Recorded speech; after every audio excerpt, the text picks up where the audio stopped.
Thank you. And with that, we're going to call this special council meeting of May 15th, 2023 to order. This meeting is being held in honor of Older Americans Month. And we'll move to, roll call, please. Councilmember Burt. Here. Mayor Koo. Here. Councilmember Lowing. Here. Councilmember Lithcott-Hames. Here. Vice Mayor Stone. Here. Councilmember Tanaka. Here. And Councilmember Vinker. Here. For the record, all present. Thank you, Madam Clerk. The next item on our agenda is special orders of the day, a proclamation recognizing National Police Week, May 14th to the 20th, 2023, and National Peace Officers Day, May 15th, 2023. Will Councilmember Burt please read the proclamation? Gladly. Whereas the United States Congress and the President of the United States have designated May 15th, 2023 as National Peace Officers Memorial Day and the week in which it falls as Police Week. And whereas the members of the Palo Alto Police Department play an essential role in safeguarding the rights and freedoms of its citizens.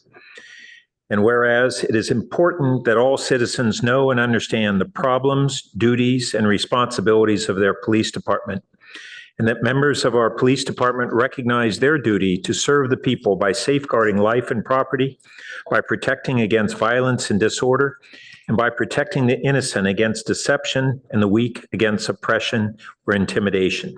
And whereas the Palo Alto Police Department has grown to be a modern and progressive law enforcement agency which unceasingly provides a vital public service, and whereas the City of Palo Alto asks all citizens to join in honoring the police officers, past and present, who by their faithful and loyal devotion to their responsibilities have rendered a dedicated service to their communities, and in doing so have established for themselves an enviable and enduring reputation for preserving the rights and security of all citizens.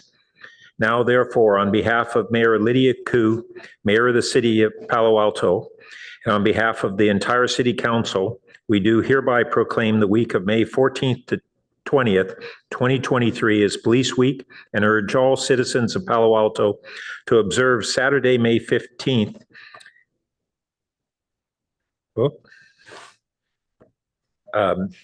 Monday, May 15th.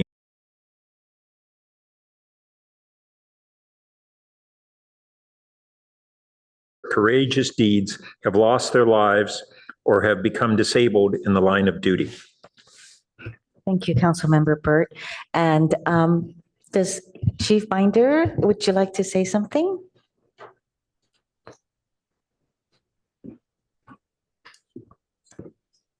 Good evening, Council. Andrew Binder, Police Chief. Thank you, Councilmember Burt, for reading the proclamation. Mayor, Vice Mayor, Council, good evening. I want to thank the community and those on council and those from the police department and city staff who showed up today to Cogswell Plaza at 9 a.m. for our annual Memorial Grove event. It was well attended, and it was an opportunity for us to honor the service and the sacrifice of 3 Palo Alto officers who gave their lives in the line of duty: Officers Clifton, Officer Cole, and Officer Bersinga. And today was especially memorable because today is the anniversary, end of watch anniversary for Officer Ted Bersinga, who was killed in an unfortunate training accident.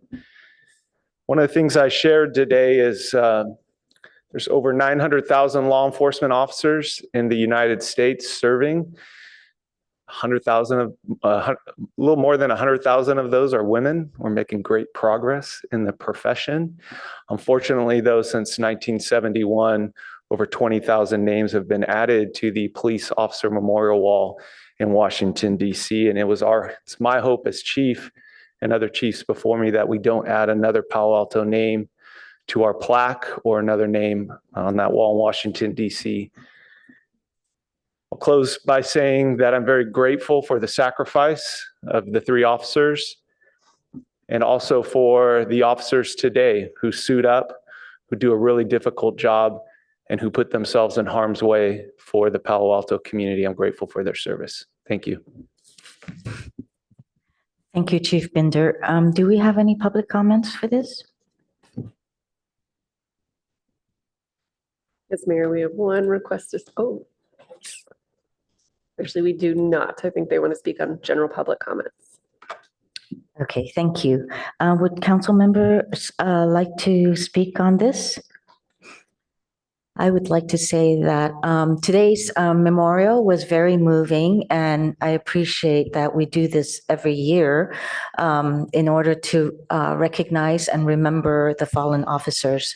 At the same time, with this recognition, I'd like to also say thank you to all the police officers who are always watching and keeping our safety foremost. Thank you. Okay, and would you like to come up here and take a picture with all the council? Thank you. I've got a sergeant lined up to take a photo for us. If that's- Absolutely.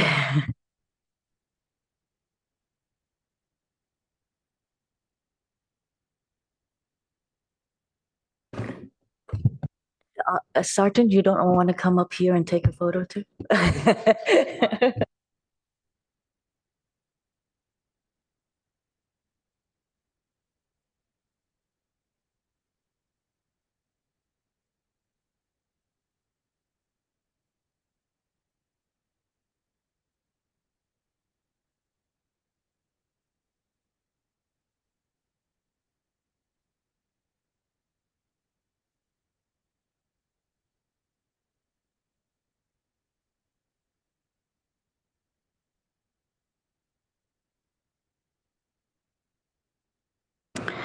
This concludes our order of the day, special orders of the day, and we'll move to agenda changes, additions,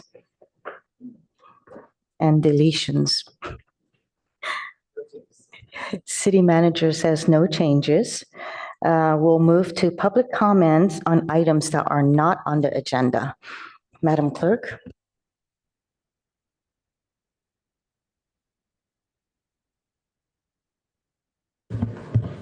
Our first speaker is Charlie Whitens.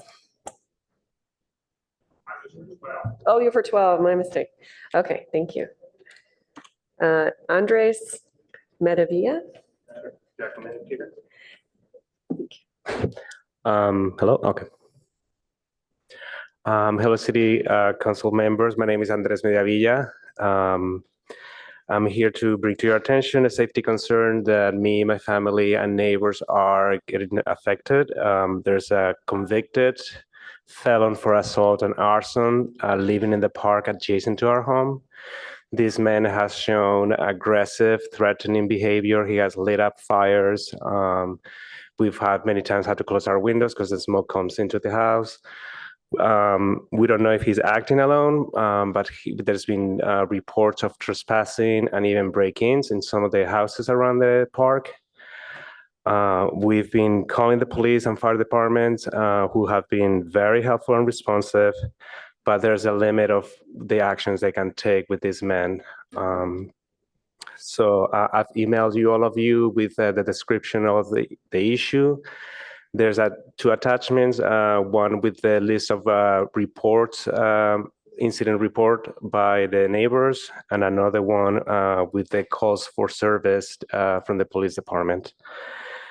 So I'm here to ask you to either work with the Parks and Recreation Commission to find a solution within the park, either pushing the fence line or cleaning up the brush behind the park.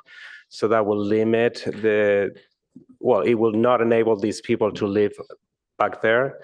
And I don't know if there's some sort of a legal or social amendments or ordinance that could enable the police to take action, either by removing this individual or putting him into shelter, something. But we really need your help on this. Thank you.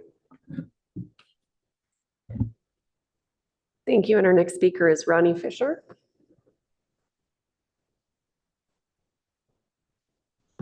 Good evening, Mayor Koo and Council. My name is Ronnie Fisher, and I am a volunteer with the Santa Clara Valley Audubon Society. I'm here tonight to help you learn about local birds and tonight I'll focus on the Buick's wren. Although they are common here year-round, these wrens have practically disappeared from the eastern U.S. due to competition with the house wren. Many Buick's wrens move south to lower elevations for winter. They nest in early spring and build their nests in any available hollow, including nest boxes, abandoned cars, and even tin cans. Young males learn by listening to their neighbors' songs and build their own song by altering the songs they hear. Next slide, please. Oh, could you go back one, please? Thank you. Why do we want to talk about the Buick's wren? Despite being common here, they are endangered in the eastern U.S. They are threatened by climate change and roaming cats. The Buick's wren has disappeared in the eastern U.S. The most likely cause is the increased pronounce of house wrens, which remove eggs and take over the nest boxes from the Buick's wrens. House wrens are not drought tolerant and therefore less common in the Southwest, allowing Buick's wrens to thrive here. Next slide, please. This map from the Audubon Society shows the predicted effects of a 3 degrees Celsius rise in the temperature on the Buick wren's range, with range lost indicated in red. 30% of their range could be lost under these conditions. Adult Buick's wrens often forage on the ground, making them easy targets for cats. Since Buick's wrens nest in any available cavity, their nests are often vulnerable to cats due to their low height. The growing number of free-roaming cats poses a real threat to these wrens. The combination of climate change and roaming cats could remove this species from its already diminished range. Let's do what we can to address climate change and put an end to the release of feral cats in our city. Thank you so much.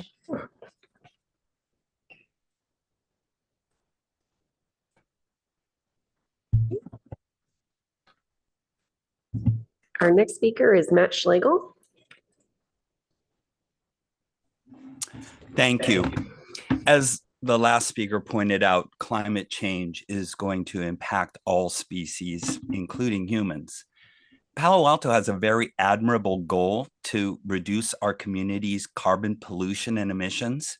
We call this goal our 80 by 30 goal, which is shorthand for reducing our greenhouse gas emissions to 80% below 1990 levels by 2030. It's a remarkable and enviable goal. While goals are a great first step, goals must be accompanied with action. Here too, our community has taken an admirable step and implemented a program to replace dirty fossil fuel gas burning water heaters with clean, efficient electric heat pump water heaters. These electric appliances take advantage of our electricity, which is sourced from renewable power. The program was launched in January of this year with a goal of replacing 1,000 water heaters during the year in 2023. To replace 1,000 water heaters in a year, that would require replacing approximately 20 water heaters per week. In our community, I estimate that there are around 26,000 dirty gas burning water heaters working now. Per our 80 by 30 goal, we want to replace 80% of them by 2030. So let's just use round numbers and say we want to replace 20,000 of these dirty gas water heaters by 2030, which means we need to ramp up to a weekly replacement rate of around 65 water heater replacements per week to meet that goal.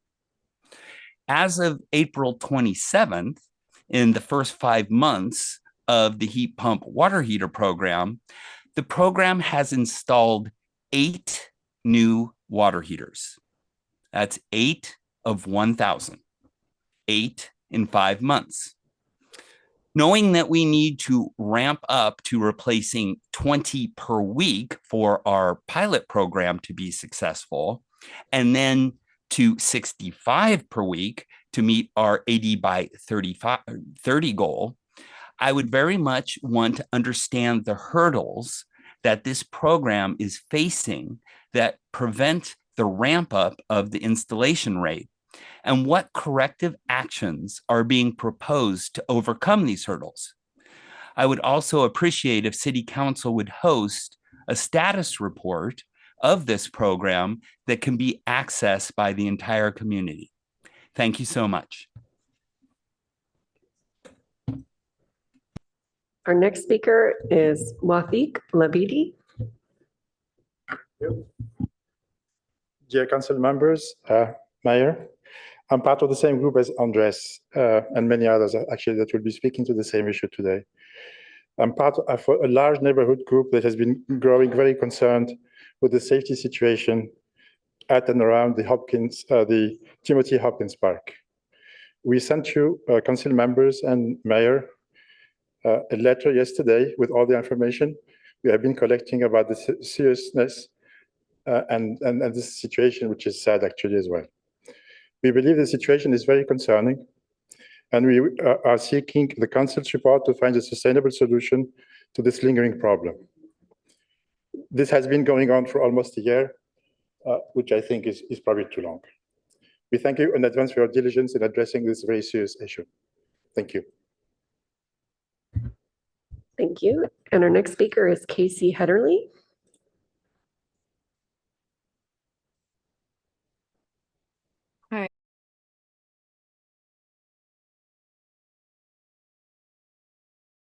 Awesome, thank you. Good evening, everyone. My name is Casey Hederly, and I'm an intern with the Santa Clara Valley Audubon Society. I'm here to help you get to know our local birds. Next slide, please. Today, I'll focus on the Anna's hummingbird, a charismatic and beautiful local pollinator that many of you are likely familiar with. They're quite common around here year-round and can be distinguished by their green and magenta feathers. Anna's hummingbirds are drawn to yards and gardens by the abundance of food sources, including insects, flower nectar, and human-provided feeders. They're not migratory, though they do tend to spend summers in higher elevations and their winter nesting season closer to sea level. Anna's hummingbirds are incredibly fast. In fact, males make the fastest flight maneuver relative to body size when doing their mating displays, moving a mind-blowing 385 times their body length per second. Like other hummingbirds, Anna's hummingbirds are important pollinators for many plants, as they carry pollen from flower to flower like bees when feeding. Next slide, please. Why do we want to talk about Anna's hummingbirds? Despite being common now, they are threatened by climate change and other hazards like roaming cats. This map from the Audubon Society shows the predicted effects of an increase of 2 degrees Celsius on the range of Anna's hummingbirds, with range lost indicated in red. 35% of their range could be lost under these conditions. Since Anna's hummingbirds are drawn to suburban areas for food, they are especially likely to encounter roaming cats. Cats are one of the most common predators of hummingbirds and have been known to toy with them and carry them around in their mouths even before the birds are dead. The growing number of free-roaming cats poses a real threat to Anna's hummingbirds, and having a hummingbird feeder in a yard where cats often spend time may be doing more harm than good. As I mentioned before, Anna's hummingbirds are essential pollinators. Although they pollinate many different plants, they are especially important to our native plants.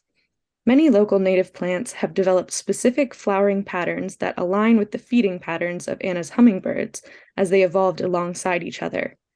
These plants rely on Anna's hummingbirds to pollinate them so they can reproduce and would struggle to survive without them.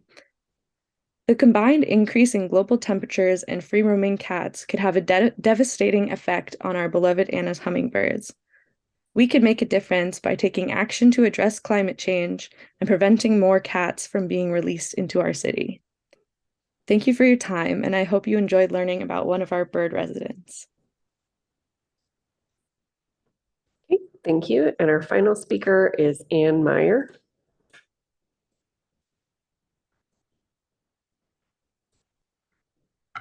Hi, My name is Ann Meyer. I live, we spoke before on parking permits. I live over on Waverly Street by the Timothy Hopkins Creek area. It's frightening. I'm just gonna be blunt about it. It's not fun when you walk your dog and there's racial slurs and slang words coming out of that area.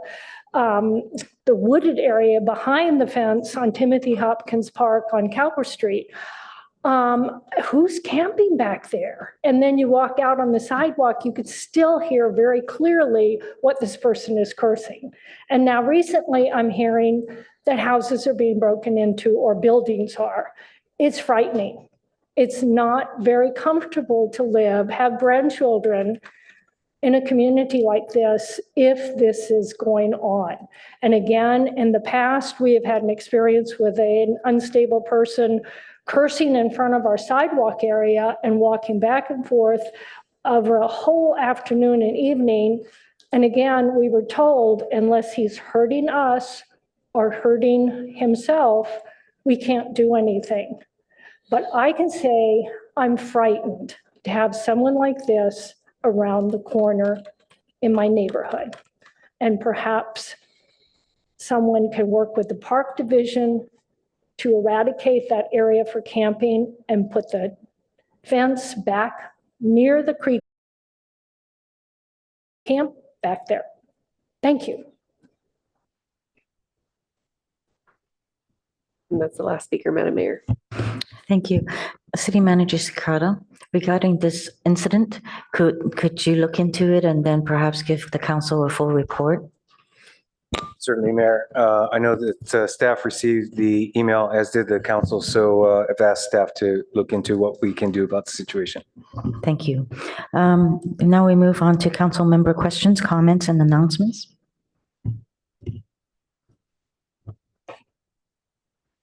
Vice Mayor Stone.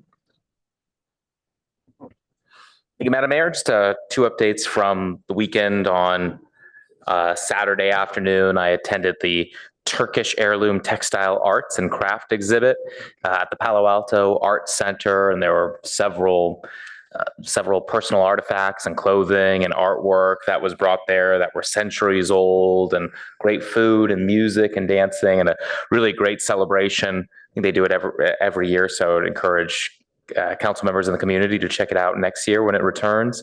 And then on Sunday, and thanks to Ms. Con Gaines and the clerk's office and the mayor as well for getting the proclamation ready in time, I attended the Palestinian Culture Day at the county building, another wonderful event, and presented the proclamation on behalf of the city of Palo Alto there. Councilmember Lowing. Yes, I'm sure the city manager will comment on this, but I attended the affordable housing workshop on the plaza out here on Saturday afternoon in 90-degree heat, and it was packed. It was wonderful to see that many people taking advantage of it. So it kind of moved my heart that we're taking action. The organizations there are taking action, and there were a lot of people. Ms. Chantel Gaines said that they were lined up early.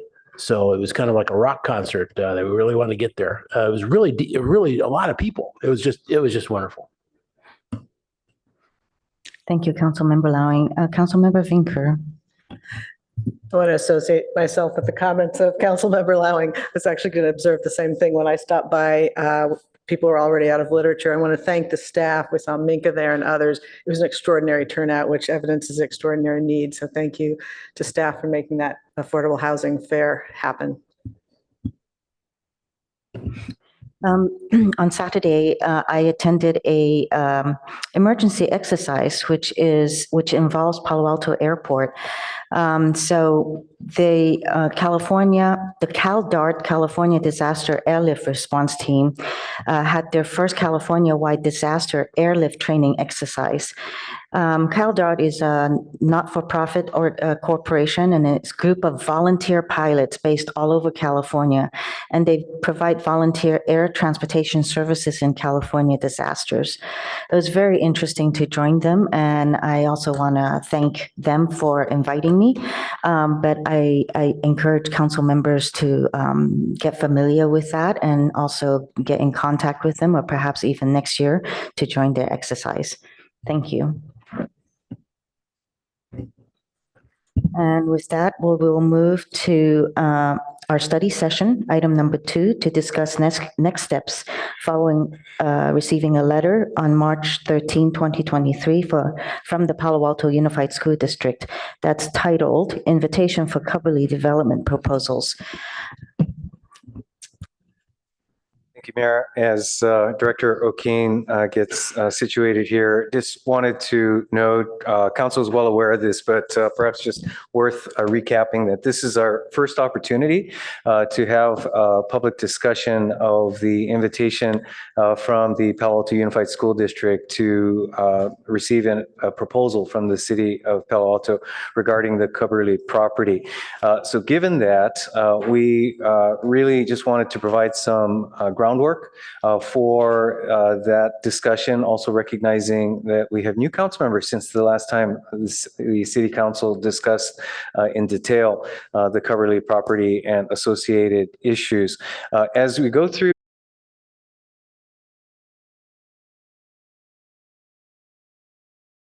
of developing a proposal and engaging with PAUSD, that any feedback, even very preliminary feedback that we can receive from the City Council this evening on the primary interests, really the core interests that the city has, will be very valuable to us as we put together a plan to proceed with the discussions. May go without saying, but the more issues we put on the table, perhaps the more, well, certainly the more complexity will be involved, but also potentially the more time and difficulty in reaching both a proposal that meets those interests, as well as then engaging successfully with PAUSD on a path forward with this property. So with that, let me turn it over to our Community Services Director, Kristen O'Kane. Good evening, Mayor and council members. Next slide, please, clerk. So as we move forward with the conversations, it's important to understand the history of Coverly, how it became what it is today, and its current operational structure. So I'll start by giving a brief history and overview of Coverly, and then suggest some key discussion topics to focus your study session this evening. Next slide, please. So this is a condensed version of the history of Coverly. Its history is a bit complicated, and there is a detailed timeline included in the staff report. Coverly High School opened in 1956 as part of the Palo Alto Unified School District. The 35-acre site operated as a high school until 1979, when it closed due to declining enrollment and financial constraints brought on by the passing of Prop 13. Coverly wasn't the only school that closed during this time frame. There were several schools, including Ellen Fletcher Middle School, which was formerly Terman Middle School, and Ventura Elementary School, both which closed in the late 70s, early 80s. In many cases, the city of Palo Alto leased, or in the case of Ventura, purchased the closed school sites. The Terman School site, consisting of Fletcher Middle School and Terman Park, was leased by the city with an option to purchase, and it became Terman Community Center. In the early 90s, the city began leasing the entire 35-acre Coverly site and operated it as a community center. Included in the lease agreement was the covenant not to develop, which I'm sure you've heard about before, which was an annual payment from the city to the school district to not sell or develop closed school sites. Then later in the early 2000s, the school district had a need to reopen a third middle school, and as a result, Fletcher, which was then Terman, was given back to the school district in exchange for 8 acres at Cubberly. And that's how the city came to own an 8-acre portion of Cubberly Community Center. The city kept the park portion of the Terman site, which is now dedicated parkland and operated by the city. So as a result of this land transaction, the city, like I said, owned 8 acres, and then the city continued to lease the 27 acres and operated the entire site as a community center for several years. In 2015, the covenant was replaced with the Cubberly Infrastructure Fund for continued investment in city facilities. And this was the status quo for several years until the pandemic. Driven by budget constraints, the city negotiated a new lease with the school district, which reduced the amount of space that was leased as well as the lease amount, so the cost of the lease. Then brings us to why we're here today. In March of this year, the school district invited the city to submit 1 or more land proposals to acquire additional land at Cubberly. Important to note, there were at least 3 master planning efforts done in the last few decades. I've heard there were 4. I have not been able to find the 4th one, but the most recent being the 2019 Cubberly Concept Plan that was completed with input from hundreds of community members. Next.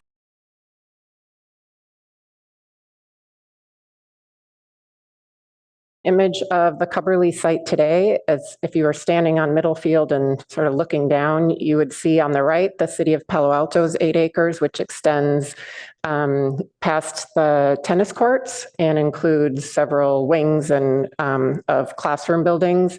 And then the 27 acres owned by PAUSD includes both of the fields, the theater, the pavilion, both gyms, and several other classroom wings. Next slide, please. And then this breaks it down to a space by space level, including different usages. So the colors are can be a little bit overwhelming to see, but to summarize, the orange is what the school district occupies, either themselves or through leases with other organizations. So they did continue to lease to some organizations that were previously leasing from the city. And so the orange might represent that as well. The yellow are spaces where the city has long-term leases with different organizations. And the blue spaces are ones that the city rents out to different organizations, meaning they don't have exclusive use. They might just have it for a half a day or a day. The spaces that we lease, or that the city leases from PAUSD, include the fields, the gyms, which we know are closed right now, the pavilion, theater, and then some smaller spaces throughout the Cubberly site. Next slide, please. So just wanted to do some snapshots of the current conditions. I know you've all been there and know what Cubberly is like. It has not really been improved much since it was built in 1956 and really is in need of really daily maintenance at this point to keep it functional and up and running. Next slide, please. So I wanted to briefly just show you, despite the condition at Cubberly, it serves a significant amount of organizations and individuals. So the colors really don't mean anything here other than to make it easier to see. But most of these organizations are either at Cubberly through long-term leases, which they may have had for several decades actually, and some are much newer. There's rentable rooms, there's the artist studios, and then there's other services such as the Palo Alto Humane Society and some city spaces at Cubberly. Next slide, please. So, and then very briefly, just to round out the background of Cubberly is the Cubberly finances. This is very high level. It's not intended to necessarily be a discussion point, but mostly, like I said, just to provide the full background and overview. So our current lease with the school district is $2.5 million per year. That expires the end of December 2024. Prior to this, in 2019, it was $5.1 million. Plus, there was a $700,000 portion of the lease was dedicated for childcare sites at the school district. That has been completely separated out of the lease and is not really relevant to this conversation, but I just wanted to point out that that was there. The Cubberley Infrastructure Fund, like I mentioned, that used to be the covenant not to develop, has been $1.8 million since 2015, and that currently goes into an account for investment in Cubberley facilities for ongoing maintenance. And our operating expenses are $2.45 million and revenue is $1.86 million.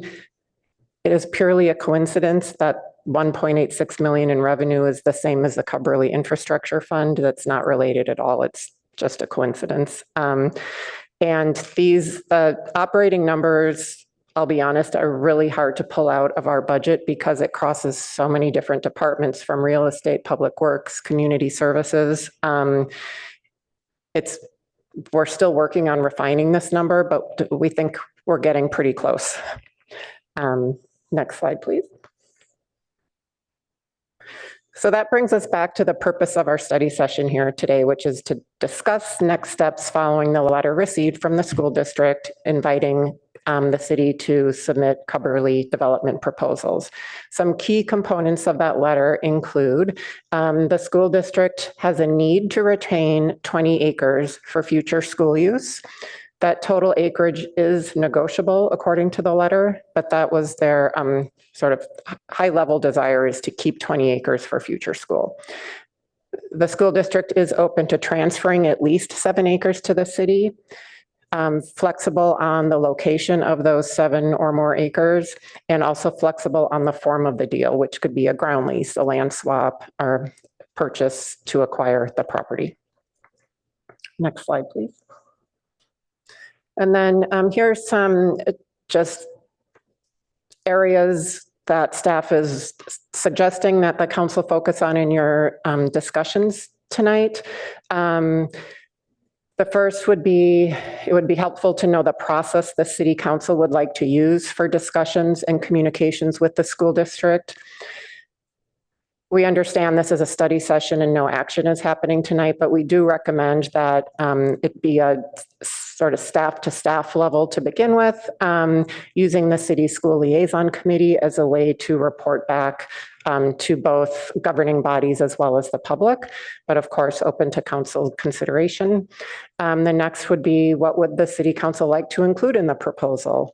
As Ed mentioned, or City Manager Shikata mentioned in his introduction, sort of focusing on what are those primary interests, not necessarily diving deep into minor details, but thinking about what those primary interests are and financial considerations.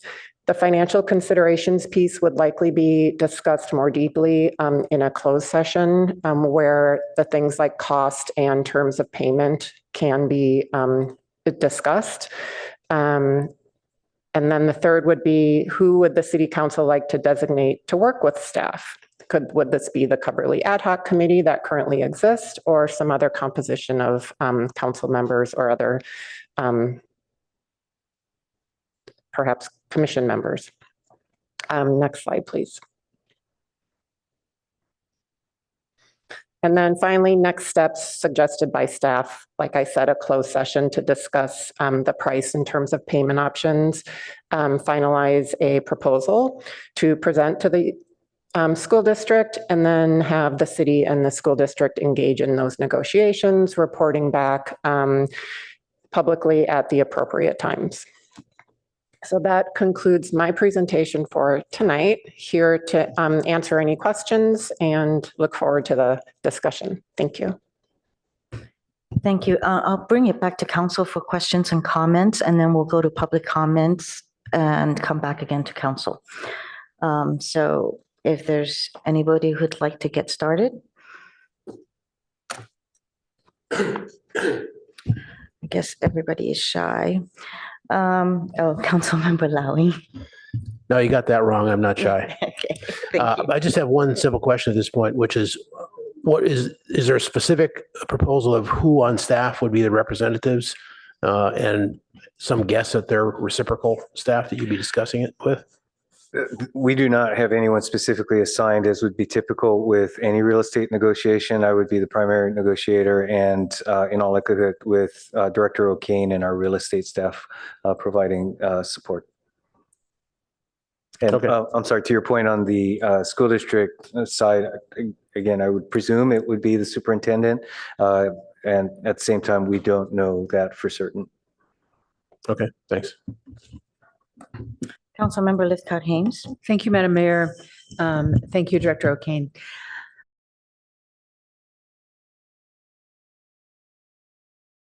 Heard it reported that our operating expenses are about 2.45 million annually, and the current revenue is about 1.86 million. So we're operating at a loss of about 600,000.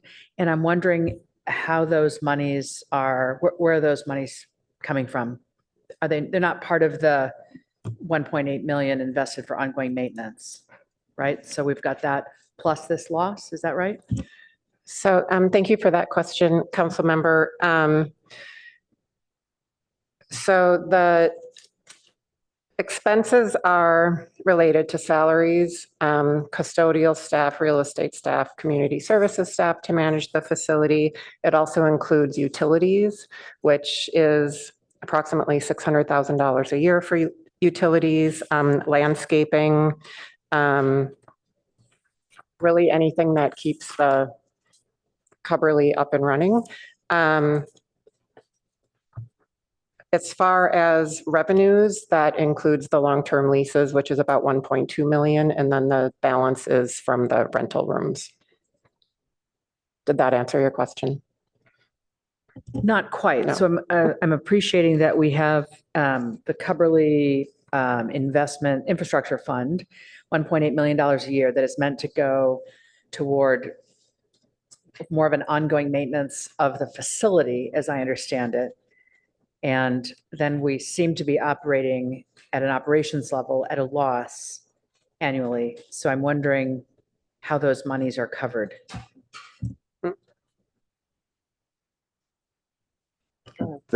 I believe the answer is general fund. The general fund picks up the gap.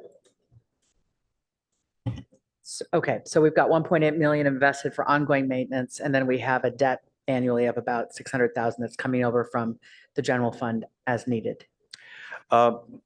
Maybe worth noting that unlike, let's say, the airport or utility, Cubberley has never really been looked at as an enterprise in and of itself. So quite frankly, like most of our programs, it operates at a loss. And so well, I suppose it depends on how you define profit and loss.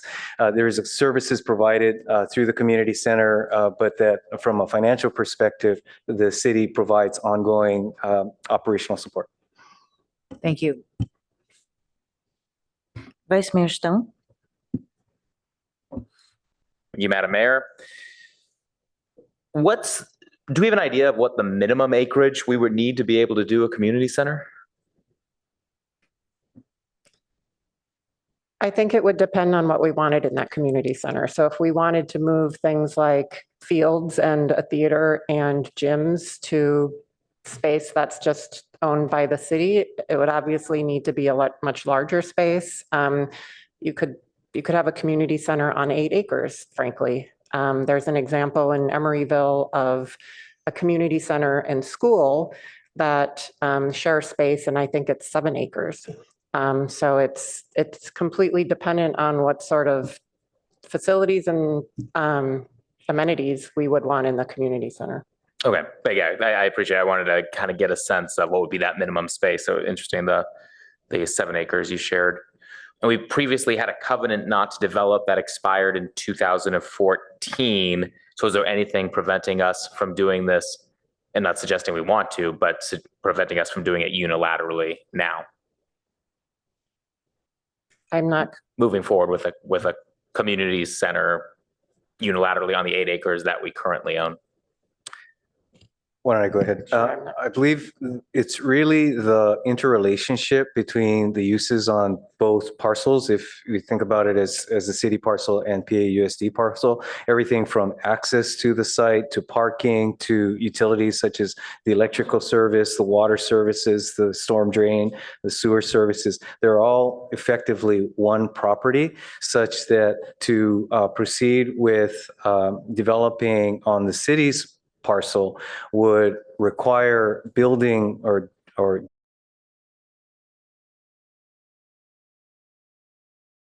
so it's really largely, well, very difficult, if not impossible, to develop it without having some effect on PAUSD's parcel. Yeah, and that was going to be my next line of questions, because I understand that and appreciate that relationship, and trying to, it seems that that conversation is now being open. So just trying to understand, we get through this process. I guess my point is, what we've had 3 master plans, possibly 4, developed since 1991. I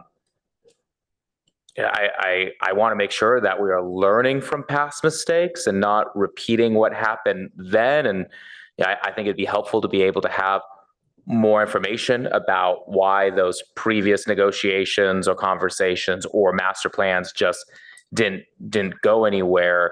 Because I'm interested in pursuing this process, but I just don't want to have the end result be the same as those past failures. And it just keeps reminding me of of the Peanuts cartoon and Charlie Brown trying to kick the football, and every time he runs up to the football, Lucy pulls it back. So I think whatever we end up doing in this process, I do think there needs to be several check-ins with the school district and making sure that we are on that proper path.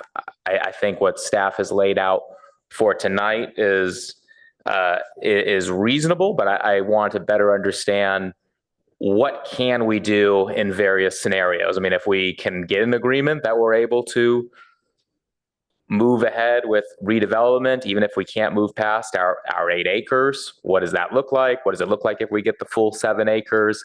I'd like to see us already, again, kind of from the beginning, starting some of those contingencies, just because I myself, who hasn't even been involved in any of those past plans, and I'm sure the community as well has experienced this and might be a little weary of that. So do we have a better understanding? I mean, the staff report went into a little bit why the 2019 master plan didn't go anywhere. And of course, the pandemic played a big role in that. But do we have more information on that as well as previous plans?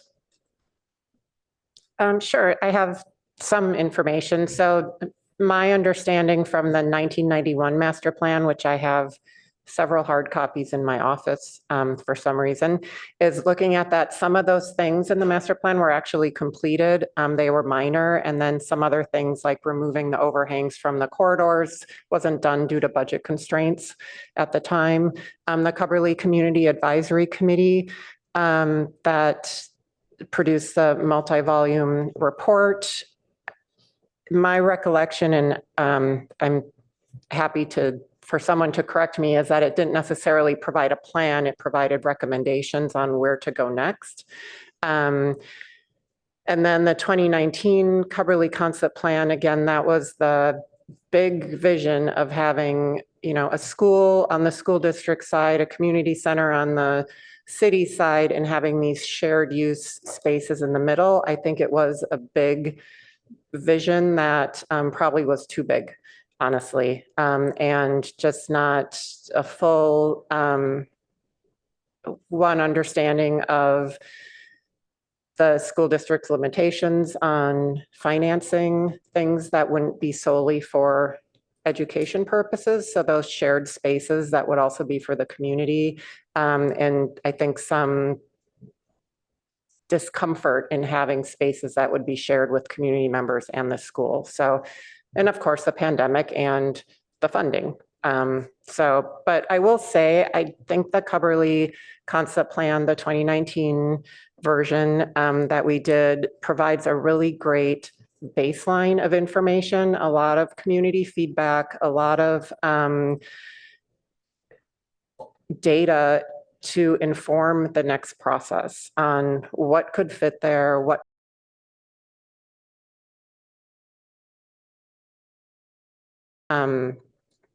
phase construction of a future development site, so to displace as few organizations as possible. So it's still a relevant and really good document. I think we can really use it as we move forward and build upon it. Good, thanks. I appreciate that. And yeah, I know we don't want to get bogged down in the details of that tonight. We're really focused on process. But so generally, since I'm out of time, I agree with the next steps that staff laid out. I'm appreciative of the school district opening the door to these conversations. Don't know how optimistic I am as the end result, but glad we can have the conversations again. I think it's critical that we get something done at Cubberley, and looking forward to some conversation to see if we can get there. So thank you. Councilmember Vinker. Thank you, Mayor Ku. Much of my financial questions were asked and answered by Councilmember Lithcott-Hames, so thank you. But I want to go back there just for a moment to slide 8 to make sure I'm grasping it. My colleague was focusing a bit on operating at a loss or not, and what that is. But what I'd like to understand is I think that, and I understand it's hard to segregate it with the budget across different sectors and things, but just looking at this slide, if we add in the lease amount and the infrastructure fund and the operating expenses, we get to like 6.8 million. And if we look at our revenue of 1.86, I think that leaves us with whatever we call it, wherever we put it, it costs us about $5 million a year to run Cubberley in its current state, which is not a fabulous state. So I think when we're comparing options going forward, when we get more into possible closed sessions and things, is it right that we can think of it as that's what it's costing us right now? Yes, that would be a good starting point, a good estimate. Okay, so just as a point of comparison.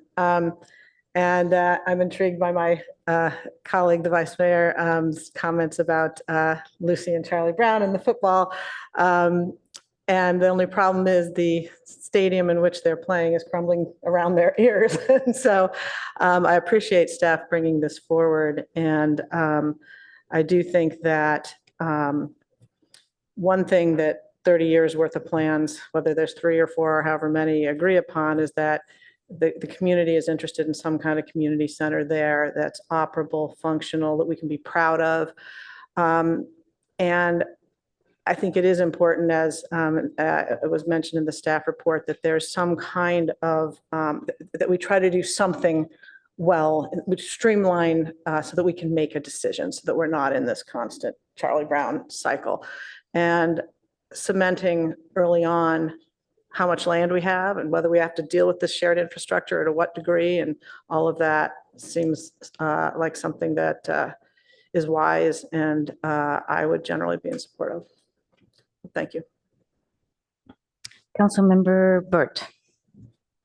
Thank you. So first, just to revisit the 2019 master plan, it was a well-designed plan, but really the primary problems were a couple fold. It was dependent on, as Director O'Kane said, a shared use of certain of the new facilities, and that the PAUSD would be building a new school there. And PAUSD didn't know and doesn't know today what their future needs will be. And the city and the community wanted PAUSD to be a partner in something that they just could not determine at this point in time what they were going to need. Second, it was dependent on them sharing in funds for the capital project, and they've determined that their bond funds can't be used for purposes other than school purposes. And so those are the two big bottlenecks. And then I wanted to go back to what I think is, we're still not quite clear on the finances. So we have a difference in revenue and operating expenses of around $600,000.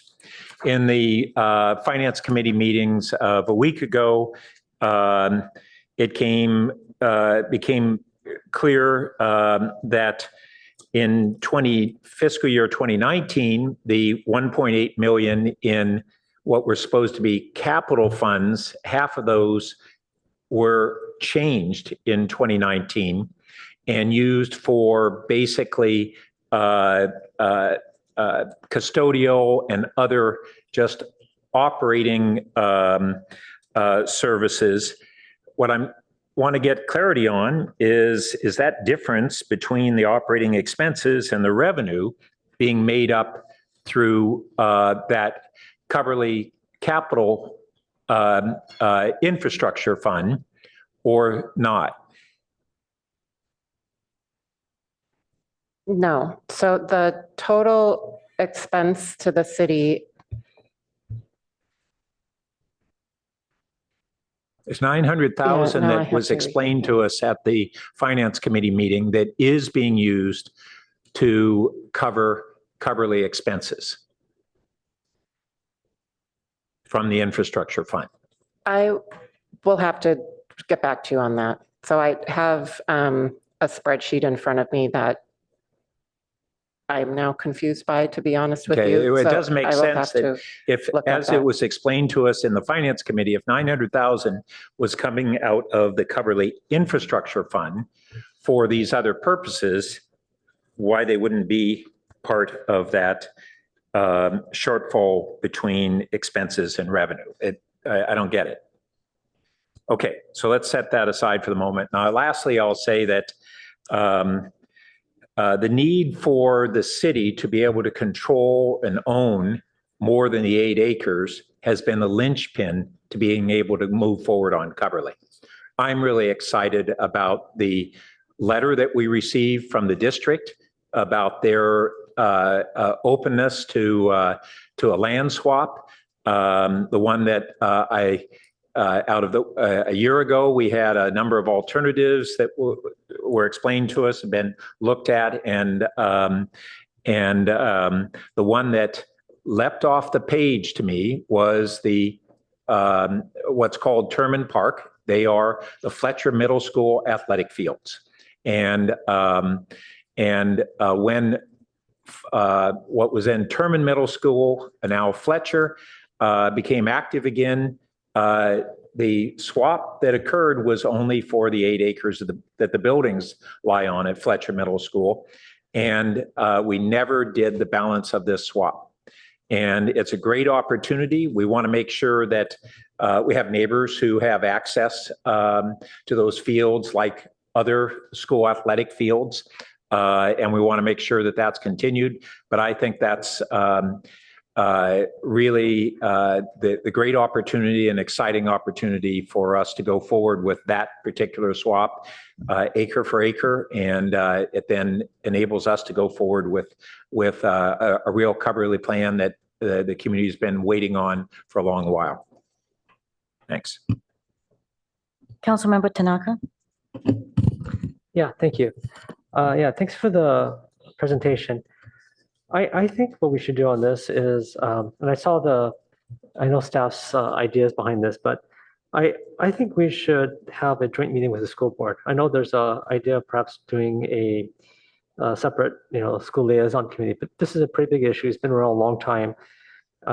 With this indirection, I think this is going to take longer to resolve this. And rather than sending letters back and forth, I think we should have a joint session with them to try to hash out as much of the issues as possible. Because I think the issue is that this has been a underutilized asset for decades, and decades too long.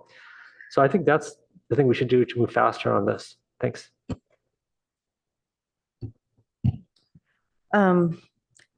I see no more lights. Let's go to well, actually, I do have a question. How did the covenant not to develop come around?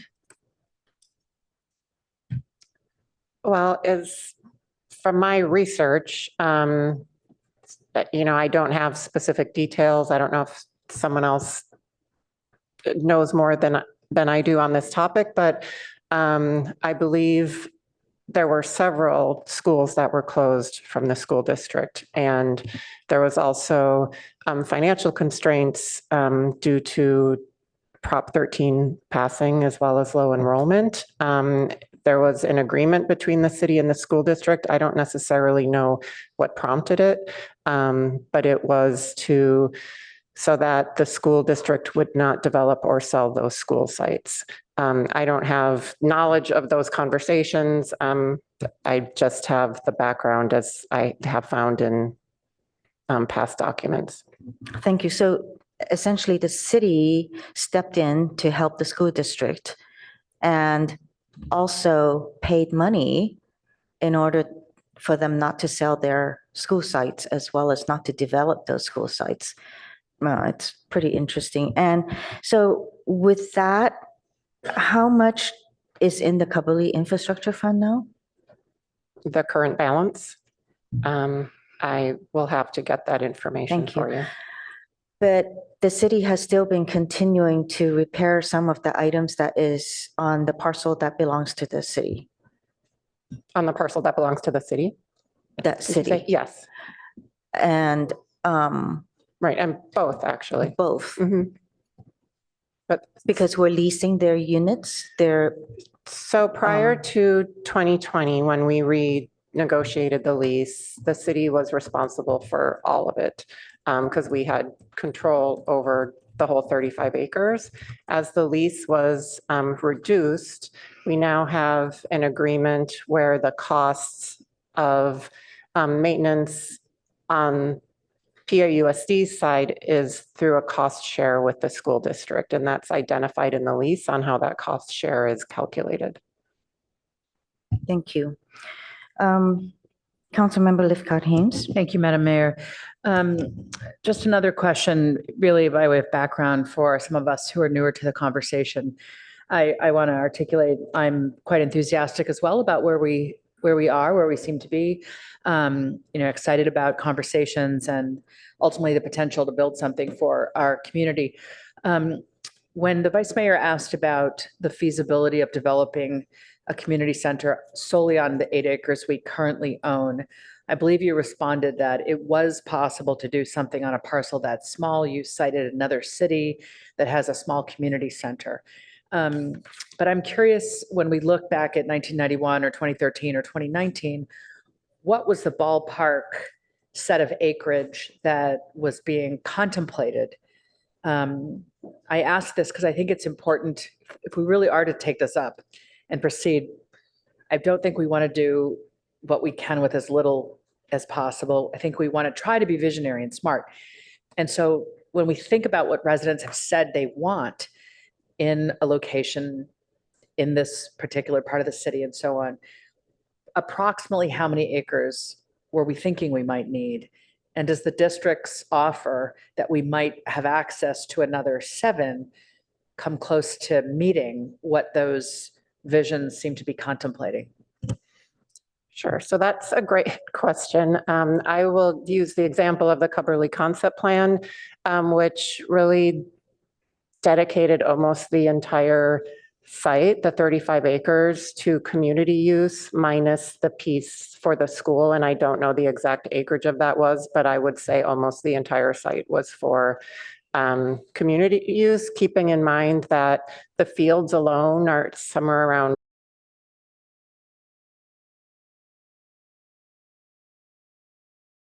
one could go about a community center. You could build something and then continue to lease space like the fields from the school district.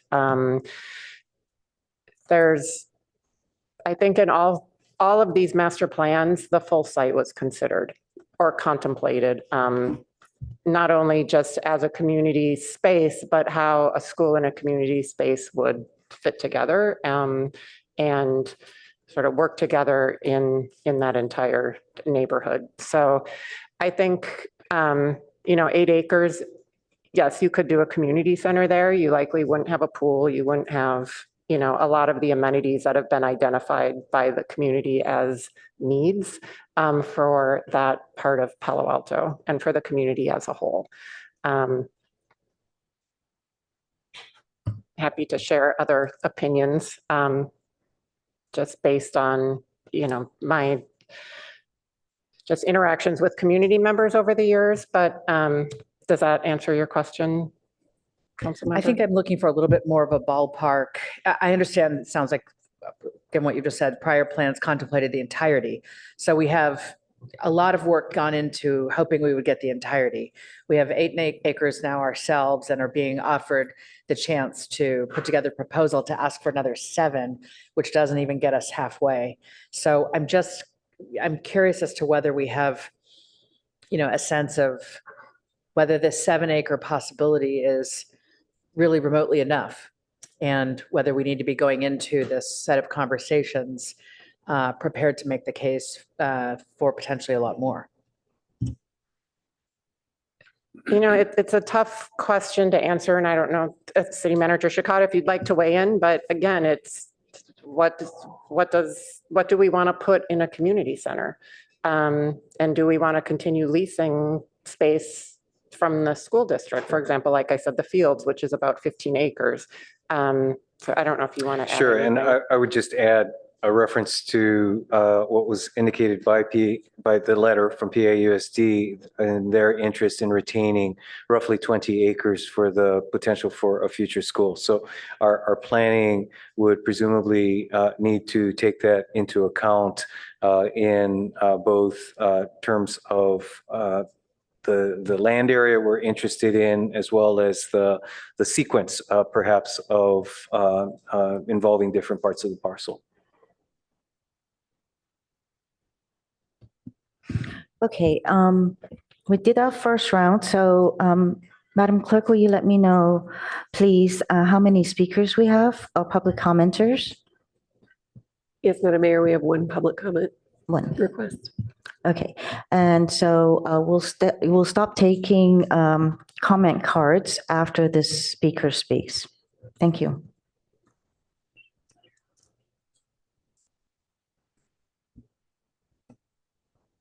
All right, our first and only current speaker is Mr. Ken Horowitz. Thank you. Could the clerk put up? First of all, I'm very disappointed. I'm sorry. Disappointed in the staff's report for this study session. I was really looking forward to something substantial, but all they're coming back with is this is about additional 7 acres. There's no game plan. No game plan. So you get another 7 acres. Now you have 15 or whatever number. So now you're going to still have the same issues that you have with 8 acres. So I wanted the clerk to put up the 2013 report. There are recommendations there on page 20. Sign the lease so that we continue to rent the facility, but we do something with, so there's a, I'm sorry, I don't have it pulled up, but there's a short-term, intermediate term, and a long-term plan. And it's right there on page 20. And we've had 6 elections since then. Comes up, and this is just an example of kicking the can down the street. I don't know what you're going to do in the future, but I do think you have an immediate problem of a facility that's falling apart. There are a lot of kids in that facilities that are using our site. It's risky. We don't know about earthquakes. We don't know about fire danger. We don't know about roofs collapsing on them. And we don't have a plan for that. And then what is the long-term plan? And it might take 5 years to get to where you want to go right now in trying to negotiate the 7 acres. So I'll conclude with a famous quote from famous baseball player and Yogi Berra. You come to a fork in the road, take it. Thank you.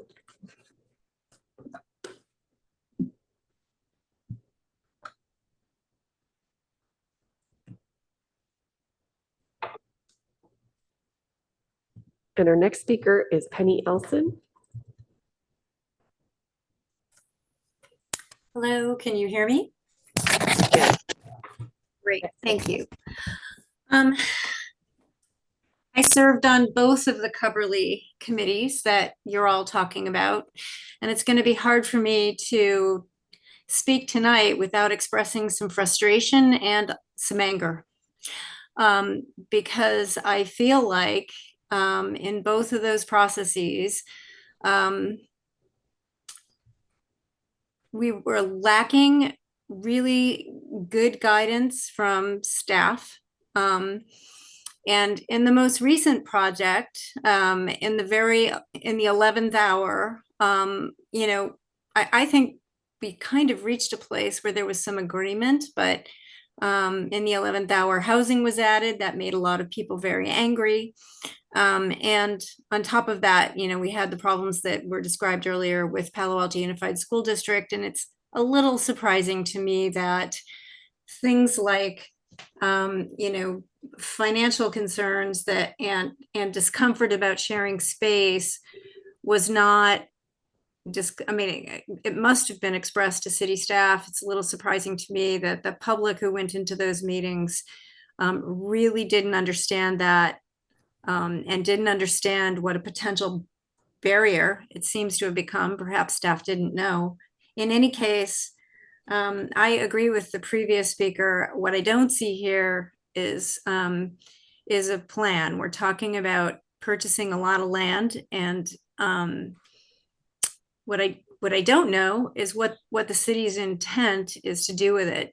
I mean, it sounds like you want a community center, but I don't see a strong recommendation on the table about use.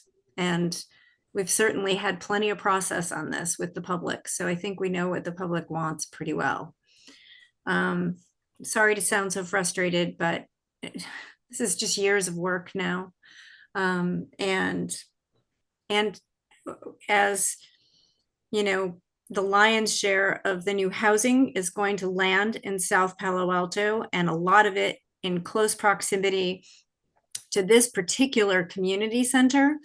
It's critically important that we start making progress toward creating a place where people who are going to be living in much smaller units, housing units, who will need a place to recreate, they will need a place to do art and practice music without disturbing their neighbors in an apartment building or a condo unit. We are going to need this space, and it's going to need to be walkable and bikeable for the people who live on the south side of San Antonio Road. So I really hope that we will do a great job on this planning process to support the new housing that's coming. Thanks.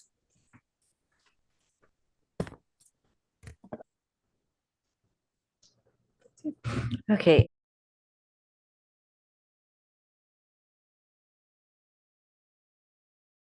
If there's any questions or comments or directions, we can take it now. I have a question. Do you happen to know how large is the parcel for the JCC Community Center, Jewish Community Center? I do not. Can we find out for a closed session? Sure. And then the school, the fields, the playing fields out there, are they accommodating after-school sports? And that's why we're leasing them. Yes, so the athletic fields are, the city leases those out or rents them out really mostly to Palo Alto-based youth groups, athletic groups like soccer, softball, and sports like that. But it's not the city-led after-school sports program. No. No. It's soccer leagues primarily. So potentially those soccer leagues could also lease directly from the school district? They could, if the school district was willing to do that.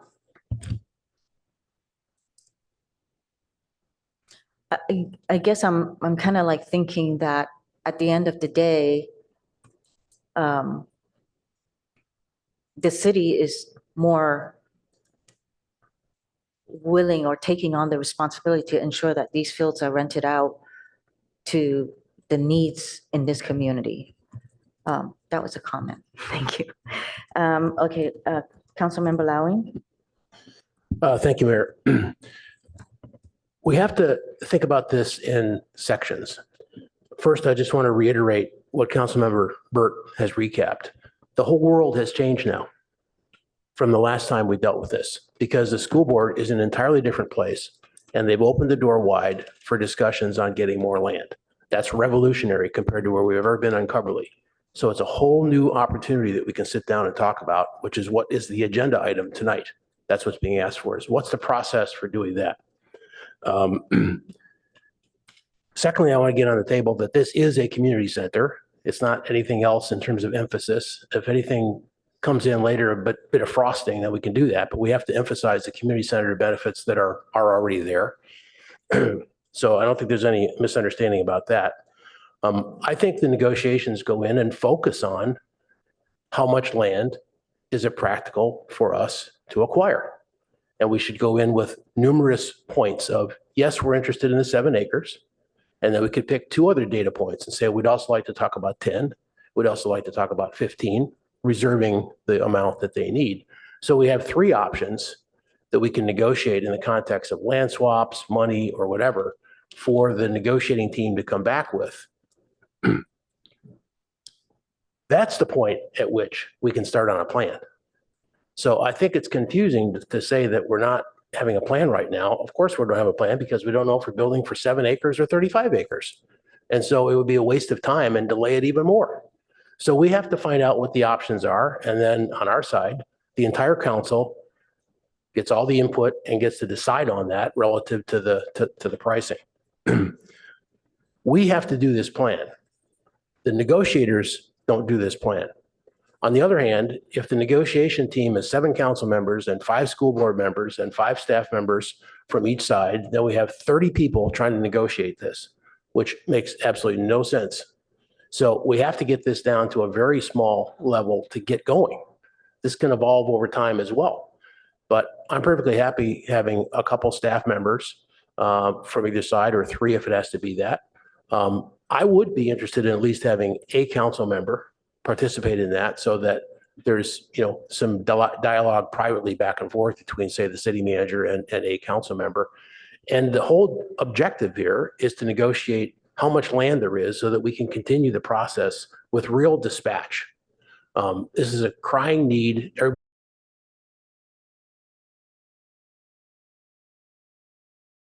To figure out how much land we really have to build on, and then we can go forward with the plan. Thank you. Thank you, Councilmember Lowing. I don't see any more light. Oh, Councilmember Vinker.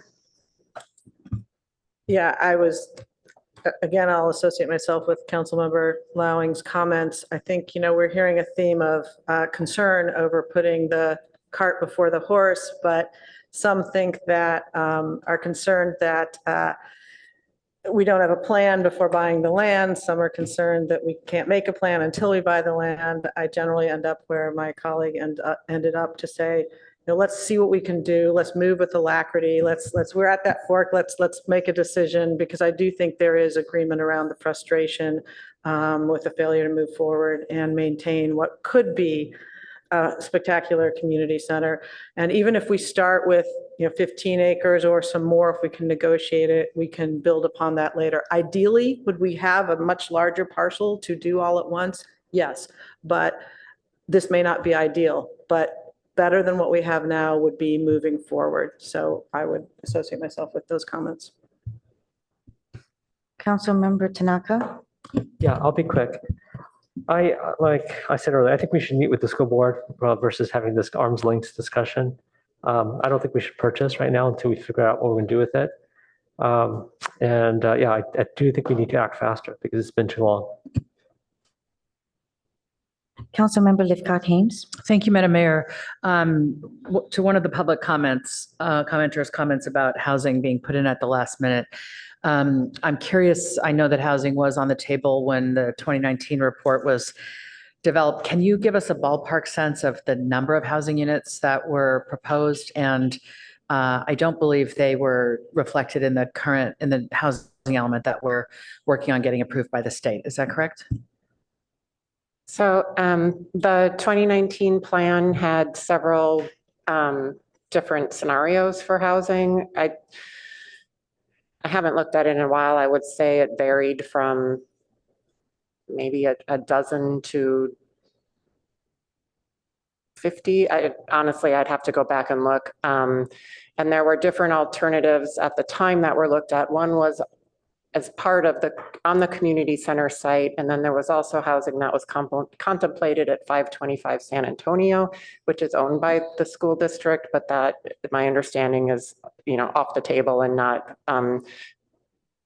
part of this conversation anymore. And then as far as the housing element, I'm assuming no, but yes, so it's not included in the housing element. Councilmember Burt. So first, I agree with my colleagues that who have stated that, and members of the public, that we really need this land for a community center. We're going to have massive amounts of housing, and much of it in South Palo Alto that would need to be served by this community center. And that housing would be on private land, and I think that's as it should be. And then we do have then the question of the process going forward. First, I really, if the district was open to more than 7 acres, by all means, I think we should consider that. But when I've read their letter and they made the presentation at the city school liaison committee, I didn't get any intimation that they were talking about more than that. And I think that if we got 15 acres, we've got enough to then move forward with the plan. And that's what I'm enthused about. Then finally, on the process, staff laid out several different scenarios, purely staff led negotiation, or one that staff and the Coverly ad hoc committee, or staff reporting out to the city school liaison committee. The city school committee is a standing committee and is a Brown Act committee, and not really one that lends itself to negotiation. But I do think that having a council policy presence and a school board presence in the negotiation is valuable. So I think that the Coverly ad hoc would be the right way. Out of those two committees, I'm on the city school, but not on the ad hoc. If there was receptivity, I'd be interested in participating in the being added to the Coverly ad hoc for that purpose. But that's up to my colleagues and the mayor. But I think that would be the best process going forward, where Coverly ad hoc and the staff meet with school administration and board members and work out the details. Thank you. I think that when we go into closed session, there's the discussion of price and terms, payment options, but then also if there's a discussion about long-term lease of that land. I think also the general public has really worked in good faith on this community center. And at the time, it was community center. There was no talk about housing except at one discussion table. And that came up later towards the end at the last meeting. I was there observing. But also, I think that we want to be pretty clear when we meet again, whether how the school district feels about when we're having to rebuild the utilities and that sort of infrastructure. What are they going to do? Because obviously they're on one system, and part of their facilities is on this as well, on this system. So, and then also the discussion about costs. And I'm not quite sure, is that going to be discussed at the closed session, or is that going to be a separate discussion? On what Councilmember Burt said about Terman Park, again, this is a neighborhood dedicated park, and I would like to know what the residents are going to think about it. In the staff report, it states that the school uses it most of the time. Fletcher uses that park for their school activities and sports, etc. And it indicates that the residents use the walking path. So I think that they appreciate the park as well, but I definitely think that they need to be included in the discussion. And perhaps also we should be exploring a covenant not to develop for this park, so that the residents still have their park on that side of Arastadero. But again, I think that these are things that we should talk about. And with regard to who is going to participate, which group, Councilmember Byrd and Lowing and Finker, their suggestions are all okay. I would suggest the ad hoc committee and adding Councilmember Byrd to it. So it's a study session. I guess I put that out to all of you, but that's where I'm coming from. I think that's it for now. Yeah, thank you. Councilmember Lithcott-Hain. Thank you, Madam Mayor. Just to that point of process, and to reiterate to the public that we are right now sorting out in public our process for moving forward. And it may feel frustrating, particularly for those who've been working on this for years. But that is literally where we are, trying to figure out the process. And then I think we're all pretty committed to trying to get something done. As it happens, I'm a member of both the ad hoc and of the City Schools Liaison Committee. And from that vantage point, it is my perspective also that it should be the ad hoc. Being a part of that, and really feels like the right way to go for me. Thank you. I do have one more thing to say.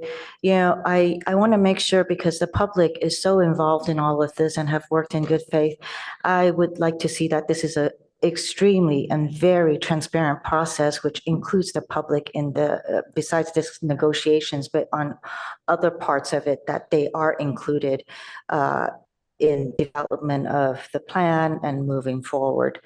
And with that, it concludes my comments, and I don't see any more lights. Mayor Koo, I have a couple follow-up answers and a correction. So the question from Councilmember Lithcott-Hames about housing, I was a bit off. The options on the Cubberley site, there were 3 options with 64, 112, and 164 units. The 32 units was on the 525 San Antonio site, as I mentioned.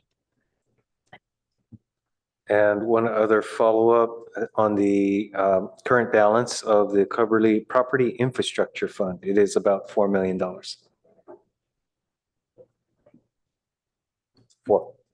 4 million. Thank Yes. you. All right.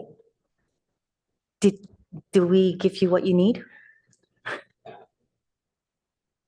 Sure. We will go back and I think it's to fair to say contemplate we're not yours, sure yeah. what we need, but this has been helpful. Appreciate It's been the helpful. feedback. Thank you. Okay, well, thank you for all your work on this. All right, moving to the next item. It's consent calendar items. So let's go to the members of the public.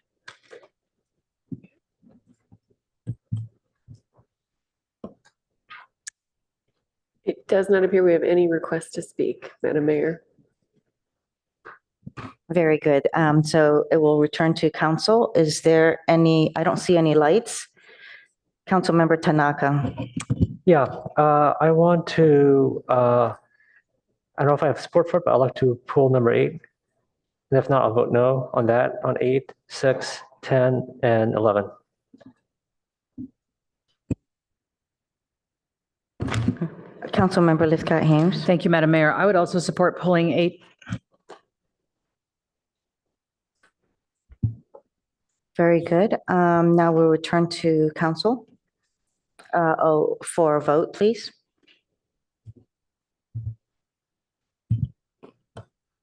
And can I ask for just a point of clarification? Councilmember Lithcott Hames, you requested to pull item 8, but if it's not pulled, would you like to vote no on it? I will vote no on it. Yes, thank you. Thank you so much. I will move the consent calendar. I'll second.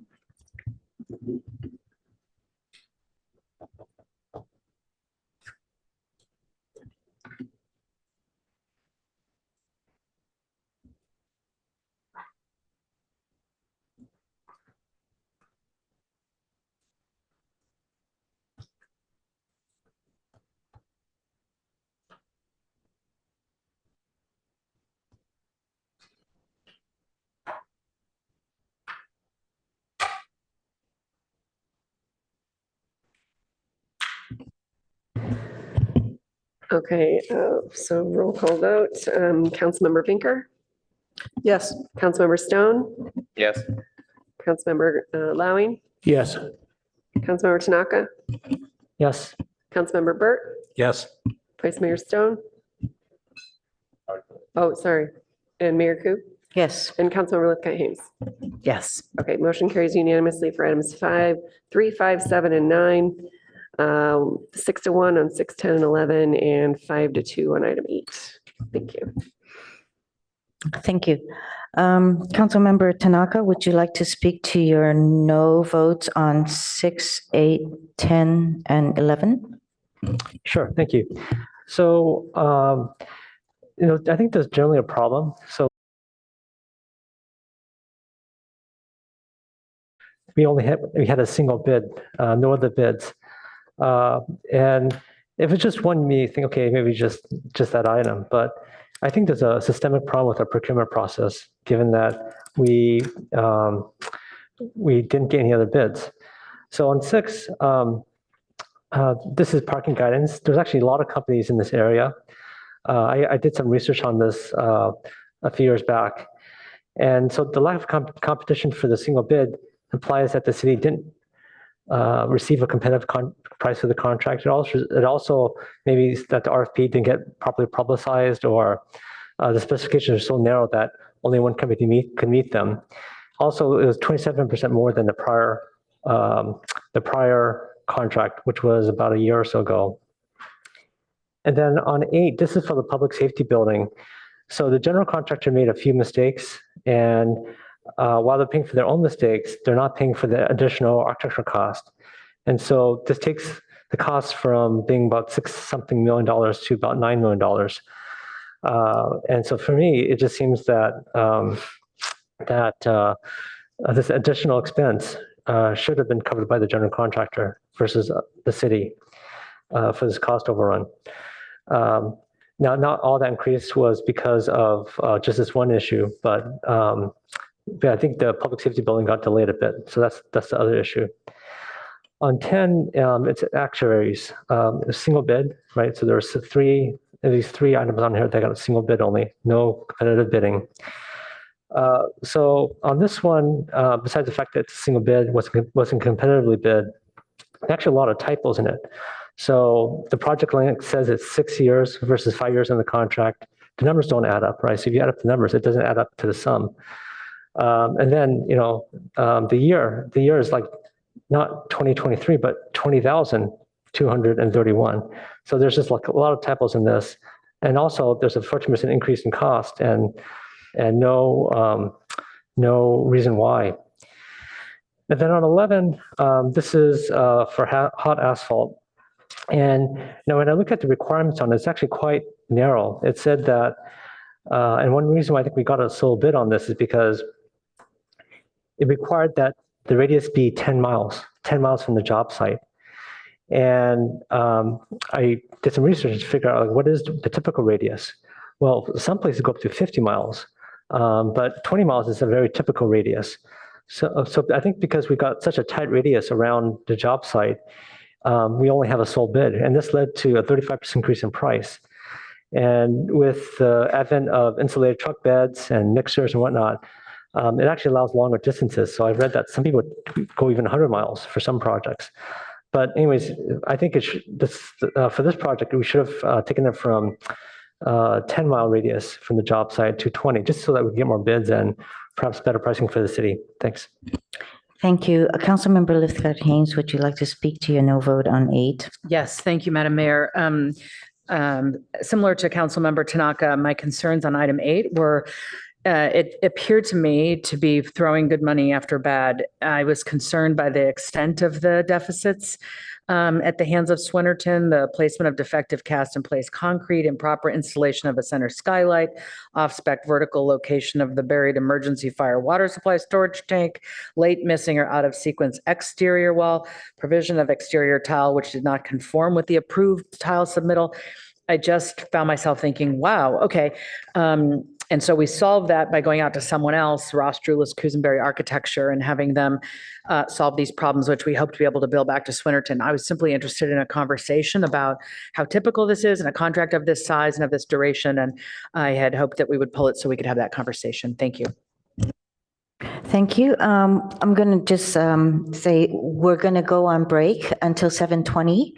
And so we'll come back to city manager comments. Thank you.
I think we have a quorum.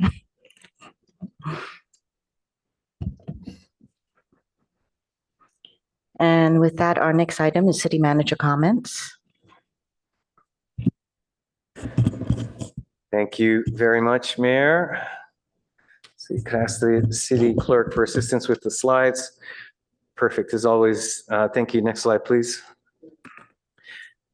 Oh, and actually, as we get started, also want to acknowledge, appreciate the comments earlier about the events over the weekend, in particular, both the Affordable Housing Resource Fair and the airport disaster exercise. So thank you very much for council members' participation in that. Actually means a lot to our staff and community partners to see you there and participating in the activities.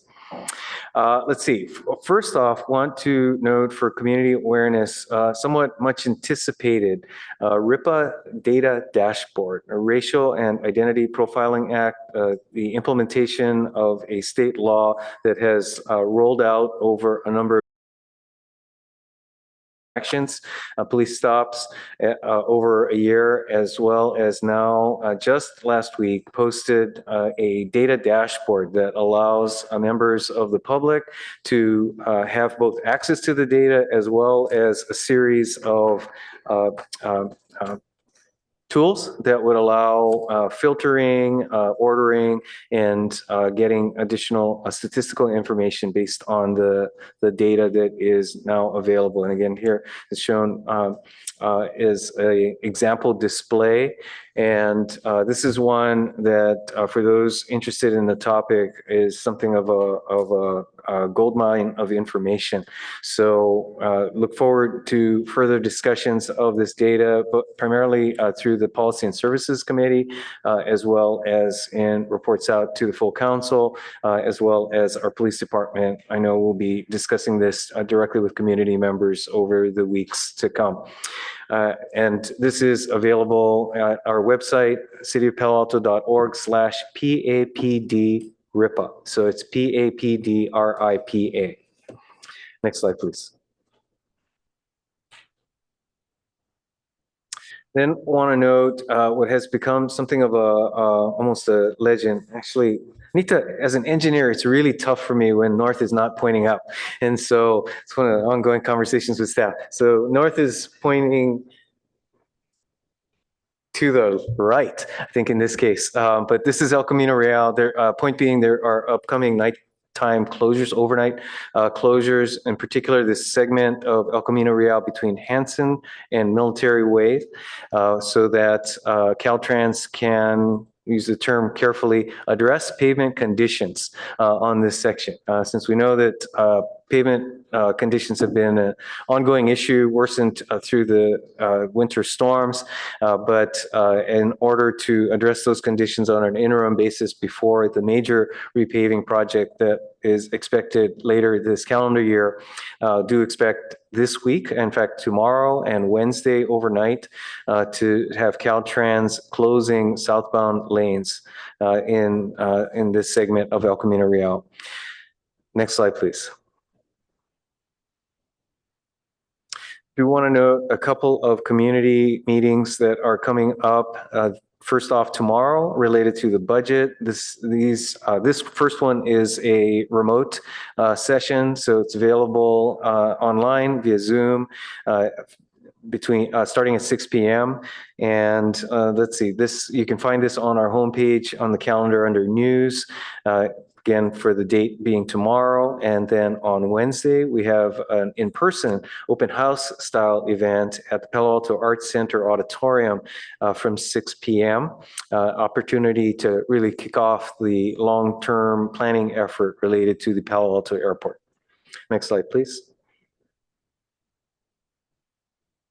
Then coming up next week, an event that we anticipate to occur each third Thursday on California Avenue, and effort with a number of community members involved that the city is partnering on, along with the Chamber of Commerce, 6 to 9 p.m. on California Avenue with live music and shopping opportunities as well. Really wanting to get community members out and experiencing some new activation along California Avenue. So in addition to this Thursday, May 18th, this will be also occurring in upcoming months in June and July, and I know there is some discussions on extending that beyond.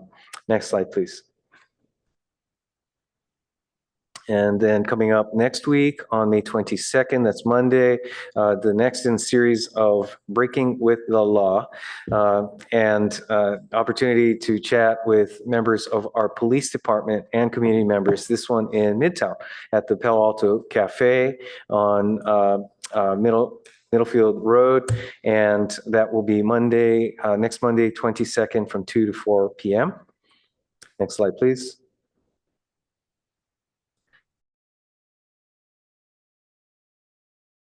For the course of several days. So beginning on June 1st through the 9th, we will have a muralist working on several works on California Avenue with 3 specific sites. And the public is invited to watch during that entire period. But in addition, the public is invited to participate on shifts between June 5th and the 9th in either morning or afternoon. And as has been shown here, previous painting experience is not necessary. So this should be really interesting. And so we'll hopefully contribute positively to the mural, and again, from June 5th to actually participate. So we've got a webpage here, Murals Festival, cityofpaloalto.org/Murals Festival. There are opportunities to sign up for shifts to participate in this mural project. Next slide, please. Then finally, noting just a few upcoming agendas given the council's recess in the month of July. So next week, we will have your report out from the Finance Committee and opportunity for feedback from the full council. This will be a study session, and also action related to a firearms sales ordinance. The following week, May 29th, is Memorial Day, so there will be no city council meeting that night. Then the week after that, on June 5th, we'll have a pre-screening study session with Valley Water regarding the water purification project, and action items related to the Project Home Key, as well as your sustainability and climate action plan.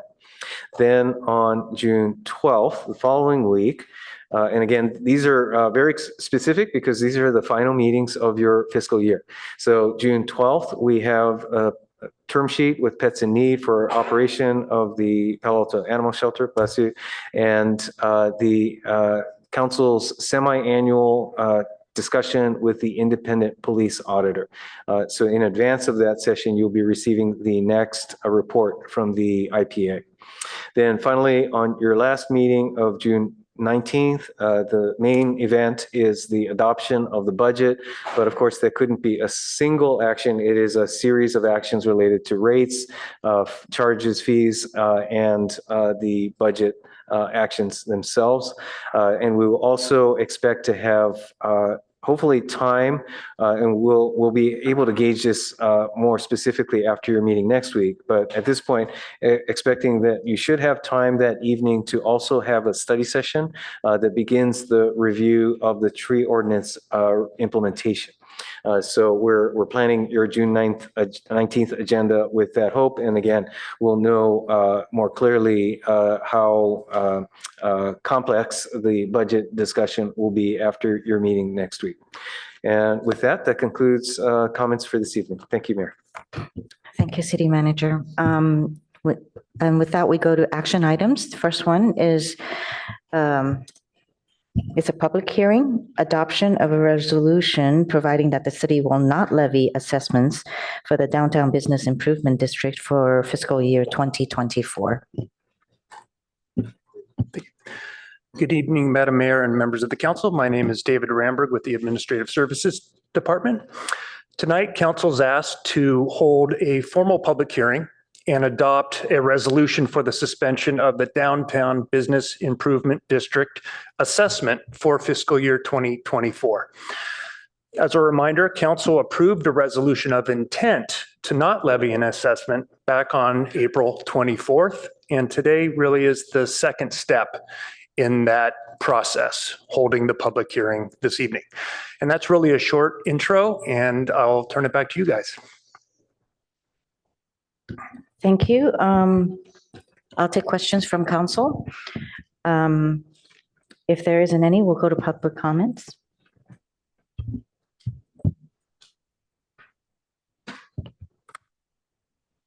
Madam Mayor, I don't have any requests to speak. We don't have any. Okay, very good.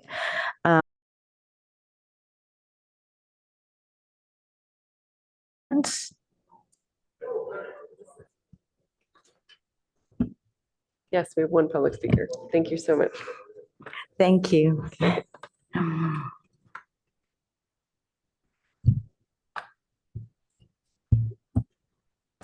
Hey, thank you, Mayor Koo and council members and staff. On behalf of the Palo Alto Chamber of Commerce, I'm speaking tonight to support the staff recommendation to adopt the resolution providing that the city of Palo Alto will not levy assessments for the Downtown Business Improvement District for the fiscal year 2024. When the Palo Alto Downtown Business Improvement District was first established in 2004, it was an effective way to promote economic revitalization of the downtown businesses. Today, we face a much different economic landscape and the downtown needs have changed. One of the challenges we faced was the limited and dwindling funds over the time. As such, most assessments went towards administrative services and left very little funds for real improvements and activities downtown. Many of the programs, such as the concert series and banner programs, were made possible only by the group's efforts to raise private funding, and this model is not sustainable. It's important to realize the economic landscape and impacts of COVID-19 are continuing to affect local businesses. The Chamber of Commerce and many former representatives of the bid recognize downtown has serious challenges that require immediate attention. The Chamber, former bid representatives, and the downtown stakeholders have been actively discussing new program options for the future of downtown. In conjunction with the good work done by city staff and Street Sense, we believe Palo Alto has a real opportunity to upgrade the downtown, not just from beautification, cleanliness, and safety, but to activate our public spaces that draw new customers and support our local businesses. We hope the City Council will support our efforts to develop alternative funding sources and continue to make revitalization of downtown a priority. We thank City Manager Shikata and Steve Guagliardo for their support, and thank you, Council, for your consideration in supporting the staff recommendation to adopt the resolution providing that the City of Palo Alto will not levy assessments for the Downtown Business Improvement District in fiscal year 2024. Thank you.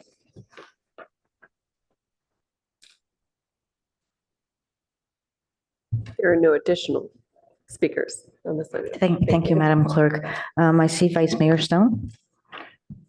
If the mayor is accepting motions, I'll move the staff recommendation to adopt a resolution declining to levy assessments for fiscal year 2024 for the Downtown Business Improvement District. Second. Okay, we have a motion by Vice Mayor Stone and a second by Councilmember Vinker.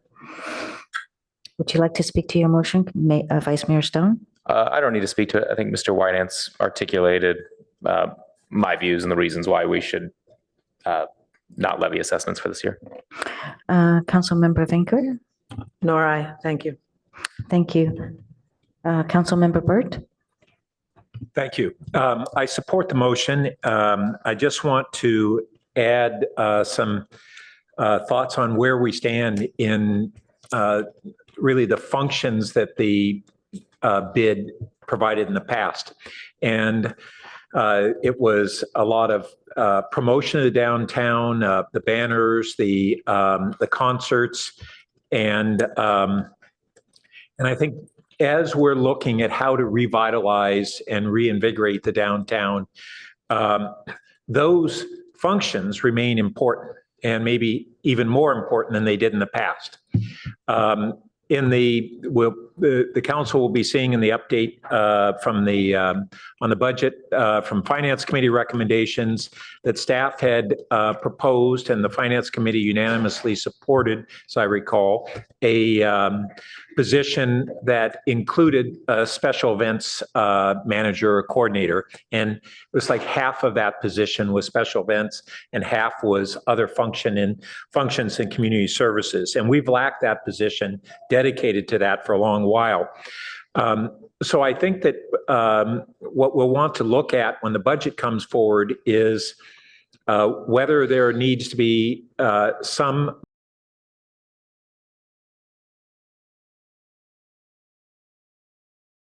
just the staff position that we have, but is there some out-of-pocket expense that is also needed? We have this great third Thursday coming up for California Avenue. But California Avenue already has music on almost every night of the week at one location or another. Third Thursday will be different and special, but downtown needs something comparable. And so I think the commitment that we make to that is really important. Lastly, we had in the past the what was it called? The Visitors Bureau promoting hotels. It was the HBID, I believe, the Hotel Business Improvement District. And it was something that we initially funded after the first hotel tax increase.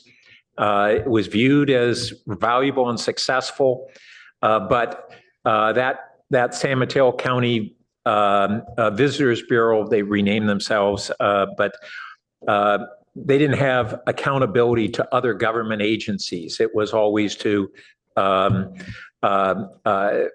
business consortiums. And finally, they kind of said, well, the additional accountability to the city kind of wasn't worth it. But the hotels said, we think it's so good, we'll take it on. And that occurred for several years until just a few years ago. And to my real disappointment, the businesses, and I think with the chamber's support, supported abandoning that investment. I think that was a real mistake. And I think that our city needs to have a return of that program. I know that some of the hotel proprietors supported it and others didn't. I think today we really look at a value to that. And that was really oriented toward how do we fill the 3 days a week that aren't or weren't in business demand. We had almost full occupancy Monday through Thursday. Friday through Sunday was light occupancy. And it really gave our community broad national and even international recognition as a destination. And I think that's connected with this is something that we're also going to want to be considering going forward is how do we rejuvenate that approach as part of a downtown plan, in addition to whatever capital investments we make in the physical infrastructure of the downtown. So those are my thoughts. Thanks. Thank you, Councilmember Burt. And I appreciate you bringing up what was discussed at Finance with regards to events. One of my concerns is that just because we don't have the assessment that it may impact events. And obviously we know events is what is drawing people to the downtown locations as well as to California Avenue. So it is worthy to have a events coordinator. I oftentimes look at the one that Redwood City has and how their events are really progressive, really fun, and their social media or their marketing on all of these events are pretty super. So I am eager to see that we do have an events coordinator. Although I do want to caution that I do have concerns about the city funding all the events or paying for the events. I think that should be a shared cost. So I do support the motion. I just wanted to make sure Okay, I just want to make sure I stated that. And Councilmember Burt wanted to add some Yeah, more. sorry, I forgot one thing. And that is, as I look at whether the city should consider financially supporting those events, given the circumstance of how both the retailers and the property owners are still in a real hardship from the COVID recovery, and that we now have a business tax, and that business tax, 1/3 of it went to public safety restoration, but nevertheless, it has helped our city finances. Because of that relationship between the business community contributing to the city's general fund and the need and the shortfall that they have in ability to fund these things themselves today, that has made me more supportive of the city supporting these sorts of activities. So that's my thinking. Thanks. Okay, I don't see any more lights. So let's conduct a vote. Madam Clerk? Councilmember Tanaka, Yes. Vice Mayor Stone, Yes. Councilmember Vinker, Yes. Councilmember Lithcott Hames, Yes. Councilmember Burt, Yes. Councilmember Lowing, Yes. and Mayor Ku. Yes. Motion carries unanimously. Thank you. We move to our next agenda item, which is an action item number 13, update and discussion and potential direction regarding state and federal legislation. Good evening. And we have a team to present and support the council discussion on this evening. So let me ask our Deputy City Manager, Chantel Cotton-Gaines, to lead off. Yes. Thank you and good evening, everyone. Chantel Cotton-Gaines, Deputy City Manager. I'm joined today by our advocacy firm that's working with the city in Sacramento as well as in Washington, D.C. So we have two representatives from Townsend Public Affairs here today, Mr. Nicolo DeLuca and Carly Shelby. And we also have Ms. Melanie Perrone, who will give part of our presentation. She's hiding in the back a little bit. She's from the League of California Cities to speak about the advocacy efforts that they're doing on behalf of all cities here in the state. So I will kick us off with the presentation just briefly. Next slide, please. So our plan this evening is actually to focus a lot on the state. So Mr. DeLuca and Ms. Shelby both have information as a federal update, and they can touch on any questions that you have. But the last time that we came and spoke to the council, we didn't have as much time to talk about specific state bills. So that's our intention for the evening today. Specifically, we are looking for council action on the bills with recommended action. So we'll go through what those are. There are about 6 of them, as well as giving you information on our monitoring list. In the time between the last time we made a presentation to you and now, we have submitted a few letters related to bills, and they clearly fall within your legislative guidelines. So at the end of this presentation, I'll also do a quick summary of what those are. But one is on seismic safety, one is related to encryption, and there are a few related to mental health. So those are items that the council has clearly given us directions through the legislative guidelines and other council actions you've taken that will support taking positions on those bills. So with that, I will turn it over to Mr. DeLuca, and he will go through some slides. Thank you very much. Honorable Mayor and council members, Nicolo DeLuca here from Townsend Public Affairs, my coworker, Carlin Shelby. Appreciate your time this evening and appreciate working with all of you and staff. As was mentioned before, we were last year in April, though so much has happened in Sacramento that kind of feels like an eternity ago. So what we're going to do, if you could go to slide 4, please. The next slide. Thank you. I'm going to quickly do an overview of some of these because we've talked about them and just do a refresher. And then Ms. Shelby is going to talk about some specific legislation. And then, excuse me, the presentation from the league. So quick state legislative overview. Next slide, please. So where we stand right now, over 2,600 bills have been introduced in the state capitol. This is the first year of a 2-year session. Really big deadline this Thursday. It's the Appropriations Committee. So both the Senate Appropriations Committee and the Assembly Appropriations Committee will be meeting this Thursday. It's going to be a big choke point for a lot of legislation. Over 75% of those 2,600 bills will be going through this committee. It's something called the suspense file. So this is also going to impact part of our strategy.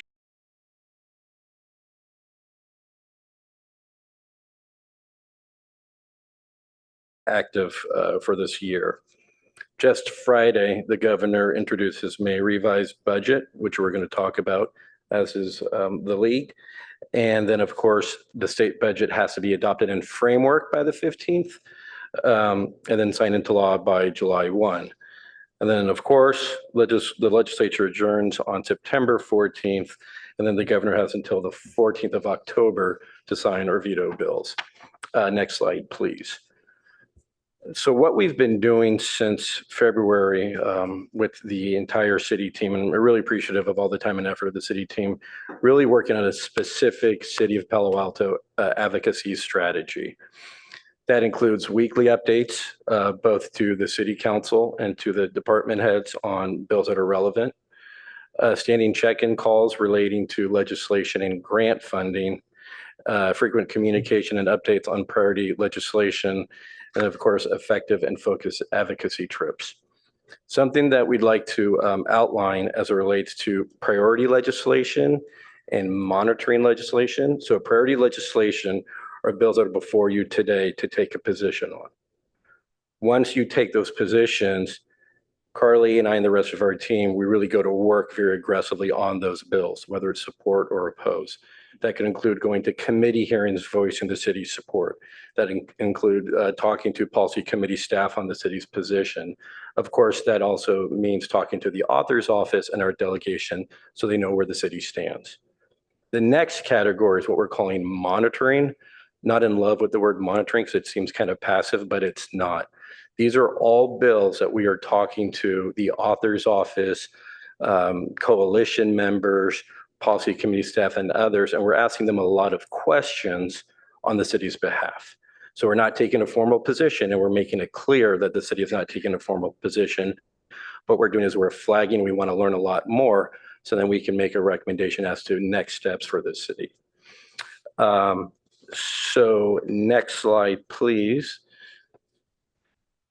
And this is where Carly's going to talk about positions, quickly the positions we've already taken, and then some of the recommendations. So thank you. Yeah. So good evening, Madam Mayor and council members. Great to be with you all this evening. Carly Shelby from Townsend Public Affairs. So the next few slides are bills that the city has taken formal positions on, and we have communicated those effectively to the legislature. The first one being AB 1505 by Assemblymember Rodriguez. This appropriates $250 million for the purpose of implementing a seismic retrofitting program. This funding was originally incorporated into the 2022 state budget, but was omitted from the January budget proposal, as well as the May revise. This is a pretty massive budget appropriation, so it's more likely to take place in the budget trailer build process rather than this assembly vehicle, but it's great that we expressed our support position nonetheless. Senate Bill 43 and the next slide, Senate Bill 363, are part of Senator Eggman's behavioral health care package. Senate Bill 43 updates the definition of gravely disabled to expand the scope of those that can receive mental health and behavioral health care services. And then Senate Bill 363 would create an internet-based real-time dashboard to collect and aggregate data related to the availability of beds for psychiatric and substance abuse facilities. The city expressed support positions for both of these, as well as Senate Bill 719 by Senator Becker, which requires law enforcement agencies to ensure that non-confidential radio communications are accessible to the public in real time.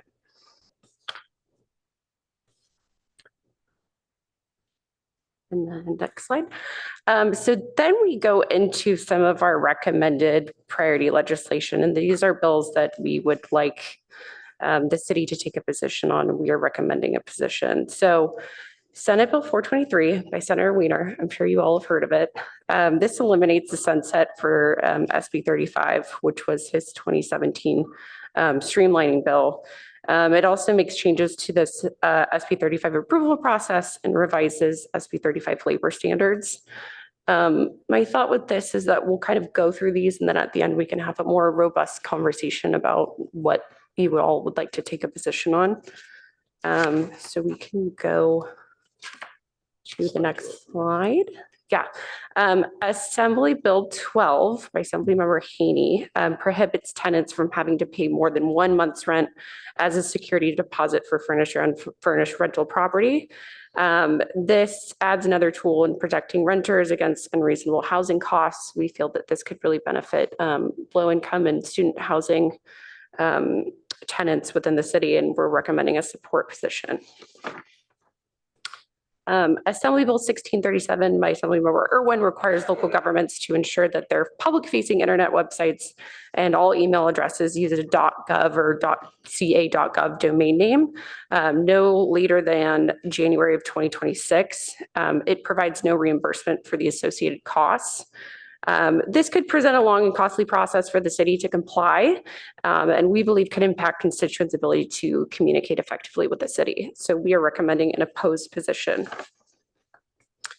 And then next slide, please. Assembly Bill 1598 by Assemblymember Berman requires DOJ to prepare a firearm safety certificate study guide for those who are seeking a gun license, and to add additional criteria to the firearm safety certificate test. This could improve public safety related to gun violence.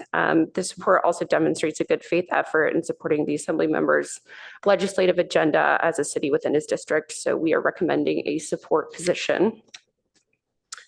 And then Senate Bill 2 by Senator Portantino creates a new issuing process for concealed carry weapons licenses following a pretty consequential Supreme Court ruling in New York. The city supports efforts to address statewide public safety, and the city council adopted a similar version last year. So we are recommending a support position. And then finally, Assembly Constitutional Amendment 1 by Assemblymember Aguilar Curry lowers the necessary voter threshold from a 2/3 vote supermajority to 55% to approve local general obligation bonds and special taxes for affordable housing and public infrastructure projects. This bill creates another optional tool for infrastructure financing and kind of levels the playing field between cities and school districts, because school districts already enjoy that 55% voter threshold. So we are recommending a support position on this. Thank you, Carly. And then moving forward, I'll just do a quick overview. So the rest are the monitoring ones. These are bills that we're doing some discussions on behalf of the city's behalf. Would love to get your feedback. So just quickly on this slide, Brown Act open meetings. Next slide, please. Next, there's a handful of bills on energy and utilities. We're having discussions with the various authors on these bills. Next slide, please. And then, of course, housing and land use. Another year of a handful of housing and land use bills. Next slide, please. A few more on housing and land use. And then next slide, please. Continuing on more housing and land use, obviously, it's a very rich policy topic that the legislature is embarking upon. Next slide, please. Homelessness, as last time we were here, the homelessness came up as an issue. So we're talking to the various authors on these bills. Finally, next slide, please.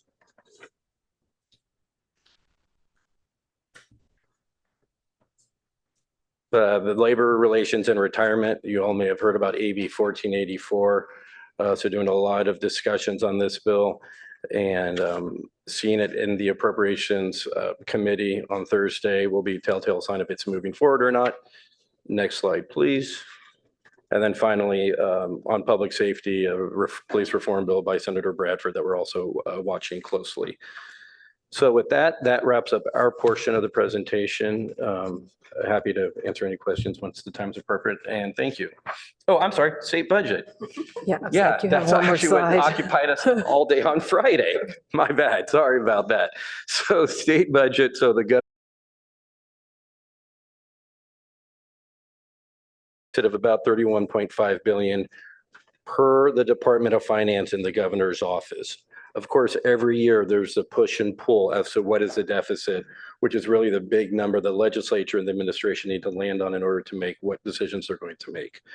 The good thing is the governor's proposed these not really draconian cuts, a lot of delays and shifts to future bonds and stabilization. So the impact on cities is not as dire as it could have been.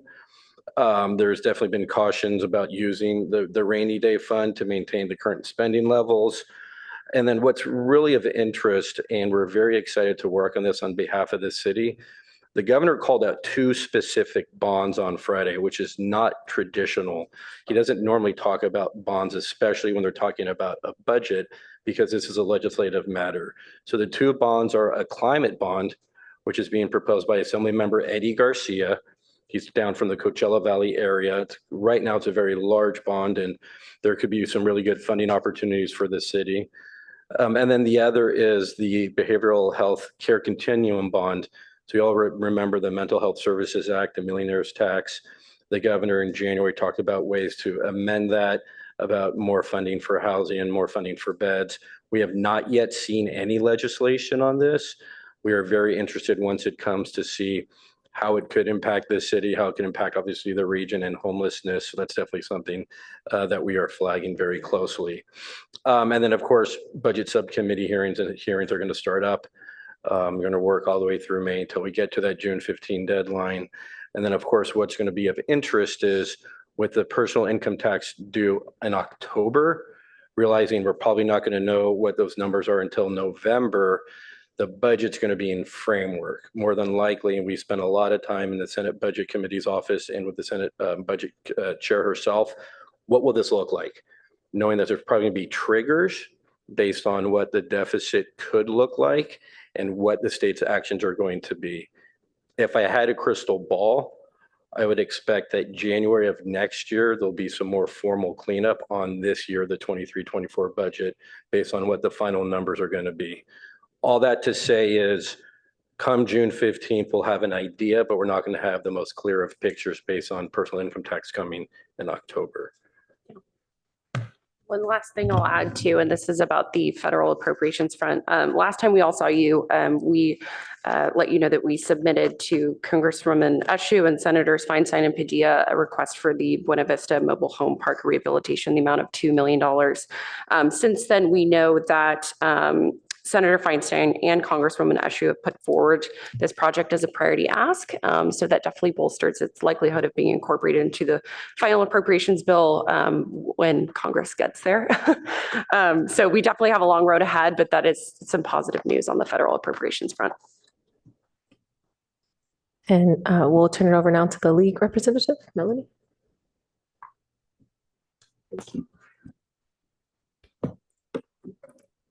And Madam Clerk, could you pull the presentation back up, please? Thank you. I mean, I can do this without slides, but good evening, Council, Mayor. It's great to be with all of you this evening. I'm Melanie Perrin. I'm the Deputy Executive Director of Advocacy for the League of California Cities. Appreciate the opportunity to get out of Sacramento and be with our people. It's great to be spending time with you.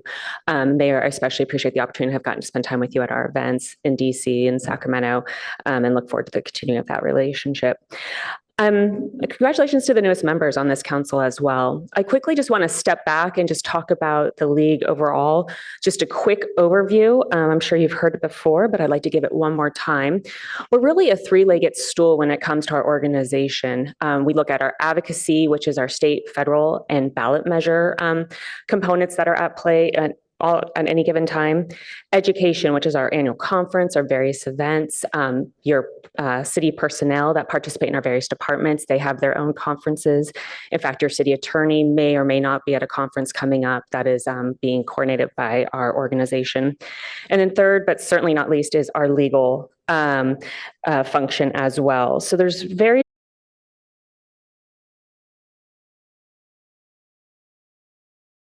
specifically partial to advocacy for some reason, so I'm here to present on the advocacy side this evening.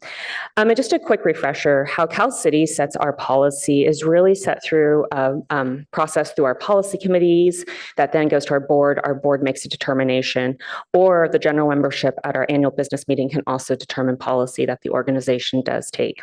So those are two different routes that are available for policymaking. I encourage any of you to participate in our policy committees or to even try to be on our board.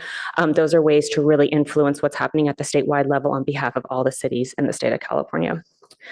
I appreciate Mr. DeLuca's remarks about the budget, so I'll quickly talk about where we are on behalf of all our cities. If we can go to the next slide, please.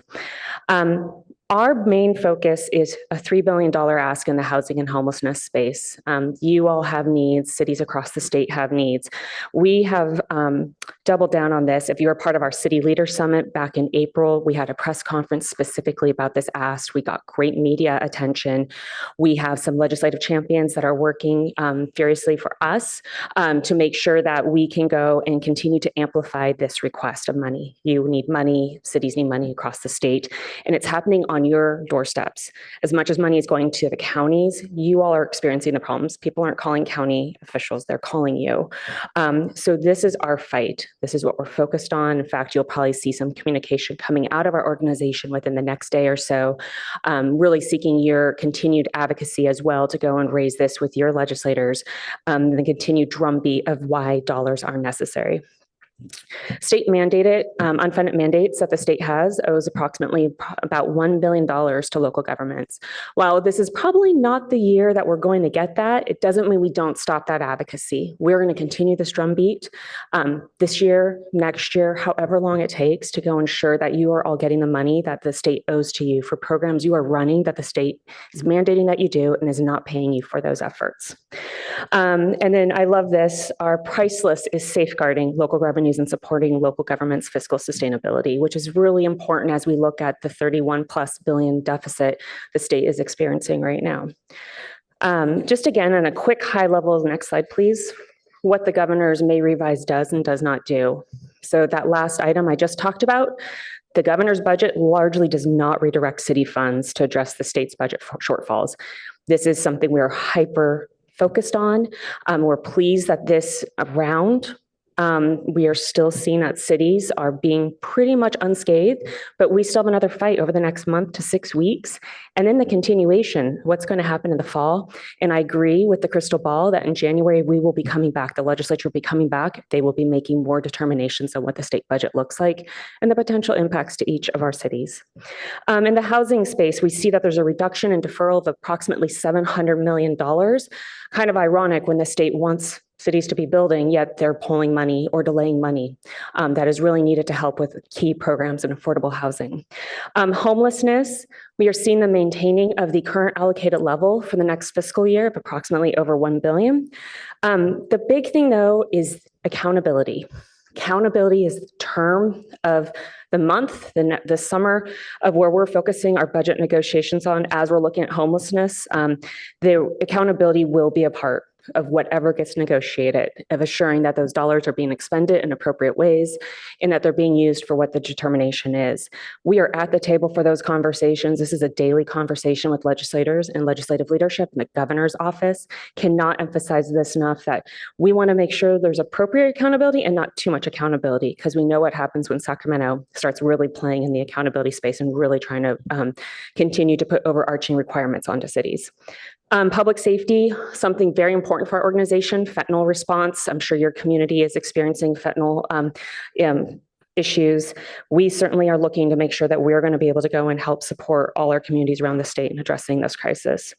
Infrastructure, we see continued investments in infrastructure, including the broadband investments that are so key that we all fought for. Cal Cities was pleased that we stopped a last minute effort by broadband companies to try to swipe out last mile funding and shift it over to middle mile. We were successful last year for each of our jurisdictions. And then again, the climate change, we do see that there's going to be a 2024 bond measure most likely. We are supportive amended on the bond measure that was referenced a few minutes ago, with the amendment really being local governments need more money out of that bond. Next slide. So Cal Cities, what's our advocacy priorities for this year? These advocacy priorities are set by our leadership of the organization through our departments, divisions, caucuses, policy committees, our board, and then the board makes a determination and finalizes what they are. And this is not a shock. Homelessness, housing, public safety, and making sure that fiscal revenues are protected. That is where we are focusing our efforts this legislative year. So really quick in that homelessness space, as I talked about our budget ask, we are really involved also on AB 799 by Assemblymember Luz Rivas. This is one of the accountability measures that's in play right now. There's going to be a lot of movement on this and potentially will get swept into the budget negotiation. Additionally, SB 7 by Senator Blakespear, a former councilwoman actually, who is proposing a bill that would actually make it a right requirement for housing for homeless within your RENA requirements, what your housing element says. We have significant concerns with this measure. The price tag is probably going to be over $100 billion. If we look at housing every single homeless person and you look at the average cost for a unit, which we're looking at about 600,000, those are substantial numbers. And when we're in a deficit and the expectation of what cities can provide, when you all have resources that you're spending on homelessness and other critical services for your community. So those are things that we're focused on, making sure in the homelessness space that there's appropriate conversations and appropriate funding along with accountability in that. Mental health, we are also engaged. Senator Eggman has 2 mental health bills. These are the continuation of last year's legislative packages. We are in support of those and continue to fight to make sure that those bills do get across the finish line. For public safety, I'm really disappointed to talk about AB 1708. Pleased that we're sponsored by Assemblymember Mayor Shuchi. However, this is a bill that would have done modest reforms to Proposition 47. When we look at how Proposition 47 is set up right now and how when there is a person with multiple convictions, what their opportunities are for rehabilitation and such. This was a modest measure that was proposed, but in the public safety space, if you've been paying attention in Sacramento, what's been happening in some of those conversations, it's been actually very discouraging. What we are seeing in the public safety space is even with our fentanyl legislation that we continue to push, that Sacramento is really tempering those bills being moved forward that can make meaningful changes that impact your city and your residents in your city who want to feel safe. On the fentanyl side, we are supportive of several fentanyl measures. In fact, we are releasing a letter to legislative leadership, the Assembly legislative leadership, either tonight or first thing tomorrow morning with over 400 signatures of city officials regarding fentanyl response, and that cities need to be at the table. If you're interested in joining the letter, talk to me afterwards. I'm happy to chat with you about that. Also, there's a fentanyl hearing next week, and we want to make sure that cities are represented during that hearing. So this letter will cover both that the legislature should be pushing legislation forward, and also that cities need to be at the table as we have ongoing fentanyl conversations. And then number 4 is really about the budget, which I just covered, in protecting cities' revenues. Next slide. Oh, if we can go back a slide. That slide, thank you. Sponsor legislation, I'm pleased that we're sponsoring 9 bills, but I can assure you we've taken positions on dozens upon dozens of bills regarding impacts to cities, ranging from environmental quality to housing to community services. So we have a wide range. Really quick, I do want to highlight, we are sponsoring 2 Brown Act bills. One, unfortunately, is not moving forward. The other is an extension of AB 361 requirements and makes it, it removes the sunset in there. So we're very pleased about that. Other things that we are excited about, we have a resolution that we're carrying for Cities Week. Blanca Pacheco, a former board member of ours, is now an assembly member. She is carrying that. And then we're also doing a lot in the public.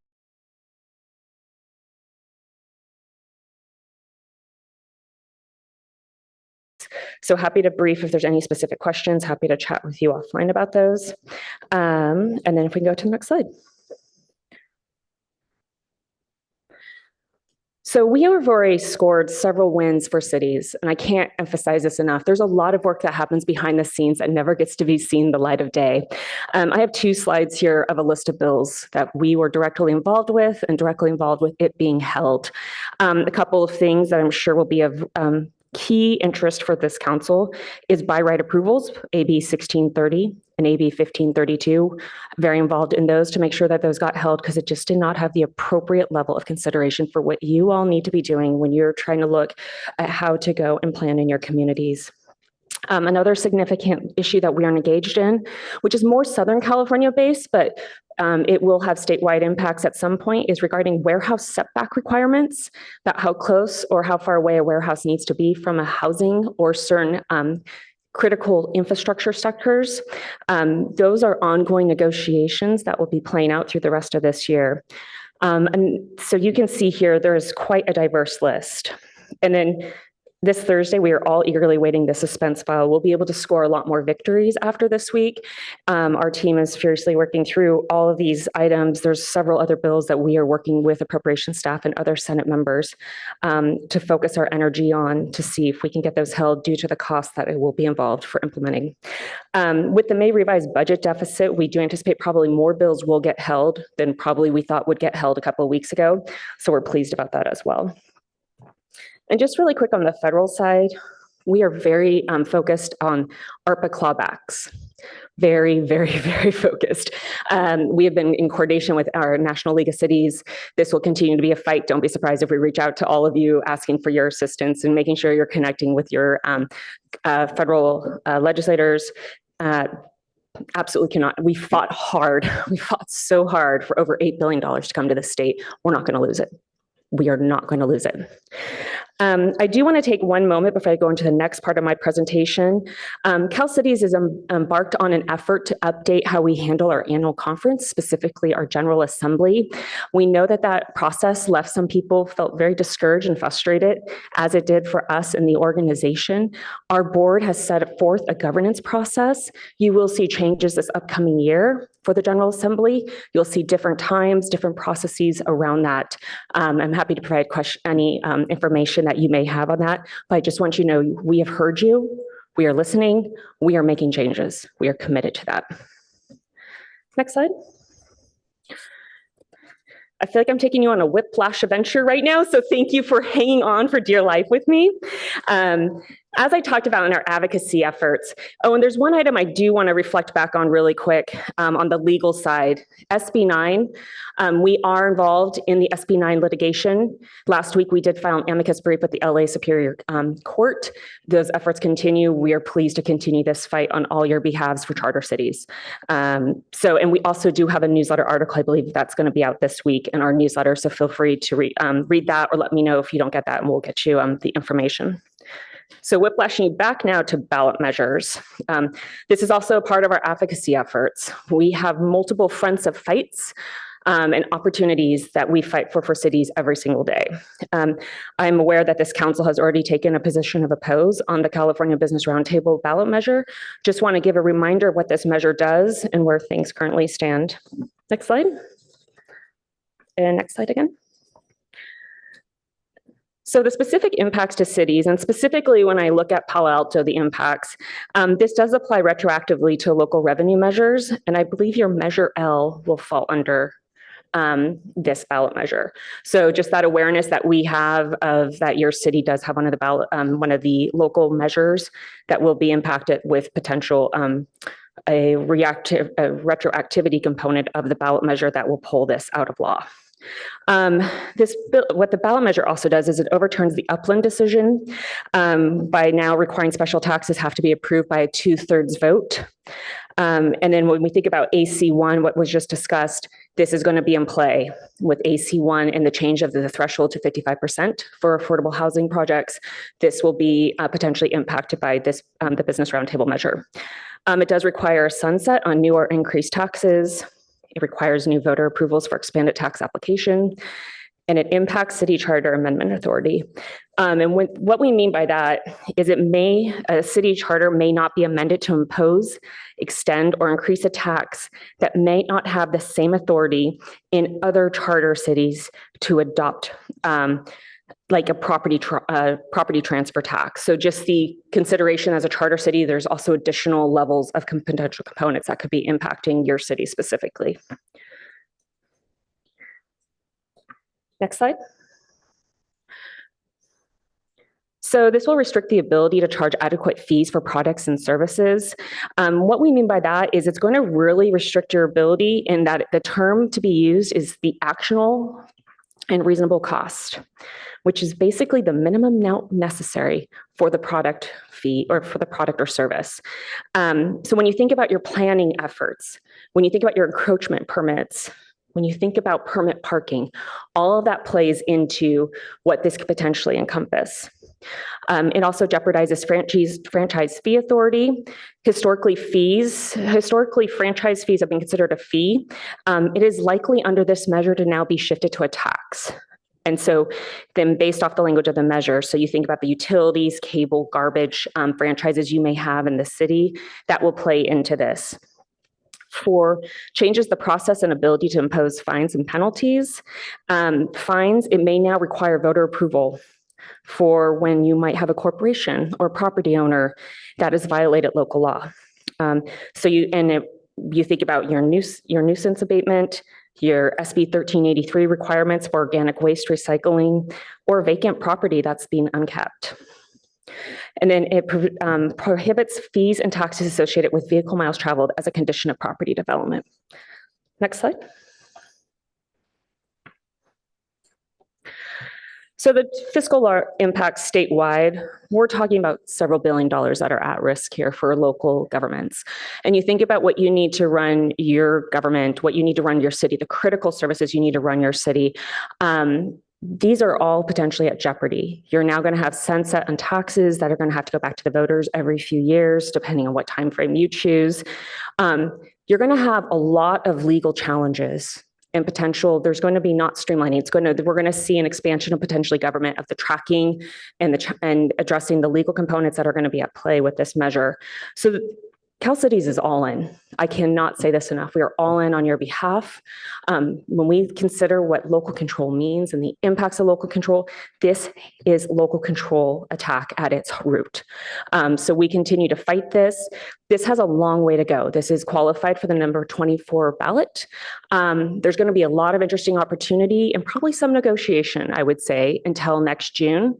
June is that special sweet spot for us when it comes to a date, because the legislature can make changes when we look at what something could be added or removed from the ballot. June 30th is typically that spot that we look at.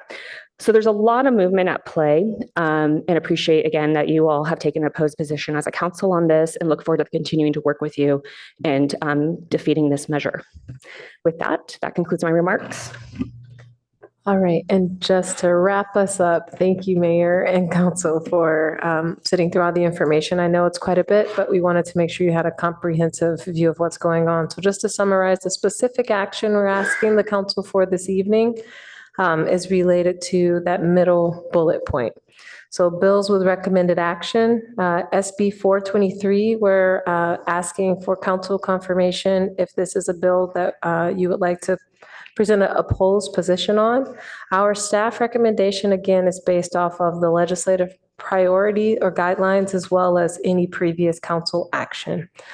The next bill is AB 12, support position, AB 1637, an opposed position, AB 1598, support, SB 2, support, both of those are firearms related, and ACA 1 is it again, because I know you've had that information presented to you a few times. So that's the action requested of the council today. And of course, we're here to answer any questions on any of the topics. Thank you. Well, first I want to say thank you for coming from Sacramento, and it's a pleasure hearing all of this. So I'm going to bring it to council for questions, then we'll go out to the public. Councilmember Vinker. Thank you, Mayor Koo, and thank you, Deputy City Manager Cotton Gaines, and thank you to our friends from Townsend and League of Cities for presenting all of this. It is a lot, and I'm sure my colleagues will have lots of comments on this. I just have a couple items I wanted to address, but preliminarily, I wonder if going forward, because this is such a great volume, if it would make sense for it to go to policy and services for digestion and feedback to the council. And some of my colleagues who've been here longer than I may have thoughts on that they wish to express, but I wanted to raise that issue. The first thing I wanted to mention was with respect to that middle bullet, certainly SB2 is something that I feel strongly and passionately about. As we discussed previously at our March 6th meeting, we actually passed a resolution that expressed support for it. In fact, it directed the city's legislative activity team to support SB2. We also instructed staff to draft a resolution to state various things that then came back to us, and we then approved that. And it includes statements such as the city of Palo Alto is deeply concerned for the safety of its residents given the epidemic of gun violence in our county, state, and country. But for recent Supreme Court and other decisions that substantially reduce the city's ability to ban firearms more broadly, the city of Palo Alto would prohibit firearms in a broader range of places. And key to this is Section 3. The city calls on state and federal officials to do all they can to address this issue and broaden the list of sensitive places where firearms may be prohibited. So I believe we've already decided on that one. So yes, please. And my question to you would be, what is it that you would recommend we do to, quote, call on our state officials? Would it be a letter before the appropriations does their, before the suspense date on Thursday? Or what might you recommend we do to live into that ordinance, or that resolution, I'm sorry? If I may, through the mayor to the council member, thank you for your leadership on this topic. As you very well know, this was something that was really close to the finish line last year. Yes. Did not make it. A handful of thoughts. One is we could bang out a letter very quickly to make sure Senator Portantino gets it. It's kind of ironic. He's the author of the bill. It's in his committee, the Appropriations Committee. Just really express what the city of Palo Alto is doing locally and offer all of our support. Share that letter, most importantly, with all the members in the assembly, because that's where it's going. And last year, that's where it had a bigger hiccup. It was challenging. There are some other direct actions in which we're always a fan of: personal phone calls, Sacramento advocacy days, working with other regional leaders to get behind not just what you all are doing. And the city attorney let us know that there's other cities considering or working on this, or showing the regional approach is really helpful. And then a couple other ideas that I have that we're happy to speak with you offline about. But it really kind of runs the gamut of how involved the city team wants to be. As we've seen in August, kind of fast forwarding, when there's so many bills on the floor for one house, things get tight. It gets hot in Sacramento. There's a lot going on. So always that personal touch is always helpful, explaining why the city's so passionate about it, why we want to restrict where some of these concealed carry permits allow and what have you. And then the other thing is you all have great regional reach and statewide reach. Another thought is kind of going through your own networks, seeing who you know. Maybe you've worked with some legislators that are legislators now.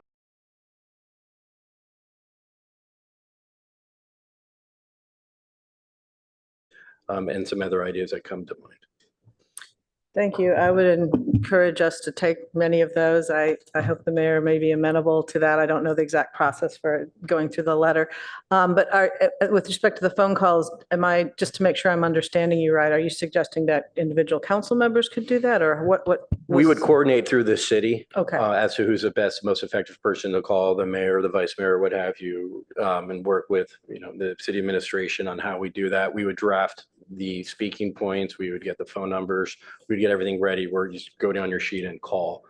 And so what's always effective that we've seen is just that personal person-to-person contact.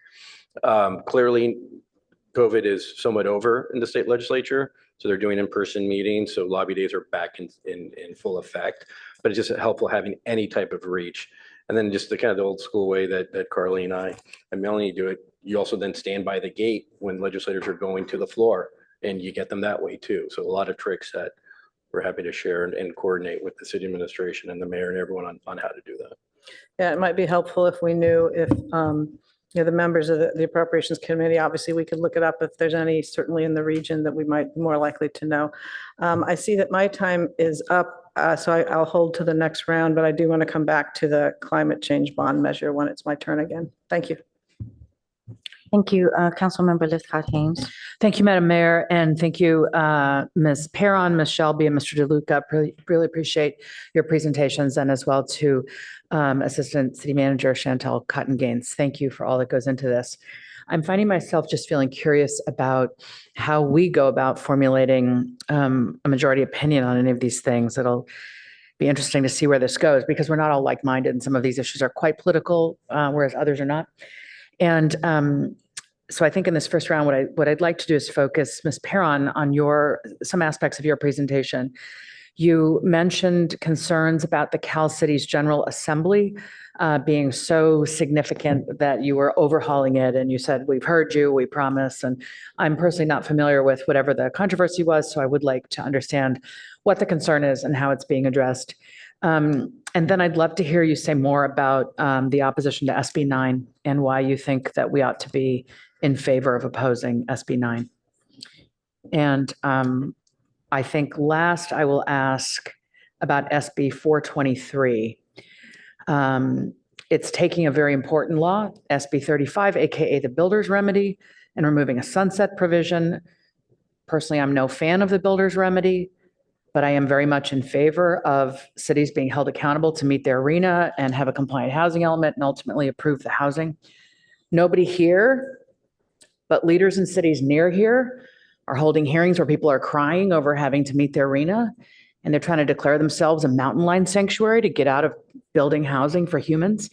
And so I am very interested in why we are being recommended to oppose what at least some of us see as a tool the state has come up with to hold cities accountable to provide housing for humans.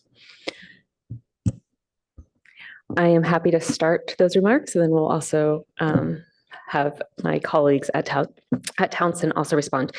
In regards to the General Assembly, so through our annual conference, we have our annual business meeting, and there's an opportunity for our general membership to present a resolution, a general resolution or petition resolution through a process.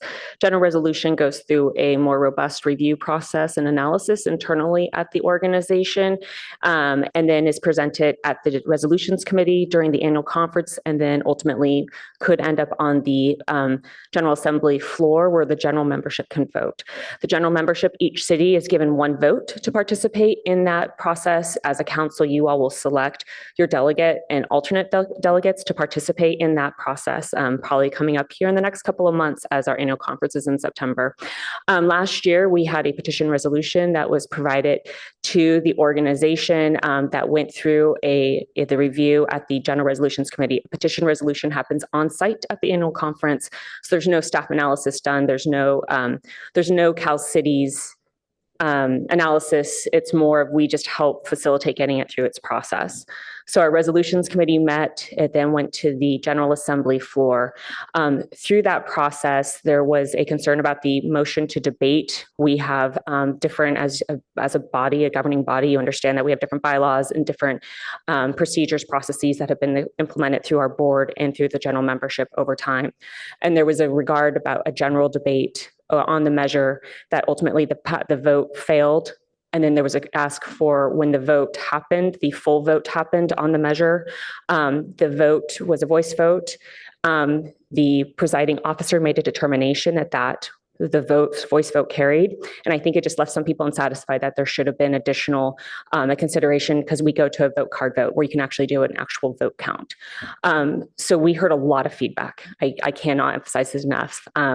Your council has certainly spoken up about this. We've had several other councils, a lot of elected officials reach out, just that it did not feel like a fair process. We took this very much to heart. Our board has set up a governance subcommittee that is reviewing all aspects of the General Assembly and the Resolutions Committee. So one of the big things is the General Assembly happens at the tail end of the annual conference. And there's always that struggle where people may or may not be in the room. for consideration. So we are looking that we're going to take that General Assembly, we'll be moving that time, most likely to earlier that day, so that we can still adhere to other processes that are associated around the general business meeting that come from the Resolutions Committee. So that's one thing that's in play. Another thing that the Governance Committee and the board are making final determinations on is the when a measure ends up on the consent calendar versus regular calendar, because that also played into what happened last year and the opportunity when debate can occur if it's on a consent item versus if it's a regular item. So those are changes that are currently being finalized, and you will hear a lot of communications about those probably starting in the next month. You're going to start hearing a lot about what we're doing to make enhancements so that the experience is much better for our elected officials who participate in this process. Thank you, Ms. Perrin. I'm out of time, so I'm going to hold my questions on SB 9 and SB 423 till the next round. Thank you very much. And Madam Mayor, if I could jump in just to provide a little bit of context of the recommendation for oppose on 423, is that okay? So I'll give it over to Carly, and then I'll just add on a little about process, which was the second part of your question. Yeah, absolutely. So SB 423 does a few things. It revises some of the approval processes or the processes by which SB 35 provisions can be triggered. So initially, the SB 35 provisions were triggered when a city had not issued enough building permits to meet their RENA numbers at one or multiple income thresholds. SB 423 expands this criteria to now apply to all cities that do not have a compliant housing element. So that's quite a big change. It also incorporates coastal zone parcels. It revises labor standards, but most of all, it eliminates that sunset date. One of the things that is important about 423 is that SB 35 provisions have been cross-referenced into multiple pieces of legislation. That includes SB 6 and AB 2011 from last year. Those bills would allow a developer to come in and build residential units on parcels that are designated commercial and retail under very specified affordability and labor requirements, but still the scope of this bill has grown substantially. And so our recommendation really comes to that sunset removal date. We feel that the legislature should have to revisit these bills every few years, especially given the changing physical landscape of the state too. You know, we have new fire maps that are going to be released soon. We have this incorporation of the coastal zone and, you know, kind of the contention between the Coastal Act and, you know, some of those parcels. So, you know, there really is a lot that's changed within this new measure. But really, I think that it all kind of boils down to that sunset date and really trying to reestablish that and kind of revisit this policy in the future. And from a process perspective, the last piece as an answer to this question, thank you for the extra time, Madam Mayor. So staff looks at the legislative guidelines that you all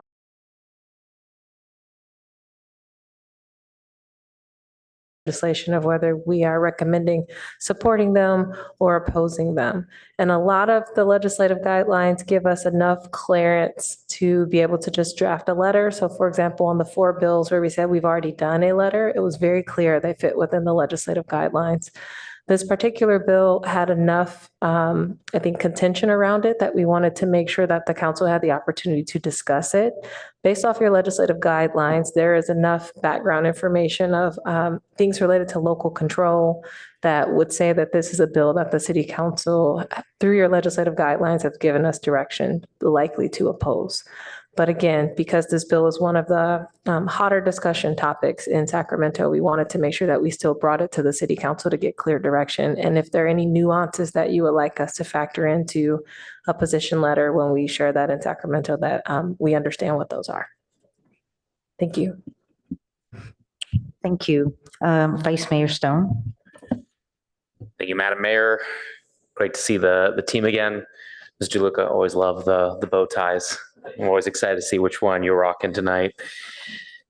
Going through some of these, first AB 1637, I recommended that we oppose, but I understand the argument behind the bill is that by requiring cities to switch over to a .gov domain makes presumably cybersecurity safer for these organizations.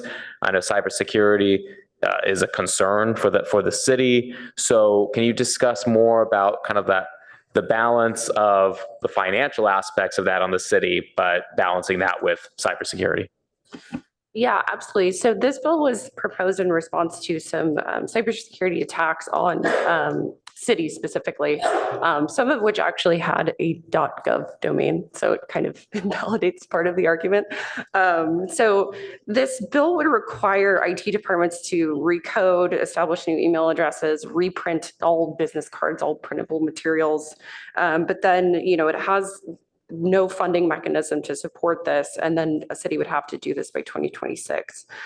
The entity responsible for approving these domains is the Cybersecurity and Infrastructure Security Agency in the federal government.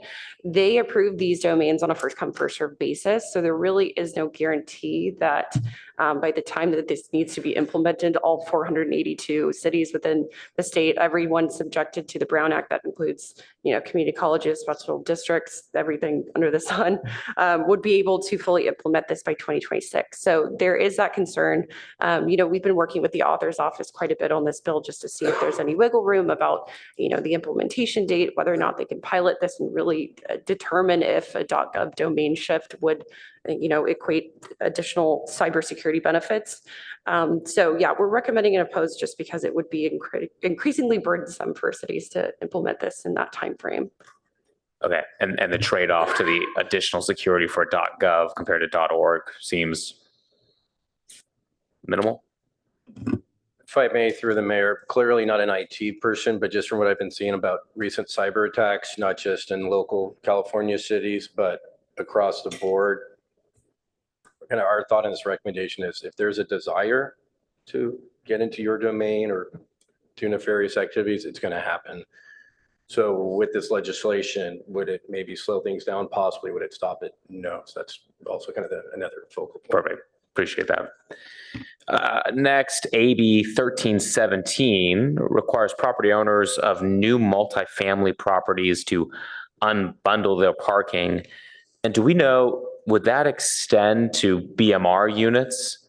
And if that would require tenants who qualify for BMR units to have to pay extra for parking as well? Let us check that and get back to you on it. That is on the monitoring list.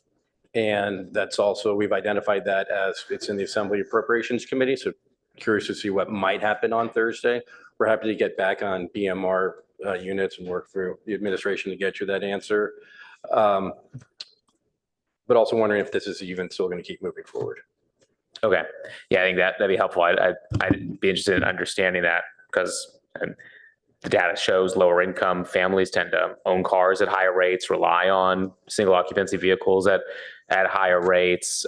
Just seems like another kind of state-sponsored windfall for developers. It's not actually going to help those who need it the most in the state. So I think a little more information on that would be helpful.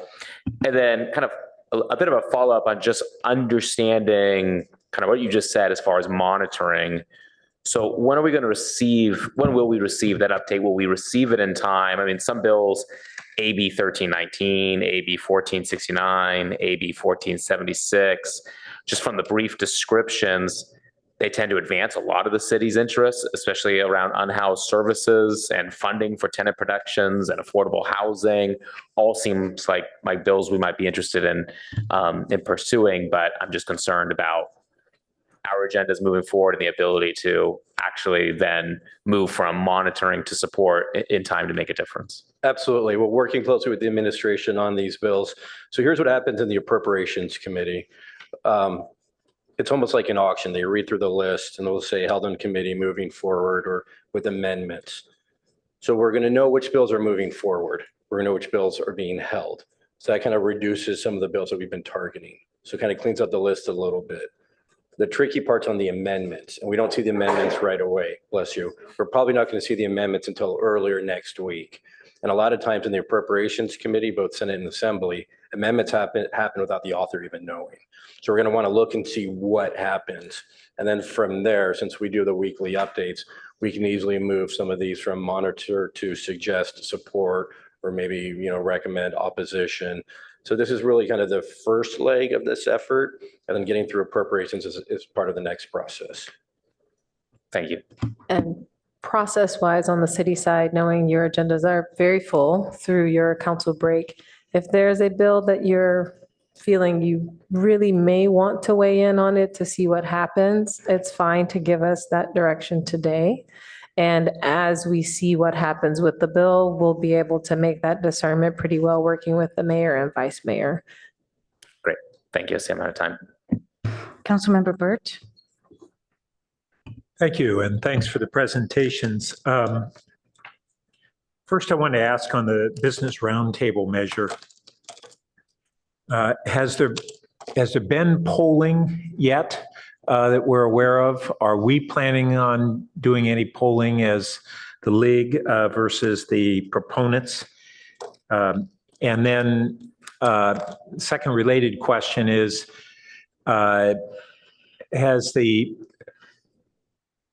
what's the role of the chambers of commerce in support or not supporting this bill, including our local chamber of commerce?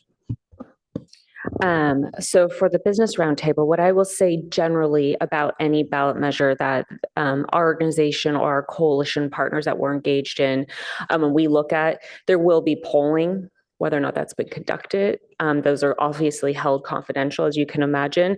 But that does set forth a process of where we see, we're in a coalition with the SCIU, the professional firefighters, AFSCME. Politics makes strange bedfellows. So this is one of those, we're in a good coalition with really key people. There will certainly be polling done over the course of this ballot measure so we can understand where messaging is, how the ballot measure is labeled. That will play into where we would have to expend potential resources as a coalition. So certainly there will be polling done early. It's still early in the process to when we talk about polling, but it will certainly be done as any campaign would be doing. And then in regards to the chambers, I will say that the state chamber has put in a modest amount of money, if I remember correctly, about $100,000. Overall, the Business Roundtable has had over $15 million pushed into that campaign account. The statewide chamber is not taking a true proactive role. When you think about the Business Roundtable, these are your Fortune 100 companies. These are your big companies and corporations that are in Palo Alto, serving your main streets.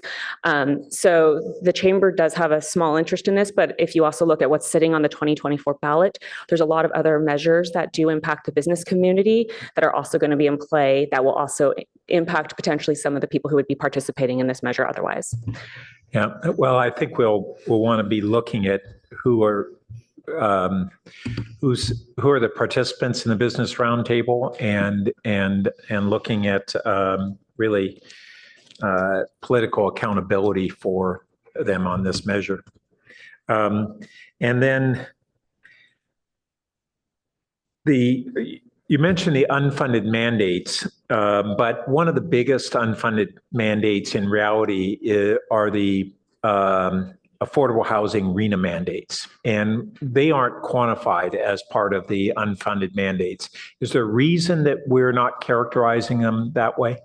For the purposes of the $1 billion amount we use, and appreciate your clarification there are several hundreds, thousands unfunded mandates that are put onto local governments over the years.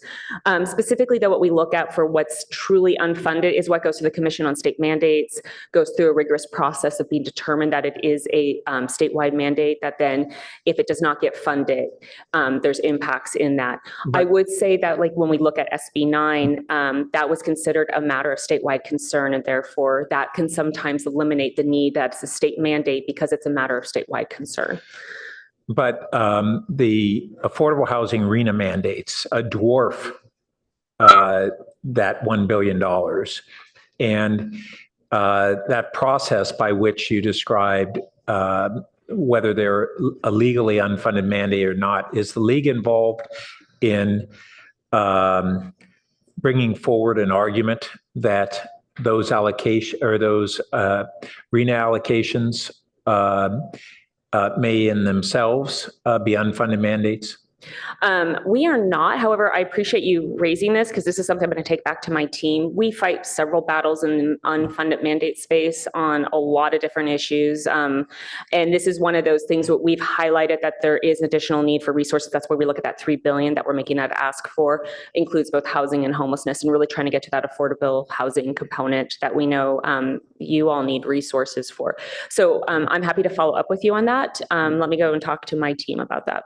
The last, I wasn't able to do a side-by-side, but we have the league-sponsored legislation and then the priority monitored legislation that Townsend has described. They don't seem to align.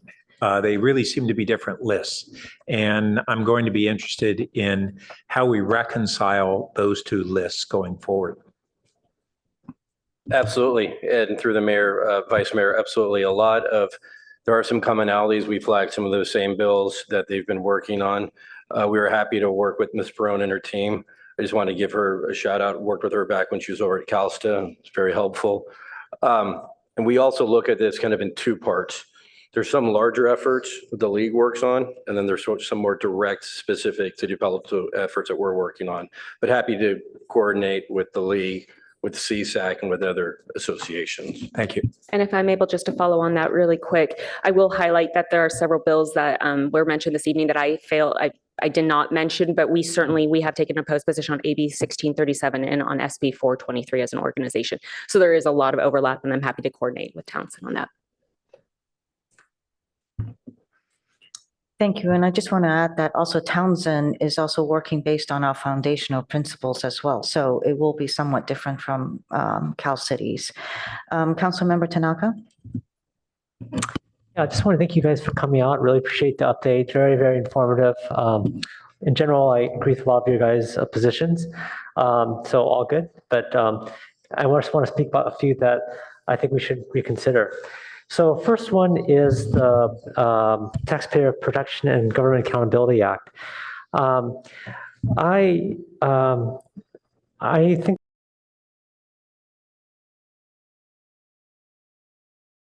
voters a voice on all statewide tax increases, which I think is a good thing. We've also seen kind of a flight of companies from this area, which I think is also problematic. And, I think this also gives us better accountability and transparency, which I think we want to do in government. So for those reasons, that's why I support it. And then there's a few others which I think you guys oppose, but I actually support. So first one is 423. So I think this is the Wiener one. So I think this is one that you guys have down as opposed, but I have the opposite opinion, and I think we should support it. And then the other one is AB 12. AB 12 is, trying to find here it is. AB 12 is security deposits. And I think you guys support that one, but I think we should oppose it. And the reason why on 423 and AB 12, I have kind of the opposite opinion of what you guys are recommending here or have here is because I think the way we help the affordability housing issue is actually building housing.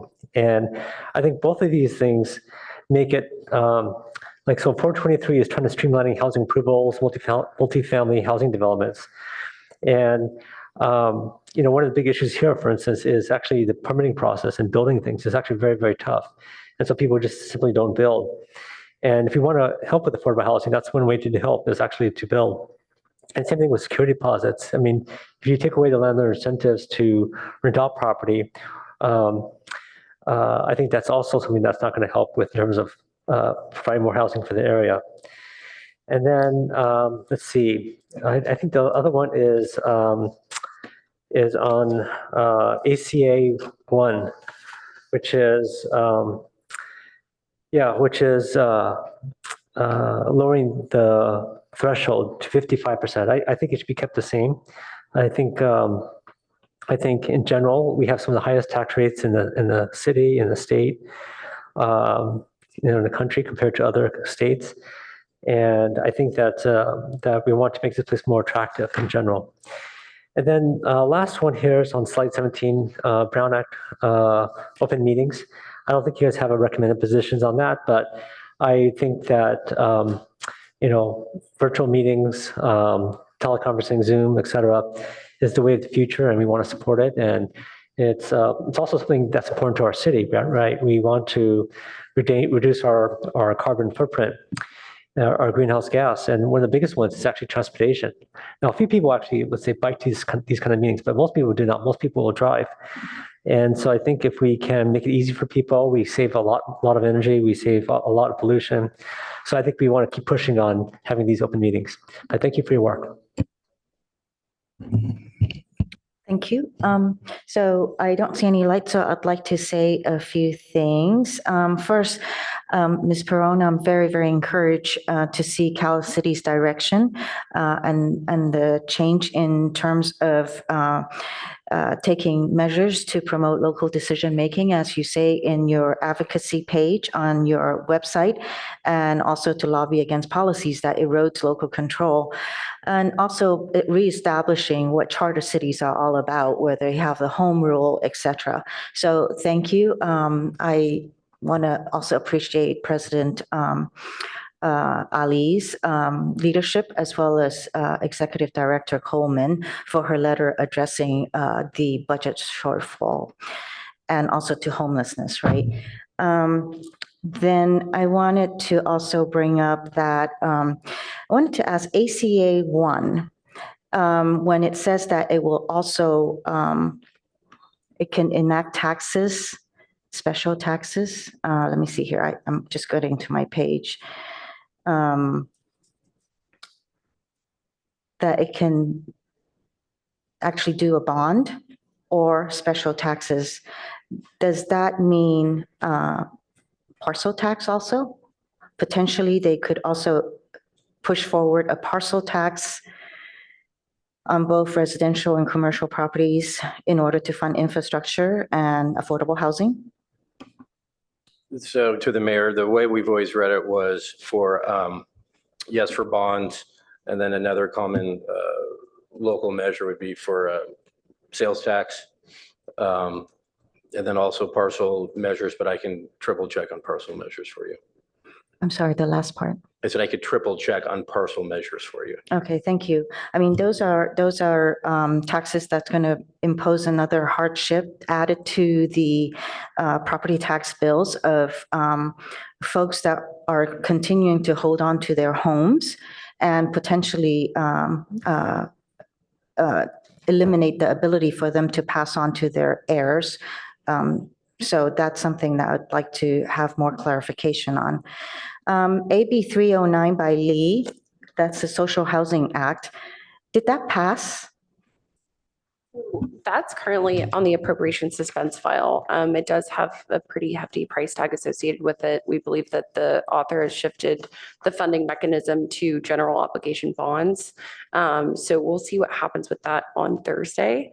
But historically, this is the third attempt of him to pass his bill. It's been held under suspense twice. So okay, yeah, it is a big hefty lift. And then also, in terms of social housing that is developed and authorized by the authority, it would be owned by the authority. So it's one thing if they paid for it, but then also just to authorize it and somebody else pay for it on somebody else's land for them to hold it and owned, it would be rather unreasonable. In terms of AB 1633, Housing Accountability Act, this one here imposes additional duties on local officials, and also the bill would create a state mandated local program, which could also cause more work for cities and our staff, which means more overtime and more work. So I have concerns about that one. I was just wondering, is that also Thursday? yes, it's my understanding that it is on the appropriation suspense file and will be acted upon Thursday. So yeah, we'll be sure to send updates on those as soon as we know more. And I do want to thank you for monitoring SB 423 and giving me an update on that. The next one is AB 965 by Carrillo, which is the broadband permit applications. This is actually very unreasonable in terms of even shortening more of the shot clocks for local governments. So these antennas that it's going to also be approved as batches, and I would be concerned about that. And lastly, that it does remove the government's ability to protect health and safety for its community. So I would hope that you continue monitoring that, but better if we have a pose on that very clearly. SB 252, Gonzalez. This one here, I have a question. Yes, we want to divest from existing fossil fuel companies for CalPERS, but I wanted to know what would that do to the investments and the bucket of it, because there is what if now we have less choices to invest in, then are our investments going to yield less towards the city for its use? So if you can give feedback on that. Yeah, well, I don't have any really quantifiable metrics about how it would impact the fund. We do know that there is a large portion of the portfolio that's invested in fossil fuels, so it would contribute to the destabilization of the fund. So yeah, we'll closely monitor that as well. Thank you. SB 405 from Cortese. It's the housing element. Again, it would require posting and more work for the city and for the staff, and also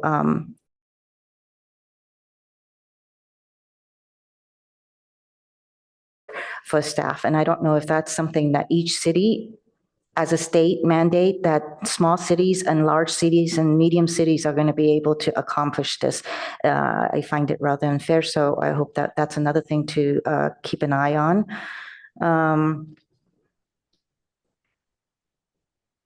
On the AB 12, security deposits, why is it both furnished and unfurnished? I would say unfurnished would be all right with the 1 month, but the property owner is investing in furniture.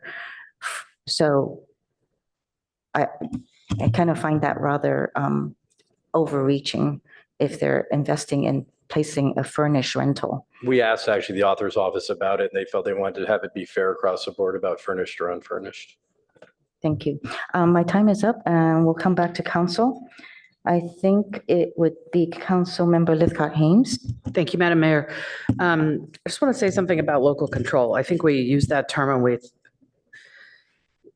it means different, it has different impacts depending on who's articulating it. Local control is used to restrict a woman's right to choose or protect a woman's right to choose. And it's used to allow open carry of guns and to prevent open carry of guns. And it's used to restrict books on gay people being in a library at a public school and ensure that such books are readable. And here we are talking about it in the context of housing, and we have different perspectives on what local control means. So I think it's dangerous to sort of blanketly be in favor of local control or against it, because it's really just a proxy for us wanting to have the right to do what we may want to do, whether we agree with the state or the nation or not, is what local control is about. So I would like us to hear from Cal Cities on the SB 9 argument, and specifically what argument y'all are making about why SB 9 should be opposed. Second, I would like to know from whomever can tell me, Buena Vista, the $2 million that have been requested in the appropriation cycle, I'd love to know specifically what that $2 million is planned to be allocated for. And that's it for me. Thank you. I apologize. I'm going to have to crib note this, so bear with me for a moment on SB 9. SB 9 interferes with the home rule that you all are very familiar with. And specifically, what our amicus brief is focused on is that it does not meet the conditions necessary for the state to override charter or city authority. Specifically, the brief focuses on that SB 9 fails to clearly articulate the matter of statewide concern it intends to address. When we talk about that, The bill says that the purpose of SB 9 is to ensure access to affordable housing statewide. SB 9 is not an affordable housing bill at the end of the day. I just want to make that clear. So that's where part of our argument is focused on, is it does not actually meet the intent that is in SB 9. So that is one part of our amicus brief. So that is where we've primarily focused our efforts on. Let me take a look here. And then again, that with the home rule, that the state does not have the ability to override the charter city authority when it comes to home rule in this space. So those are the primary, and I'm happy to go and provide you the amicus brief as well, if you would be interested in that. Thank you. And on Buena Vista, please. Yes, thank you, Councilmember. We submitted a federal earmark request for Buena Vista for the electrification of the site. So that aligns with the city's goals of our REACH code and encouraging electric utilities as opposed to gas. The gas line there is very dated. It's getting to a point where it may not be even useful. So something needs to happen in replacing the utilities. And just aligning with all of our sustainability goals, our request was to electrify this site. And at the community meetings that the Housing Authority has been having with the residents, they've shared that the future site will be all electric, and they've received some feedback about it, mixed reactions, honestly. But that's what the earmark request is for. And do we think 2 million will adequately cover 100% electrification for that number of units? No. Go ahead. So it's a portion. Can you give me a sense of what fraction it is? We do not have information on the full scale associated with the infrastructure project, only to know that it will be significantly more than that. Okay, thank you very much. Councilmember Lowing. Yeah, thanks very much. This is just a first-rate bit of research and maybe even a better first-rate presentation of a complex issue, and nice little boxes for us. And then you were able to elaborate on questions that really cleared up a couple of I think significant points. With respect to the ones that are here in terms of oppose or not oppose, I would actually be willing to support all of those. And if when we get to the motion tonight, I would add Councilmember Vinker's other one to this list and include that with it. Can't find the number right now, but I know. There's just a lot. SB2, public safety. Particularly, I just want to talk about two of them. I really appreciate your discussion of the SB 35, because it basically says if it wasn't so comprehensive in its overreach, it might be okay. But it's just there's so many vagaries in there, the sunset date and so on. So that was that wasn't in the summary, but that was in your comments. I thought that was really important to talk about.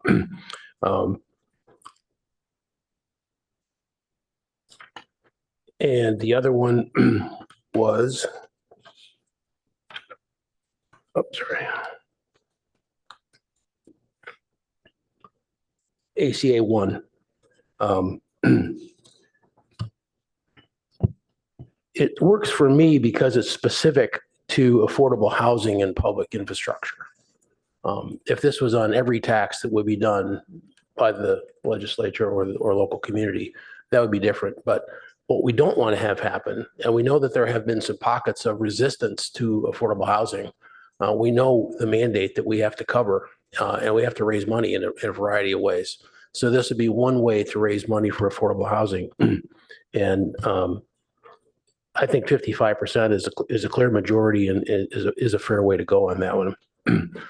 So those are the two that I particularly wanted to call out and support. And then just a minor point, perhaps in the scheme of things, but I do agree with the mayor on the 1 month versus 2 months of security deposit. About a year or so ago, when we did renter protections on the planning commission, we discussed that quite at length. And the concern was that if we went down to 1 month, it might have the effect of preventing the housing going up, at least in our jurisdiction. Now, if it's a state law, our jurisdiction goes away because it's a state law. So that's a little bit more tolerable. But it is an area of concern. And her point is correct that there's more property at risk there in a furnished apartment. So, okay, thanks.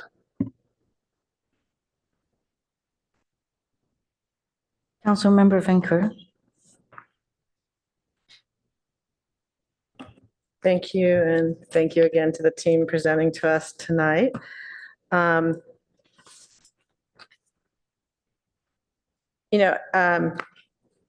Generally, on these bills, in the support or opposed positions that were based on the principles passed by this council, but not this council. It was done right before the first of the year, before three of us were seated. So I think that's part of what we're feeling tonight, is that there may be some evolved views by the council. So I wonder whether on some of these where there may not be as much consensus as there was before, whether those are ones that we shouldn't particularly take a position on one way or another because it warrants further discussion than we probably can do tonight. So that would just be a general thought. But I did have a question, and I believe this was part of the Cal City's presentation. I just was wondering if you could elaborate for me a little bit. We talked about the May revise for the governor's budget.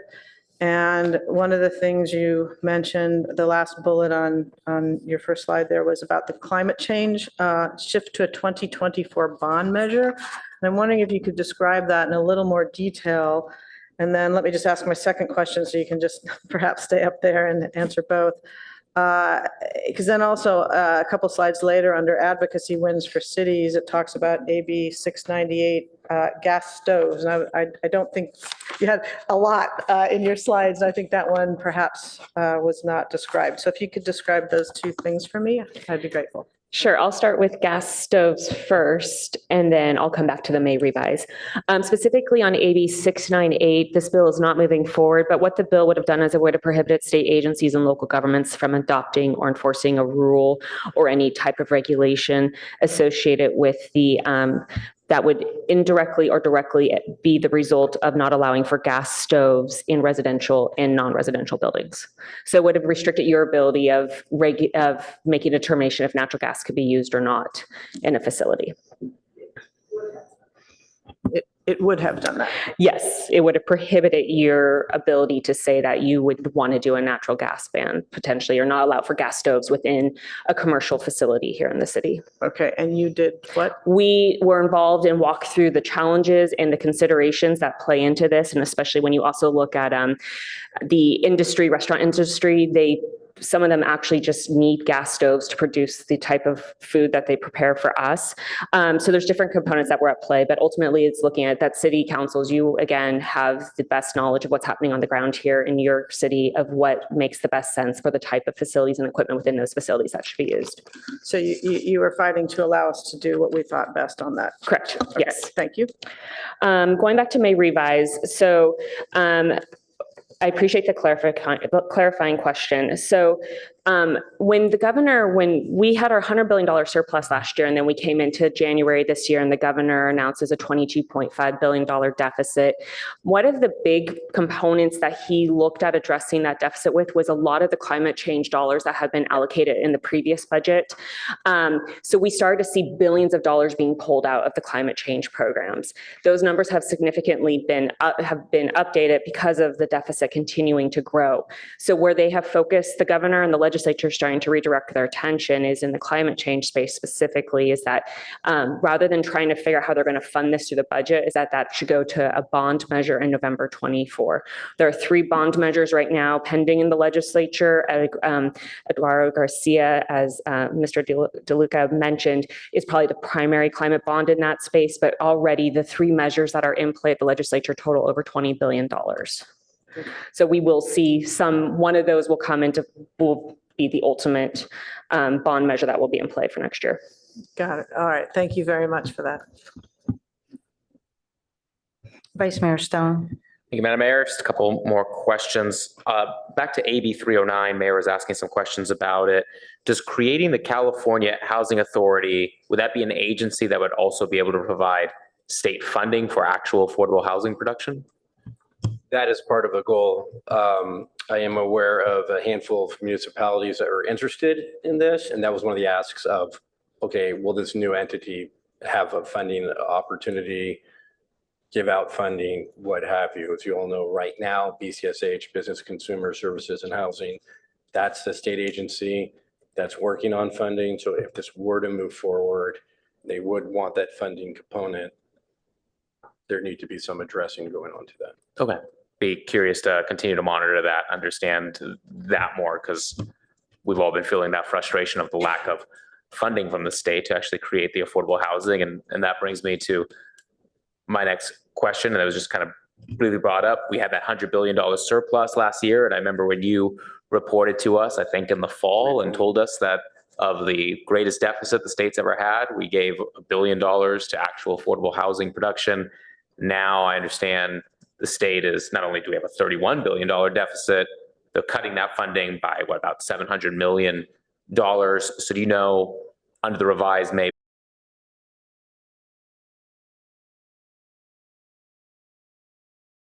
the top of my head, I do not, and I'm happy to get that. And just remember, so this is what the May revises his proposal back to the legislature. So then they're going to push back on different funding pots. It has been clear from the Senate, and it's been clear from the Assembly, their support on the billion to maintain the billion for homeless services, with, just like what Ms. Brown said, with clear accountability. The nice one about that's the word of the day, because they have been clear about accountability. When it relates to funding for bricks and mortar, that's when, yes, last year I was telling you there was such a high surplus, but the amount of funding that went towards affordable housing, not to speak for some affordable housing advocacy groups, but there's a level of, is that it? So the question now is, and this is kind of the overall budget question, this also impacts, because we made on behalf of the city some direct asks to our delegation. The issue is, what's the deficit going to look like? And knowing what it looks like, then where's there wiggle room? Where's there room for some flexibility? Because we submitted to our assembly member and senator a request for funding for Newell Bridge. On one hand, people might be like, oh, you're crazy. Why would you submit a funding request? Well, like Wayne Gretzky said, you miss every shot you never take. We know how important that is to the city. At the same time, for everyone that we've been talking to in committees and in the legislature, like, we're not totally sure what the deficit number is. And there's still a desire for district funding requests. So in a very roundabout way to get to the point of your question, what will remain for affordable housing to be determined? The legislature has said it is something that it is a priority, depending on how much is still available.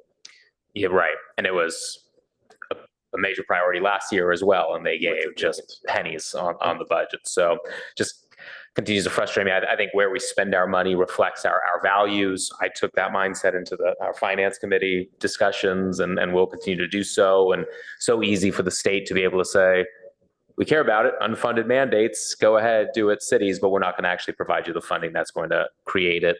So I appreciate it. I support the list as is. I agree, SB2, happy to add that in there as well. And I think just on the issue of local control versus state, I definitely kind of respect the opinion that Councilmember Lithcott-Hames shared as far as the concerns of local control and many instances and where it has been abused. But I think the same thing can be said about when that power is provided to the states. I mean, I think every single day we read things that the Florida legislature is doing that gives me incredible heartburn. And this has been the fight that we've been having since the foundation of the country, of the Federalists versus Anti-Federalists, and who should be in control, and should it be the federal government, states, local governments. I think one thing to be said about local government here in California, we have such a diverse state, and these kind of cookie cutter responses that the legislature does might work for Redding, but not going to work for Los Angeles or Palo Alto or vice versa. And so I think our ability to know what are the problems that we are addressing here in Palo Alto and how best to solve them is one of the reasons why I'm in local government. I think that we can solve a lot of our problems, but in the areas where we need help, we need money. We need money. And we need a lot of money to be able to address that affordable housing. And simply saying, do this or suffer the consequences is not getting that housing done. I'm hoping we can find a better partnership with the state, and hopefully with your advocacy and all of ours as well. We can make that happen. So thank you. Councilmember Lithcott-Hames. Thank you, Madam Mayor, and thank you, Vice Mayor, for that history lesson. I appreciate it. We're both lawyers, appreciate the reminiscing about the origins of this country. And I think we're all glad we're Californians. What I want to offer by way of process is, as I'm trying to do the math here and also have a small informal bet about what time we'll get out tonight, I think it's clear that we have some differences of opinion, and I would like to propose that if the majority wants to move forward with, say, support or opposition of something, and some are feeling strongly in the other direction, I would propose, for example, on 423, that if it is 4-3 or 5-2 or 6-1, that we state, and if a letter is going to go saying the city of Palo Alto, I would like the vote to be recorded that it was not a unanimous vote, should that be the case. It's a way to have some local control. Councilmember Vinker. Just following up on the process point, I think that perhaps we don't have to choose support or oppose on ones where we're split to some significant degree. And when I look at this list, I believe we have near consensus or general support for all but SB 423. And I think that that reflects our city. I think there's a variety of views on SB 423 in our city. And when we write on behalf of the city, under the city letterhead, I think it ought to be more broadly held amongst our constituents as well as those of us on the dais. So what I would propose is that we approve the recommended action on slide, whatever that is, 26 or something, but for SB 423, upon which we do not take a formal position. I could do that in the form of a motion when it's appropriate time to entertain that. I support that. Okay, Councilmember Burt. Well, just on that last topic, SB 35 itself was contentious. SB 423 appears to be not only a life extension of SB 35, but SB 35 on steroids. And I think it appears to be very problematic, and I'm going to support, endorse opposing SB 423. So when we get to that point, I think we'll want to vote on that. Thank you, Councilmember Burt. Councilmember Tanaka. Sorry. Yeah, on this topic, I think that the suggestion of having the vote recorded, I support that, because I think our lawmakers should know how we think, because sometimes we are unanimous, sometimes we're not. So I think that would be good. Or I think the other suggestion, which I also like, that we, for the ones that there's opposition on, we just don't put down. That might be better as well. Sometimes less is more. Councilmember Lowing. Yeah, I just thought we would ask our experts, what is your usual approach on these things? Do you only want things to go that in our case is 7-0, or is it 6-1, or is it 4-3, or do you usually not identify it if it's a vote of? It's really up to the will of the council. Okay, so in terms of effectiveness, I'm basically asking your expertise. That doesn't matter. It's on the direction of the council. Okay. And usually once an action is taken, it's expressed what that action is.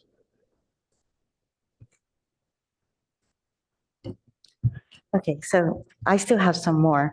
SB 450, which is an Atkins bill pertaining to SB 9, while it says that it's a cleanup bill, it appears to even extend the egregiousness of taking away local control even more. So I would like for you to keep an eye on that. Then there is also, I would like to add to the recommended action list, SB 634, which is by Becker. And that is a bill that is going to address homelessness, and it creates a new type of low barrier navigation center called Opportunity Housing. And I would like to add to the list as a support. Then there is, to add to the monitor list, I'd like to add SB 4, which is a Wiener bill, SB 341, which is a Becker bill,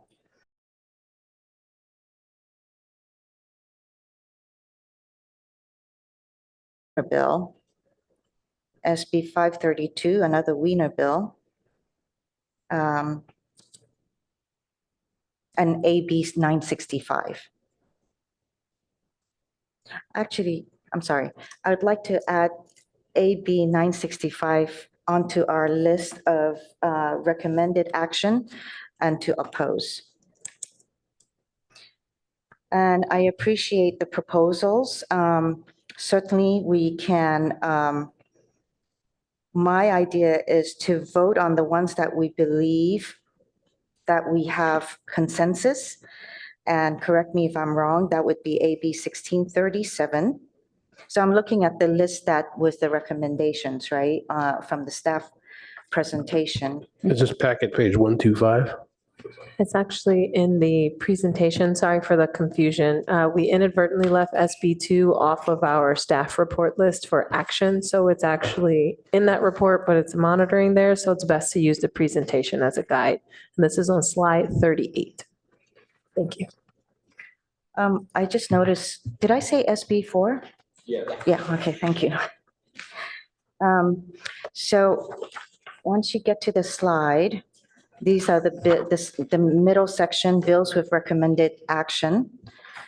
I think we have consensus on AB 1637, AB 1598, SB 2.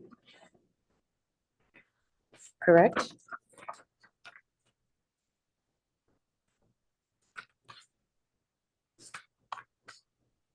Slide 38, it's very faint. It's the page. Madam Clerk, could you possibly bring up slide 38? Thank you so much. Yeah, it's the last 38 on the presentation. It's the last slide, the last slide. Thank you. And it's also on your screen right now. It's the middle bullet point with that list of bills.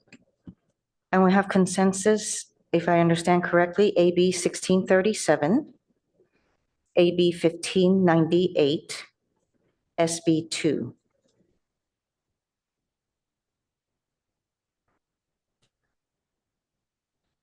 And if we do have consensus on those, we can vote as a whole, and somebody can make the motion.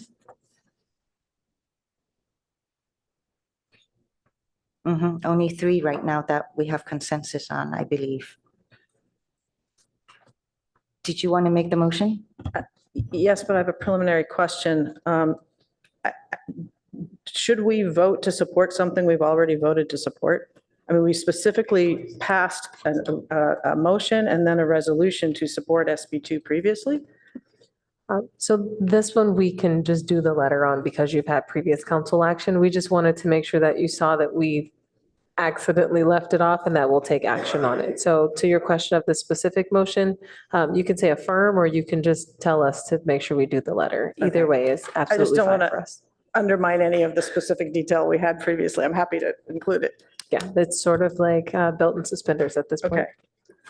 Well, then I would.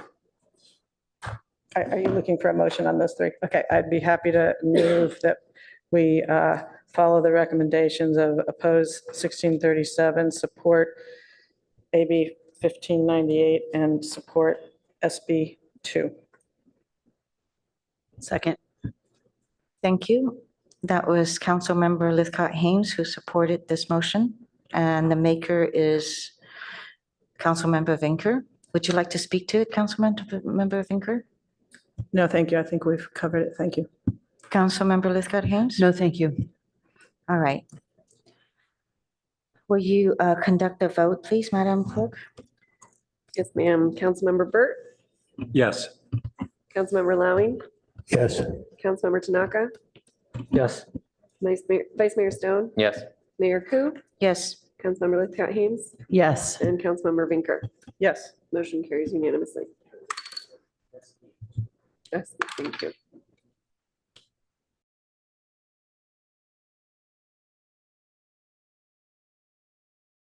we can go to the next, and I think that we can separate out the remainder ones since we don't have consensus on those. So I'd like to make a motion to oppose SB 423.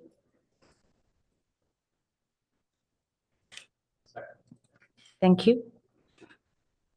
I don't need to speak to it. I think our representative from Cal Cities and our consultants have talked enough about it. Councilmember Byrd? Okay, shall we conduct a vote? Oh, I'm sorry, Councilmember Tanaka? Yes, I'd like to make a substitute vote that we don't vote on 423. We stay silent on it. I would, does one second that? How does that work? Okay, I'll second that. All right, so we have a substitute motion.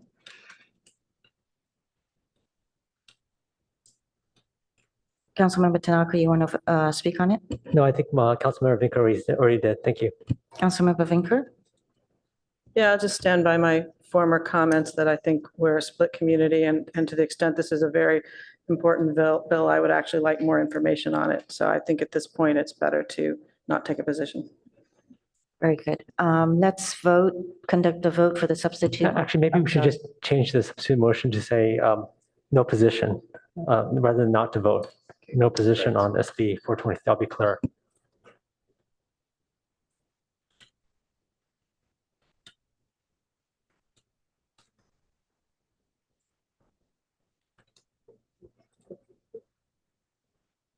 It's no position, Madam Clerk. Thank you. No position. Yes. Okay, good. All right. Mayor Ku, No. Councilmember Lowing, No. Councilmember Lithcott Ames, Yes. Councilmember Burt, No. Vice Mayor Stone, No. Councilmember Tanaka, Yes. and Councilmember Vinker. Yes. Motion fails 3-4. And with that, let's return to our main motion. I'd like to make a substitute motion. Sure.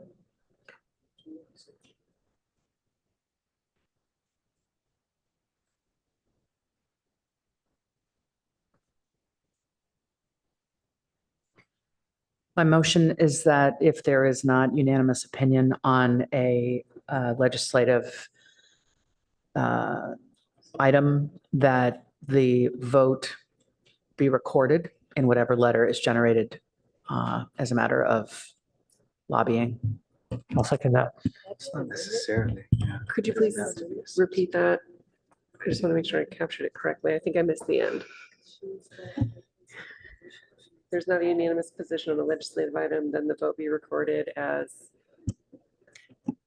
Be recorded on, what I'm trying to say is whatever letter is generated as a result of this vote, I would like the vote count to be stated in the letter. I would not want anyone receiving this letter to think this is a unanimous opinion of our city council. Thank you. Yes, Madam Attorney. Madam Mayor, I think this is best characterized as an amendment. It's in Right. addition to the earlier. I was looking at that and I Yes. was thinking it was an Yes. amendment. But it's an amendment because it doesn't completely replace, it adds to or changes the prior. I just want to make sure the language is very clear. That I mean, I think that it should be, well, I can talk to it later. But I just want to make sure it's clear. Do we have a second? Madam second Mayor, it may actually be a standalone motion Oh, wait. because it may be that you're recommending that as a general principle, not specifically. So it's a new motion. Did we vote on the prior motion? Not We did yet. not. No. Okay. So maybe you can hold that. Withdraw and- the motion. Yes, and then come back to it as soon Okay. as the prior one is Happy to resolved. do that. Thank you for the guidance. So that it doesn't, right now, if we do it this way, it only applies to SB 423 and not to everything, not to our general, okay, very good, thank you. All right, let's return to our main motion, our original motion. The original motion, Vice Mayor Stone, Yes. Councilmember Lithcott Ames, No. Councilmember Vinker, No. Councilmember Lowing, Yes. Mayor Ku, Yes. Councilmember Tanaka, No. and Councilmember Burt. Yes. Thank you. Yeah, motion carries 4-3. Councilmember Lithcott Hames. Thank you, Madam Mayor. I'd like to move that to the extent the council's vote on a legislative matter is reported out as a matter of lobbying, and the matter did not receive a unanimous vote, that the letter contain a record of what the vote was, both the number of votes in favor of and against, and the names of the people who made each vote.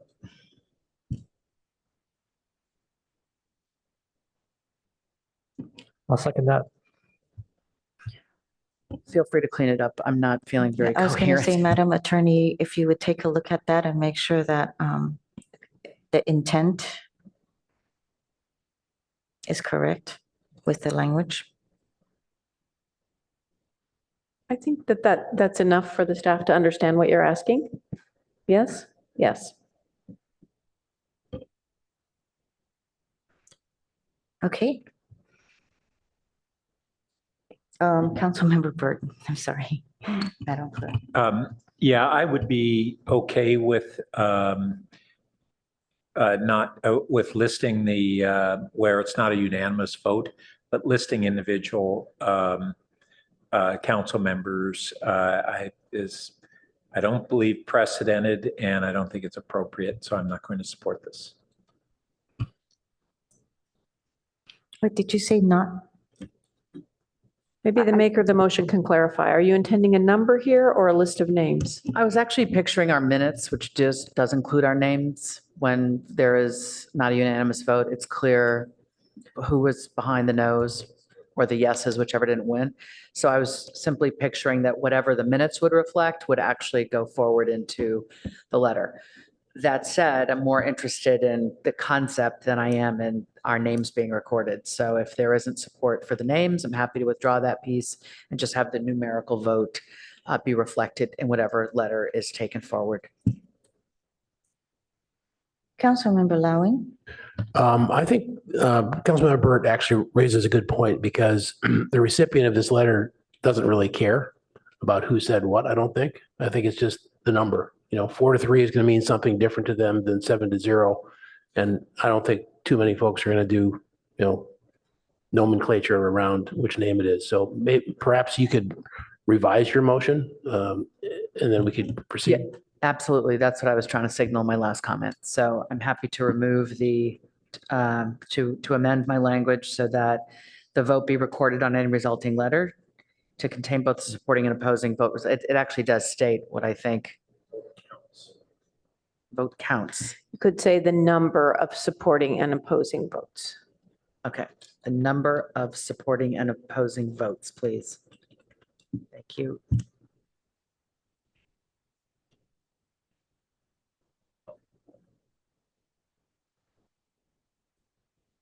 Anything else? I think we need to remove the word both.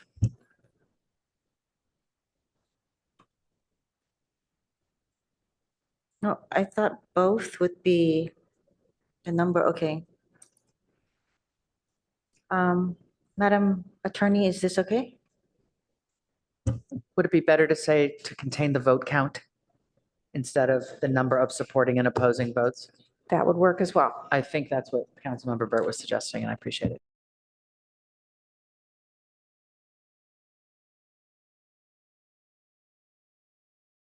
Councilmember Vinker? My comment's moot now, thank you. Okay. All right, no more lights. Yes, please, Madam Clerk. Councilmember Tanaka, Yes. Vice Mayor Stone, Yes. Mayor Ku, Yes. Councilmember Burt, Yes. Councilmember Lowing, Yes. Councilmember Vinker, Yes. and Councilmember Lithcott Hames. Yes. Motion carries unanimously. All right. And we can move to AB 12. Would somebody like to make a motion? I'll move we support AB 12. Seconded, okay, thank you. Do you have any comments? Would you like to speak to it? I think it's critical to protect renters across the state and here in the city of Palo Alto. This doesn't provide an undue burden on landlords. It can provide a really critical safety net for renters who are trying to enter the rental market. Agreed. Thank you. Councilmember Tanaka? Yeah, well, I still oppose it. And I think the other reason that I think the mayor mentioned, which I also agree with, is especially for furnished apartments, it makes no sense. So at least for that, I think this is a no. I would like to make a substitute motion for AB 12 to monitor, to put it into the monitor bucket. I'll support that.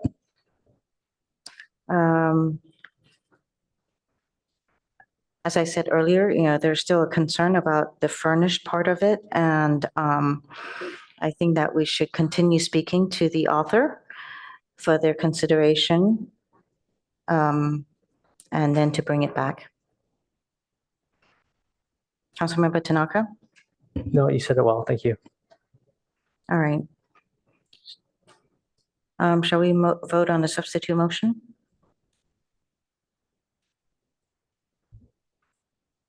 Councilmember Vinker, No. Mayor Ku, Yes. Vice Mayor Stone, No.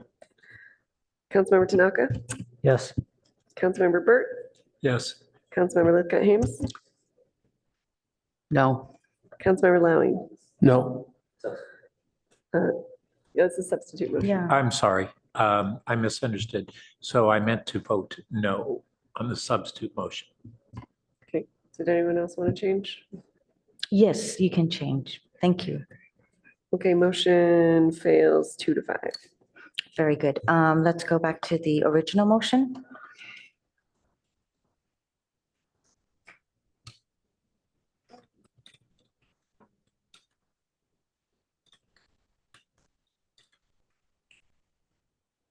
Sorry, give me a second. Oh, I spelled your name wrong, I apologize. Okay, and the original motion, Councilmember Burt, Yes. Councilmember Lithcott Hames, Yes. Vice Mayor Stone, Yes. Councilmember Lowing, Yes. Councilmember Tanaka, No. Councilmember Vinker, Yes. and Mayor Ku. Yes. Motion carries 6-1. Now we move to ACA 1.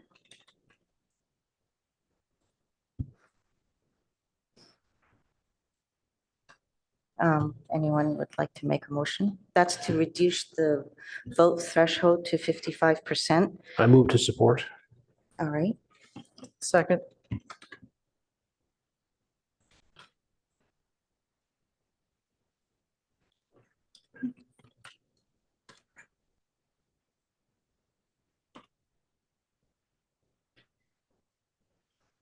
Madam Clerk, I don't see any lights. Councilmember Lowing, Yes. Vice Mayor Stone, Yes. Councilmember Vinker, Yes. Councilmember Lithcott Hames, Yes. Councilmember Tanaka, No. Mayor Ku, No.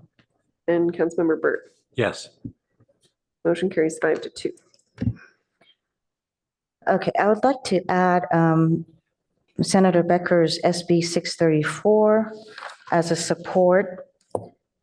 So this is the opportunity to create low barrier navigation centers called Opportunity Housing so I'll move that. I'm sorry, what was the, 634, SB 634. And it's on packet page 129 of the staff report.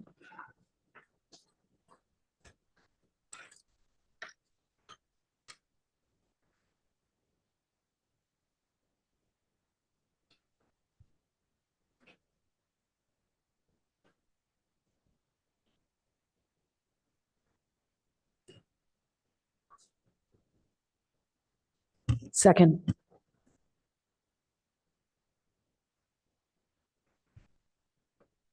Oh, thank you.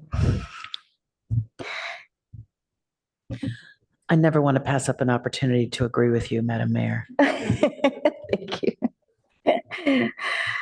Okay, so I don't see any lights. Do you want to speak on it? I appreciate Senator Becker's efforts generally around supporting unhoused people. And I am excited by what this seems to portend. Thank you. I don't see any lights. Madam Clerk, we can take a vote. Yes, ma'am. Vice Mayor Stone, Yes. Councilmember Vinker, Yes. Mayor Ku, Yes. Councilmember Burt, Yes. Councilmember Luke Hames, Yes. Councilmember Tanaka, Yes. and Councilmember Lowing. Yes. Motion carries unanimously. Thank you. I have another two, AB 965, which has to do with, oh my gosh, where's my notes?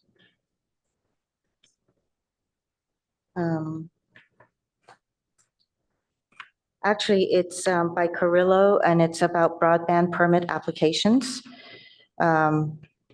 It creates unreasonable permitting shot clocks, and also it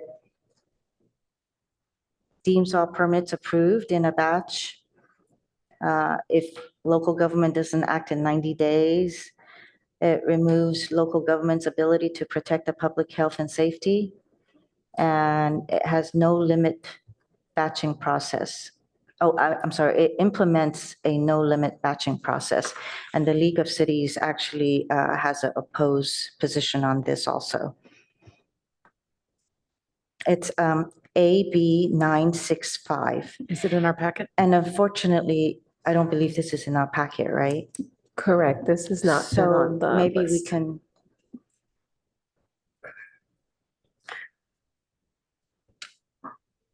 Monitor. That was, if I may, to the mayor and the council, that was not one that we've identified for the packet.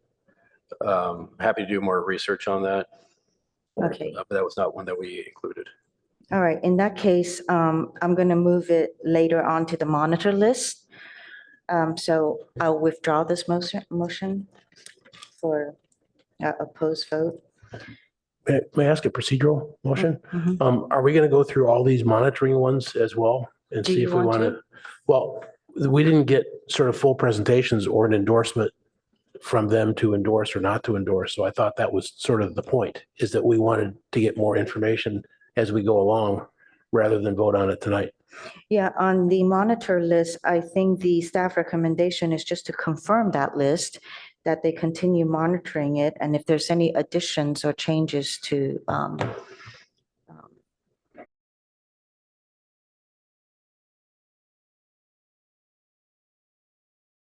One 25, and I just didn't know we were going to actually move on those tonight. So And through the mayor, the staff's intent was to make sure that you knew that we had these bills on our radar. yeah, And that we were doing the conversations, et cetera, with Townsend at the state. And so the only ask that we had related to the monitor list was if you know another bill that's missing off that list, to let us know, and we can add it, and or if there was a bill on that list that you wanted to elevate and take action on today. But our intention was not to go through each of them unless that was the council's desire. okay, thank you. Okay, so I would like to move that we add SB 450, SB 4, AB 965 to the monitor list.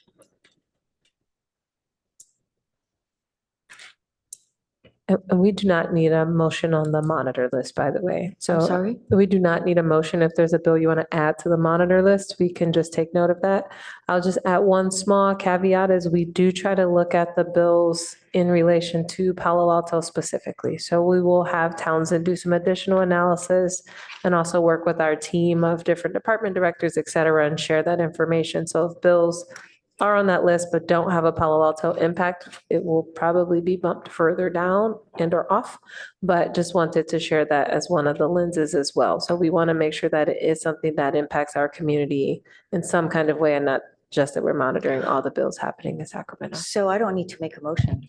Correct. So Oh, if you give okay. us those Thank you. numbers clearly, we will just add them to the list and do our evaluation as I just stated. Sorry, you and I are blocked by the water temperature. That's why I'm going this, doing that. Thank you for doing a dance to see Yeah, me. but So thank if you could just repeat those numbers, we'll get it on our list, please. Okay. SB 4, SB 450, AB 965.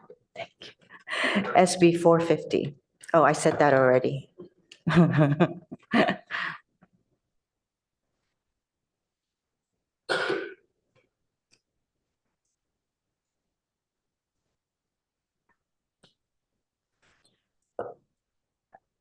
Lastly, on state legislation, on the national front, federal, is there anything that we need to be concerned about the ARPA funds? Do we need to write a letter? In order to, Mayor, speaking to the city team this morning about the concern. So from our DC team, which with all due respect, love them, would love them to be in front of you, but it's a little late for them right now. So we asked about clawing back the ARPA funding, and Ben Goldie, our federal manager, also added a caveat of any COVID-related funding. And he said, it is a proposal from the House Republicans as part of the debt ceiling discussions. So it's nothing that's out there right now as in a formal bill. He said, if the city's obligated their funding, you're in a good spot. Something that we like to do to make sure, you all are in good standing with your congresswoman and both senators is, and we could work with the city administration, is share with them any recent reports, printouts, or what have you as to obligating and drawing down those funds. So they know that Palo Alto has been a good actor with these funds. So that's where we're on the federal side. We're also advocating, we continue to advocate and push for the 2 million for Buena Vista. thank you. And we will keep you updated as it goes through that appropriations process. Super. Thank you so much. Also for lobbying day, next time, can we know a little bit earlier so we can mark our calendars in order to do that? Appreciate that. Yes, thank you, Madam Mayor. We had lots of lofty aspirations for this year. We're going to do what we can to get them in play for next year. We'd love for more opportunities for our council to interact with our delegation, particularly in Sacramento. So we'll get some prospective dates out a little sooner in planning for next year so that we can make sure that those opportunities can actually take place. Thank you. All right, I don't see any more lights. I think we conclude this agenda item. And I just want to say thank you to Ms. Perron and to Carly and Nicolo for being.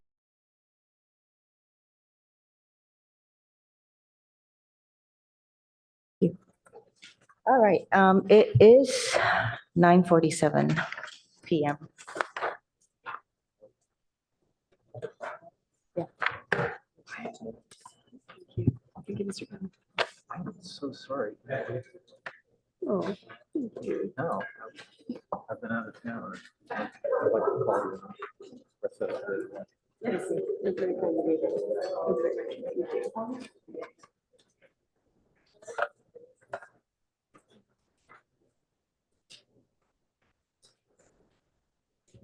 All right, now we move to our action item number 14, which is a public hearing legislative.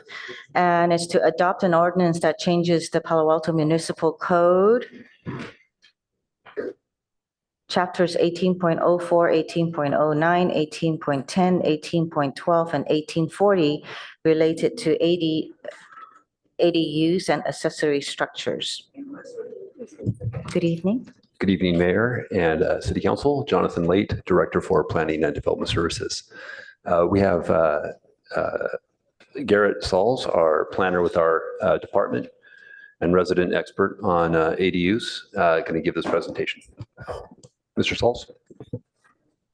Good evening, council members. As Director Late had introduced, my name is Garrett Sauls. I'm the planner reviewing the ADU ordinance update. And we'll just be talking about a number of items related to the staff report that we provided to you today. Next slide.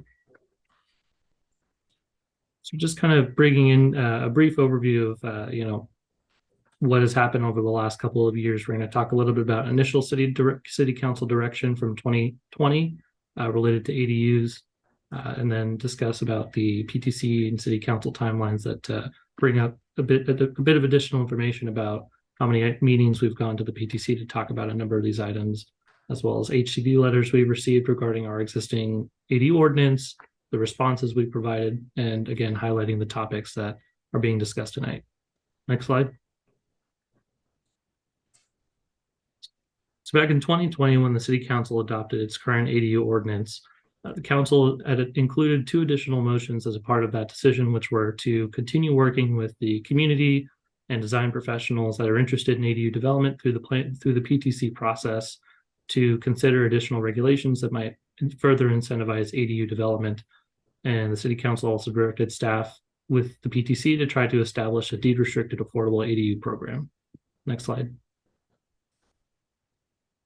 As a result of this discussion, staff met with the PTC in 2021 3 times, as well as 2022 3 times, to discuss these overarching policies, which were initially raised by the local design professionals as potential regulations for encouraging and incentivizing development of ADUs in the city. During that time, at the end of 2021, we also received our first letter from HCD providing us feedback about how our ordinance complied with the city, with state law. At the end of 2022, council had adopted on December 12th additional state law changes related to laws that were coming into effect at the beginning of this year. And about a week or so after that, the city received its second response letter to its initial letter, where we ended up needing to go back to the PTC to discuss some additional changes by the state that they're recommending, as well as some local changes in February and March of this year. Next slide. These letters, as I mentioned before, the first one we were provided by HCD was on December 23rd of 2021. We provided our initial response to them in February of 2022. This first letter included 12 items that HCD felt the city's ordinance needed to be modified in order to be brought into compliance with state law. And in staff's response, we had identified a number of issues that we felt still met what HCD wanted to have in our ordinance, as well as what ways we could make some changes to our code.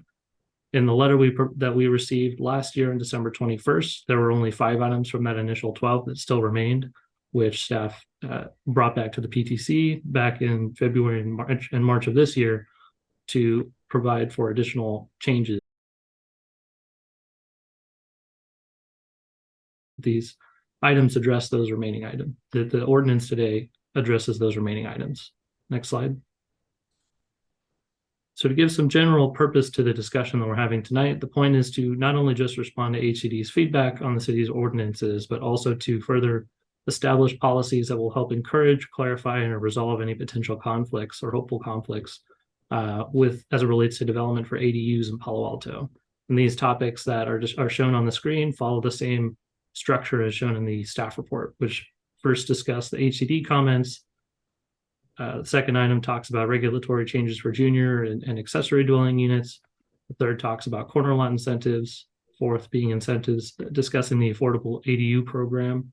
And the last talking about code modifications to the definitions, sanitation facilities, and accessory structures that are not specific to accessory dwelling units, but are relevant in the conversation about them. Next slide. And so these items that are highlighted under the first item about HCD comments, these are reflected in the staff report again, following the same structure, so it's easier to follow.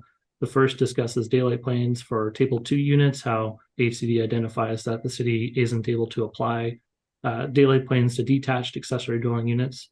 The second is about clarifying how floor area and lot coverage for accessory dwelling units should be calculated, as well as discussing sort of with noise producing equipment location standards, setback requirements for junior ADUs and how that should or shouldn't be applied. The fourth being discussing entryways and how the city has a policy currently about for attached units, them needing to follow a certain direction or face a certain direction separate from the primary dwelling's entrance. And lastly, talking about how attached parking to ADUs cannot contribute towards the ADU's total square footage. Next slide. The second topic discusses these items that are specific to JADU and ADU development. This focuses on basement provisions, additional relaxation of noise producing equipment standards. The third item discussing, mirroring the issue about HCD's comments about reducing or eliminating a standard about having attached parking count towards an ADU's maximum size, introducing some additional privacy policies to consider. Fifth one being potentially retracting deed restrictions that the city has previously established on properties. Next slide. Considering allowing for non-conforming structures to be expanded when they're converted into an accessory dwelling unit. Removing a potential two-step process as it relates to existing garages and whether or not you can replace that parking on site as uncovered space or not have to replace that parking on site. Talking about how converted and relocated structures need to meet certain setback standards. And lastly, within this topic, discussing the alignment of the ADU ordinance with the tree ordinance. Next slide.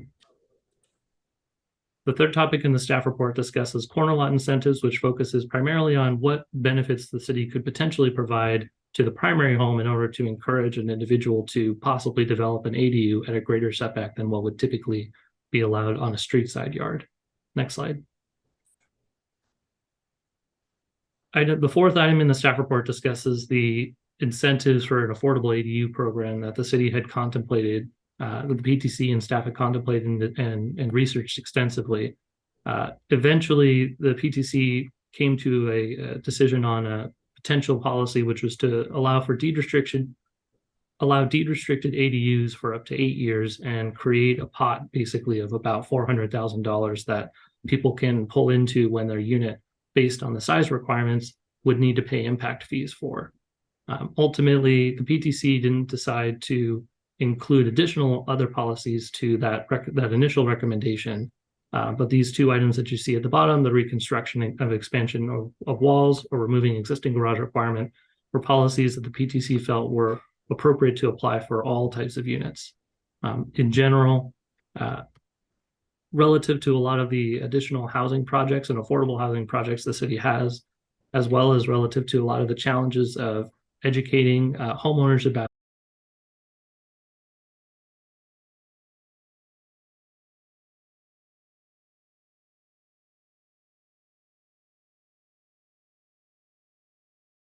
much shorter time frame than was typically expected.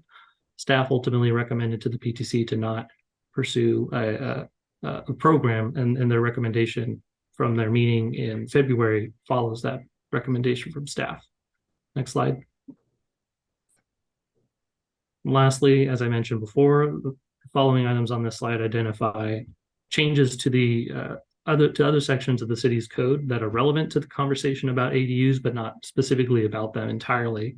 And this is about how floor area is calculated for attached second units, relocating second units through demolition or reconstruction, clarifying for JDU construction how JDUs can be built on site, as well as where their sanitation facilities would need to be located, specifying how floor area could be calculated for all types of projects, providing clarifications on accessory buildings with covered porches or patios when they would otherwise not be counted towards floor area or lot coverage, being very clear about that distinction in the code that's not there today, and being more specific or clear about what types of fixtures are allowed in accessory structures.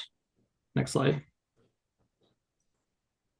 Staff's recommendation at this point is to adopt the ordinance that's attachment A, which modifies the city's Title 18 zoning code for accessory dwelling units, accessory structures, and also provides responses to HCD's direction.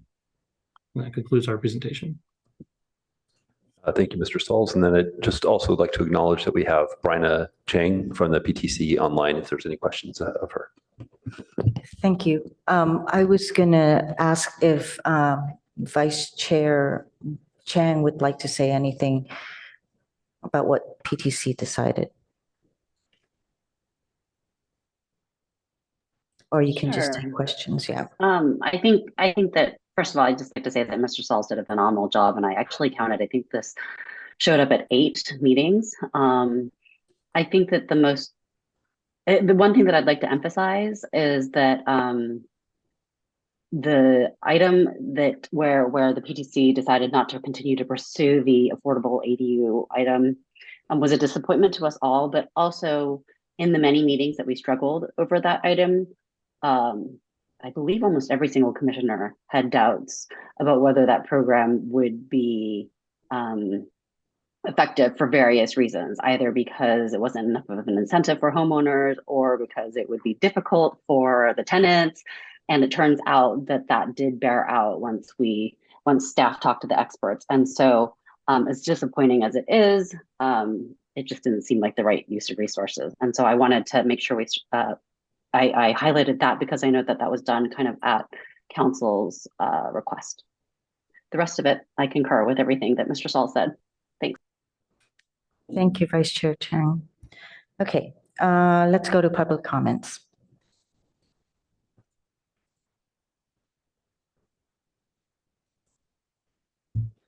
Our first speaker is John Kelly. Before I start speaking, I just want to confirm that you have a copy of the executive summary that I sent to you last night. Will you please speak into the mic? I can't hear you. I'm not speaking yet. I'd prefer not to start the clock. I just want to. We're not going to start the clock if you have a question. I just want to make sure you've got the piece of paper that the city clerk is kind of distributing. I sent this to you last night, but it'll save this all. It'll save me much of my 2 minutes, 3 minutes, 1 minute. How much do I get? 3 minutes. Thank you very much, Mayor. And your time haven't started yet. Great, thank you. This clock's, thank you, you've reset it. Mayor Koo, Vice Mayor Stone, council members, I've spoken to you on at least 2 and perhaps 3 prior occasions, and I've certainly communicated with members of the staff about the most important issue which I want to talk about tonight, and that's the question of 2-story ADUs here in Palo Alto. But Director Late was kind enough to speak to me this afternoon, and I'd just like to note that it was a useful conversation, and I think Director Late and I don't know if we have a complete meeting of the minds, but I think we have greater awareness on the part of the staff of some of the concerns that I've expressed regarding both the way that ADUs are sometimes being asked to pay marginal electrical distribution upgrade costs, and also the advisability of allowing ADUs or JADUs to have at the homeowner's option both separate sewer services and separate utility services. So those are numbers 4 and 5 on this list. I'm not going to spend a lot of time talking about them. I do also want to bring your attention to 2 points that relate to the presentation Mr. Sauls just gave. The first is that when I hear someone talk about the alignment between the ADU ordinance and the tree ordinance, I just think that's tremendously mistaken because there's a fundamental misconception here. The state law regulating ADUs calls for ministerial review of permit applications. There's no world in which the Palo Alto tree ordinance that was enacted last year constitutes a form of ministerial review. The staff has interpreted the problem as being whether or not it's a certified arborist or it's a homeowner who gets to sign one of several forms. That's not the issue. The city's trying to apply the tree ordinance to what are called state exemption ADUs is simply mistaken. And it would take nothing other than a phone call, probably from Mr. Sauls or Mr. Late, to instruct the project coordinators to cease doing that. I find it dumbfounding that that has not occurred already. I would urge the council to give appropriate direction to staff in that regard. The other thing that I would say among these other topics, I could talk at length about what's really necessary to provide financial incentives to stimulate ADU production. That'll be beyond my remaining 80 seconds or so. So I'll save that. I would ask that you direct that back to the PTC because I don't think we should give up on that effort. I do think that it's a bad look for the council to have passed a housing element that levies what's in effect, in certain cases, a $90 per square foot tax on new ADUs. I think the staff has already acknowledged that the way we currently charge ADUs, maybe they haven't acknowledged it, but I think they've implied that the way we do it now is going to cause problems with the HCD, at least by implication. That's what I took away from the comments of the last councilman.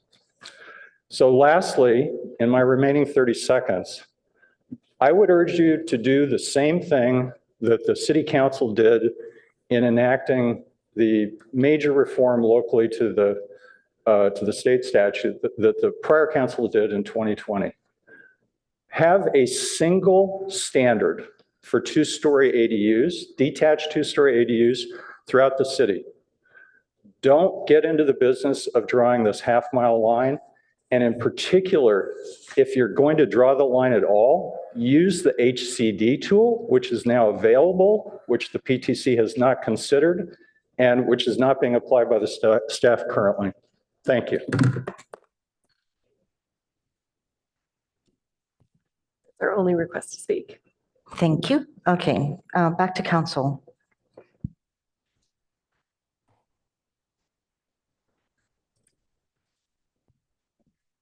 Okay, I think we're shy again. Madam Mayor, how are we going to process this? Is it issue by issue or all of our comments by council members, or we're going to go with the clock, or? I was just gonna go A first and then B. And then C, D, E. From the staff report. Not from the staff report.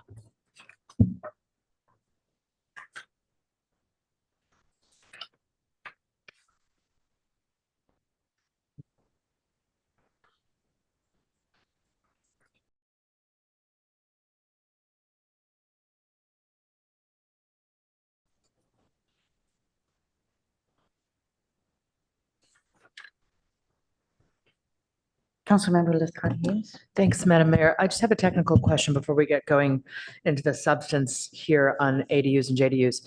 Could staff remind us when we are expecting some kind of thank you, analysis of how our tree ordinance is faring? We had discussed that some weeks or months ago. Yes, we're expecting to bring a study session for you on June 19th, your last meeting of this fiscal year. Thank you. Councilmember Burt. Yes, I have a question on the issue of noise producing equipment locations. And I don't see any decibel-based threshold for noise-producing equipment. And as we're moving into heat pumps, there are,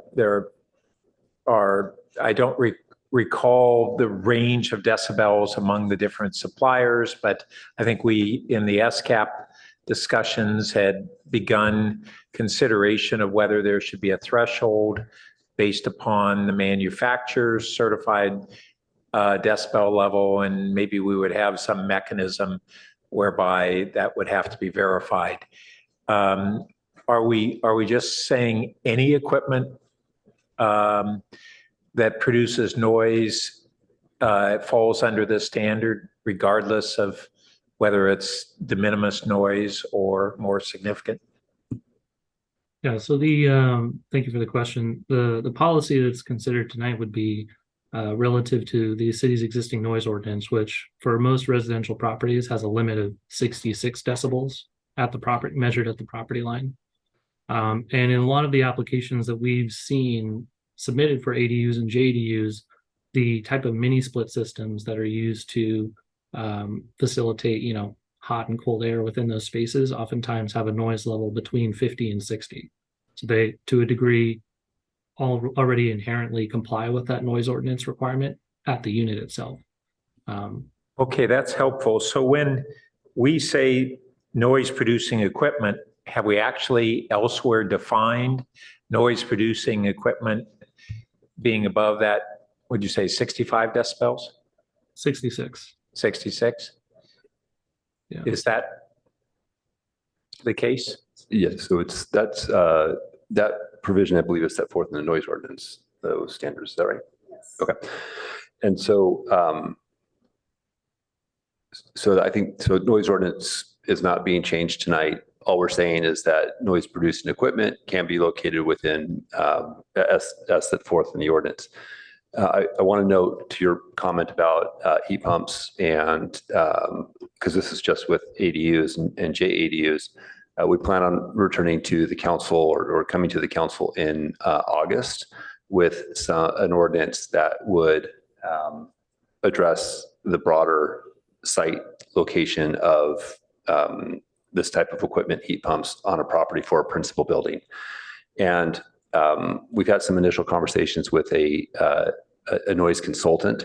I don't know that we are going to be able to fully achieve our interest in relaxing the standards because of the noise decibel ratings and how heat pumps work. And I know we're not agendized for this tonight, but just to add a little more color to it. But we do think it's appropriate to, it doesn't matter if it's, an 8-foot setback, a 6-foot setback, or a 4-foot setback. The noise issue is going to be the same. It either is going to comply with the decibel rating or it's not.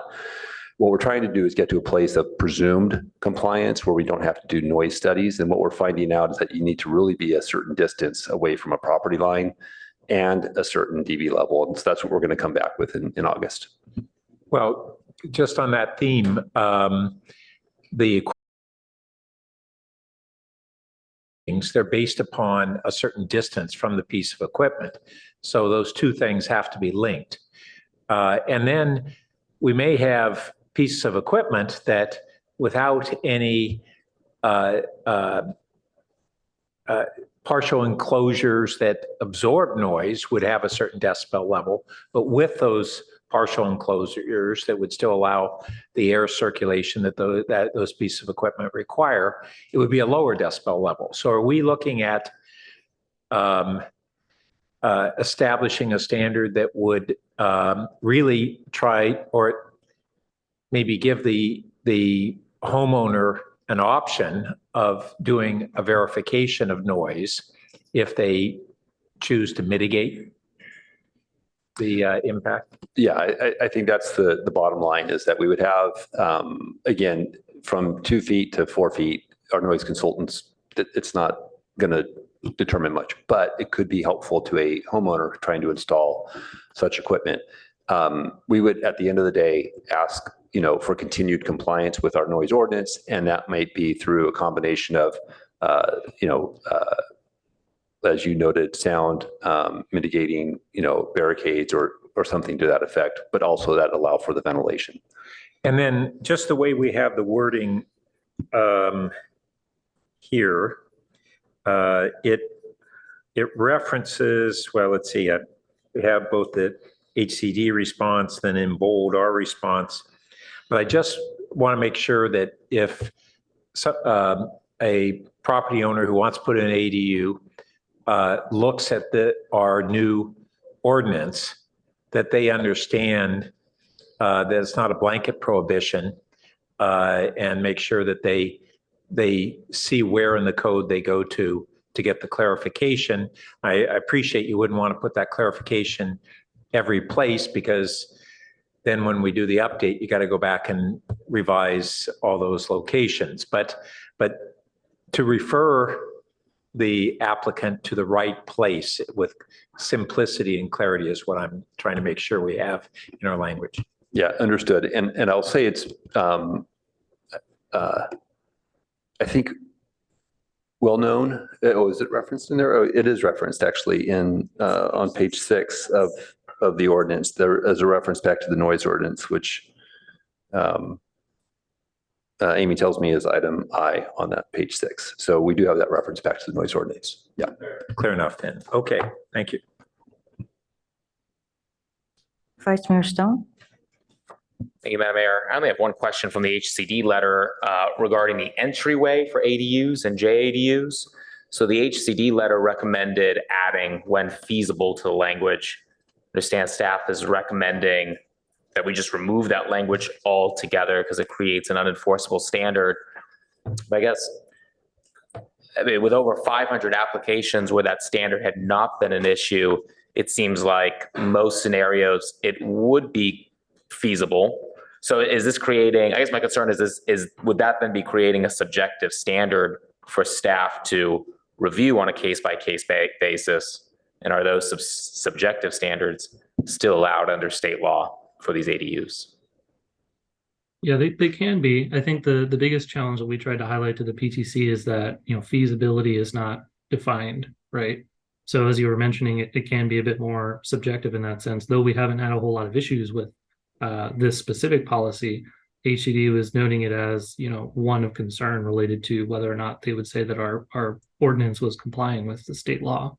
So to one extent, having it in there, as I think Commissioner Heckman had made in his motion, it was to still provide that opportunity to say it's encouraged, but not necessarily required to do. So it still provides that option for a homeowner. So there's kind of those two to consider. Well, so I guess I don't understand why we're concerned about the feasibility language, because we have also in here, though, for egress windows and skylights, it looks like we've included language regarding feasibility and infeasibility.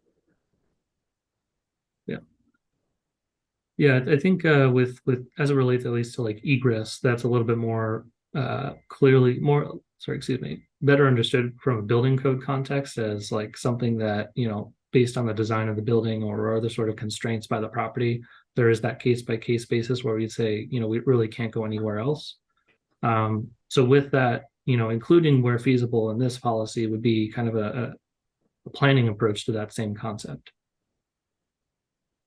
Yeah, so thank you, Mr. Sauls. I'll just echo what Mr. Sauls indicated. The distinction is on the building code piece that has some technical standards that we either comply with or we don't comply with. On the practicality of a entrance, we're never really going to be able to get into a conversation with an applicant about the feasibility, or we could, but then we're going to be asking for a lot of information to demonstrate it. And we can do that, but it's also going to, take us away from some other work that we could be doing. And at the end of the day, HCD would argue, if the applicant is asserting that it's, makes it impractical for them, they would probably stand on that point. So, again, we have no evidence that it is impractical, but we also are, not feeling like this is the hill to die on. What Mr. Sauls noted about, noting a preference, I mean, we could certainly do that instead of striking it altogether if that were the council's interest. But we'd rather not get into a conversation of feasibility with an applicant on this development standard. Yeah, and I get that, but I mean, it seems like with the 500 applications where this hasn't been an issue, I'm just worried if we then remove it and just say it's our preference, then we're not going to have as much of what our preference truly is. I see that Vice Chair Chang has her hand up. Do you want to add to this? Yes. So you have eagle eyes, Vice Mayor. I should have chimed in about this earlier. So the staff recommendation actually didn't incorporate the PTC's recommendation, but the ordinance language actually does include the PTC's recommendation. So I think it might just be like a vestigial copy paste kind of thing in the staff report. So the PTC's recommendation was actually to remove the fees the PTC was sympathetic to the staff concern about the feasibility language because we really didn't want to burn up staff time on an issue like this. We want to make it as easy as possible for staff, especially on this kind of an issue. But we did want to kind of honor what we thought was the intent of the ordinance to begin with. And as a result, and given that we've had so many applications and there hasn't been an issue, the suggestion of Commissioner Heckman, and that was supported by it was a 4-1 support for this motion, was to suggest that we, let's see, what was the language? That it's essentially preferred that we do this in the code. I don't have the ordinance there. I don't know if Mr. Sauls can put the. Yeah, let me pull up the put it on language. the screen real quick. Yeah, Hold I'm on. so sorry. I should have written that out. Which page was it? Which slide? Sorry. Yeah, I'll have it on a different page. Here. Oh, here we go. I did write it down. So the suggestion was to say that it shall be encouraged but not required that the unit not have an entranceway, which is the same thing that saying where feasible. And in general, our thought was that that property owners would want to do what is more aesthetically attractive anyway. And so that was our compromise.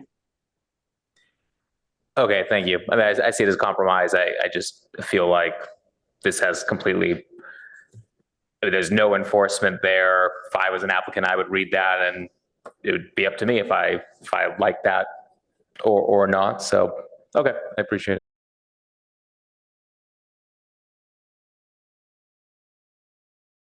Yeah, where I was going to jump in on this A is exactly in the same point that the vice mayor was just discussing, and talk about a few of them together, because on the one that was just being discussed, basically we're trying to get rid of that feasibility, but the language that we just heard from vice chair of the commission means it's meaningless anyway.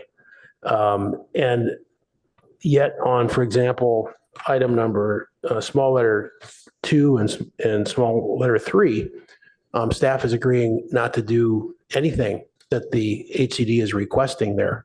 So it was odd to me that we sort of stood our ground on those two, but on something that to me is quite obvious for the person, for the homeowner that has the ADU in the backyard, it should be required.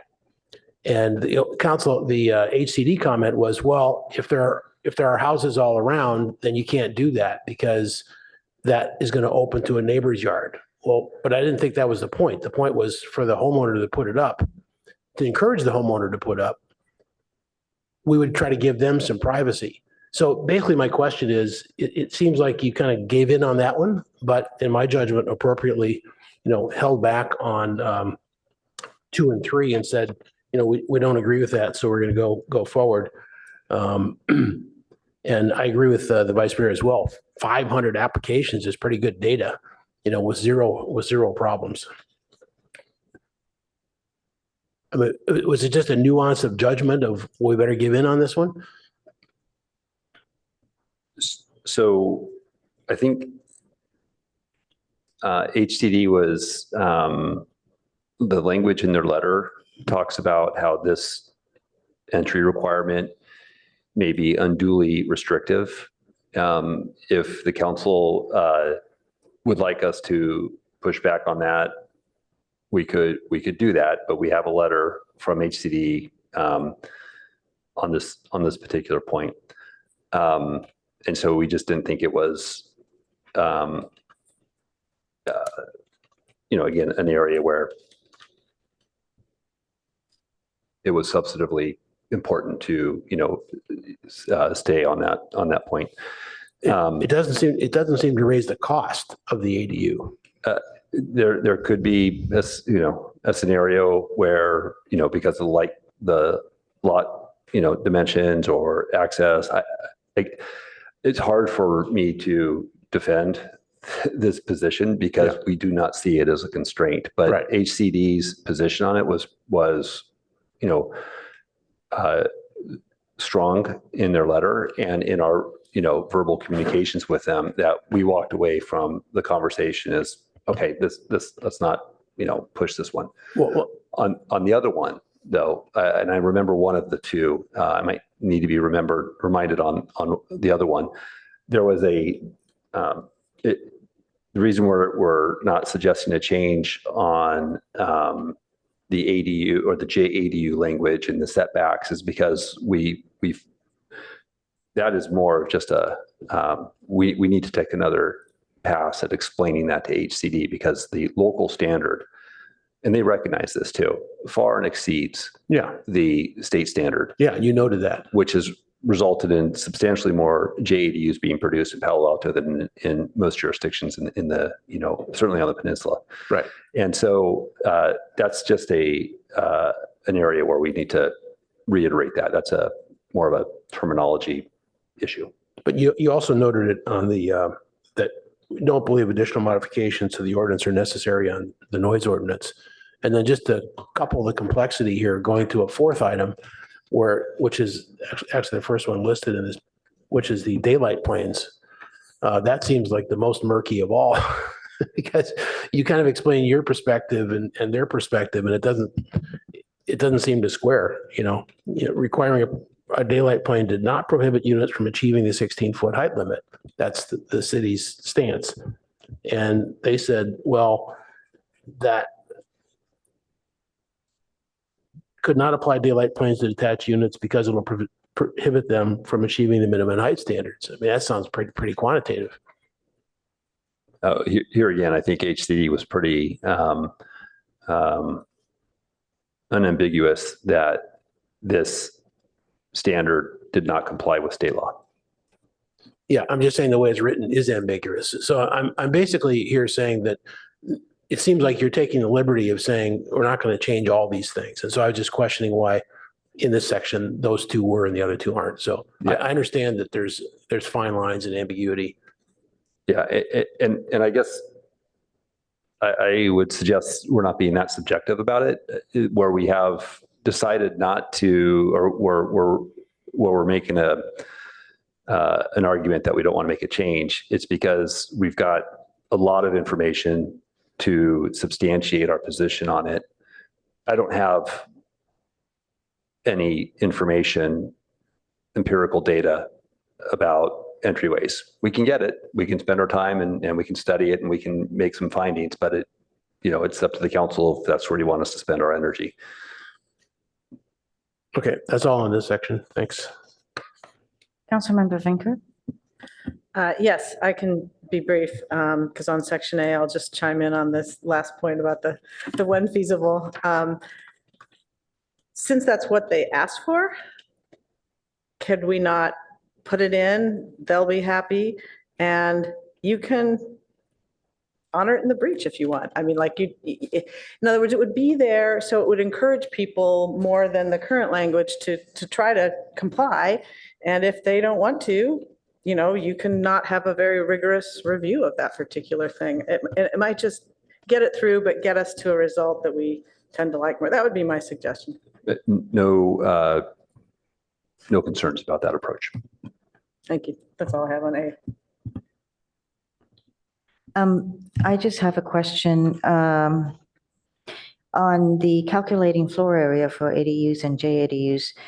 The bonus floor area and lot coverage exemption for ADUs, I understand why it's done, but does that give them more floor area than what is allowed in our code? Say, for example, I think the coverage of the lot, the calculation for the square footage is 45% times the first 5,000, then 35 times the remaining.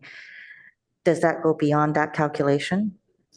Yes. So the bonus would basically have that normal calculation for the site based on its size. And then there would be the option for a homeowner to say, I want to build an 800 square foot ADU on top of that number, or a 500 square foot JDU on top of that number. Okay, thank you. Yeah, and Mr. Sells, maybe you can correct me if I'm wrong. The reason I believe the council previously had implemented that policy is because the way the statute is set up, somebody could two-step the process, build the home, and then decide that they want to add their ADU, which we'd have to approve anyways.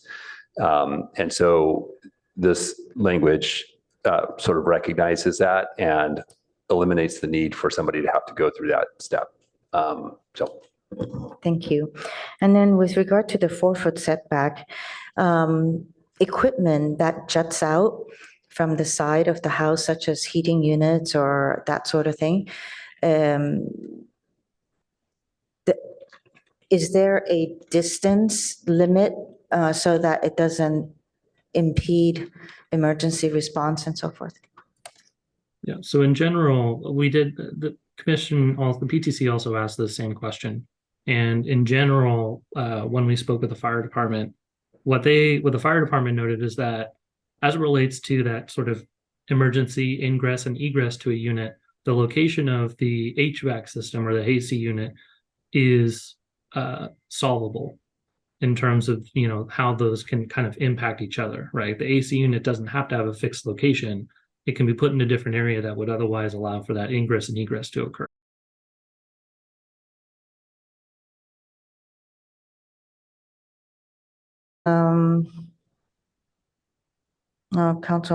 Vice Mayor Stone asked the question that I also wanted to inquire.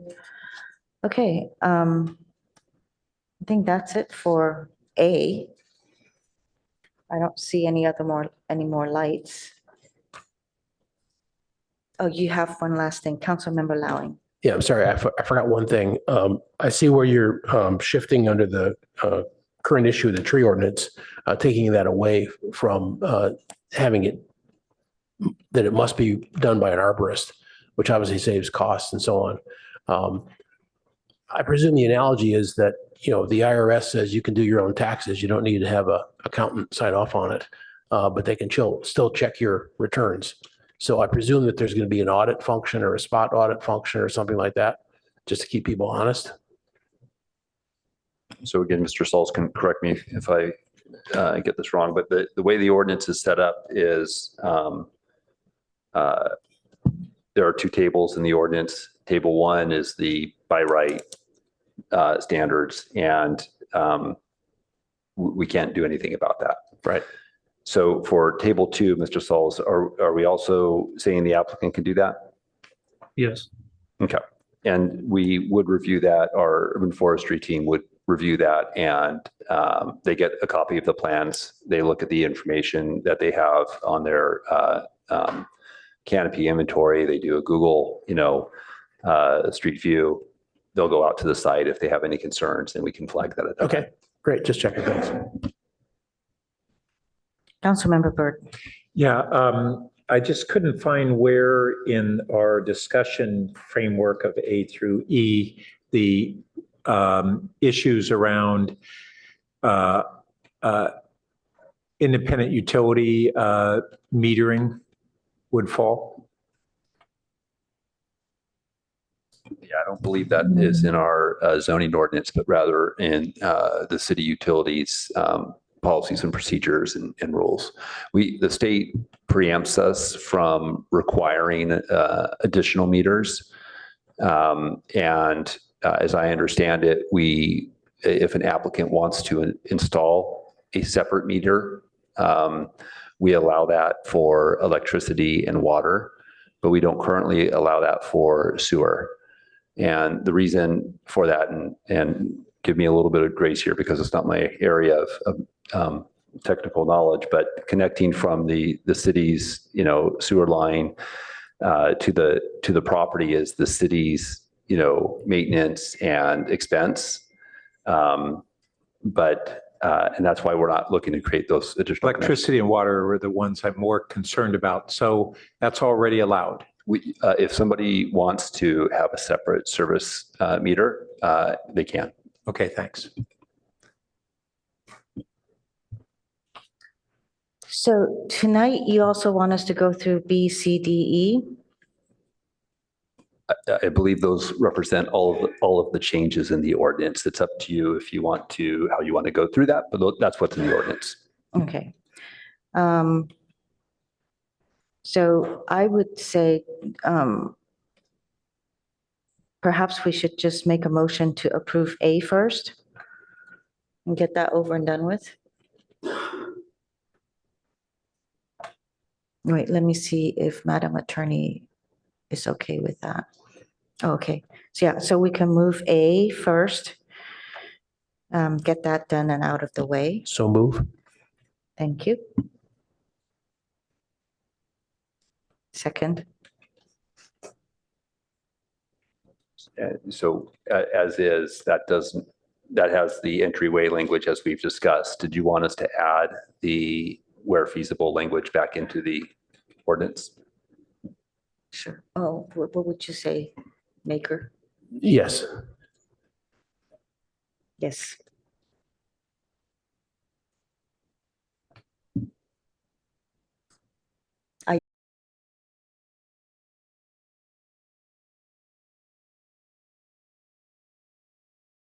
No, I am Mayor Pooh.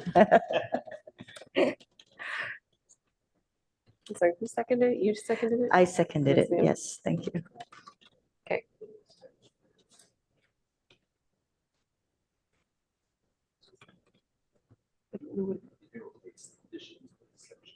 Section, to approve section A. Okay, thank you. Okay, that's easy. Okay, we good? I think Councilmember Venker. I need a button to turn off my light because I was going to raise what Director Late raised, so I withdraw my light. In that case, I don't see any more lights. If you conduct the votes, please, Madam Clerk. Oh, Councilmember Binker? Oh, sorry. I'm sorry. Just so that you're not having to rely on my memory in the future, we should say, Mr. Sauls, can you help us with the where feasible language, where that would go?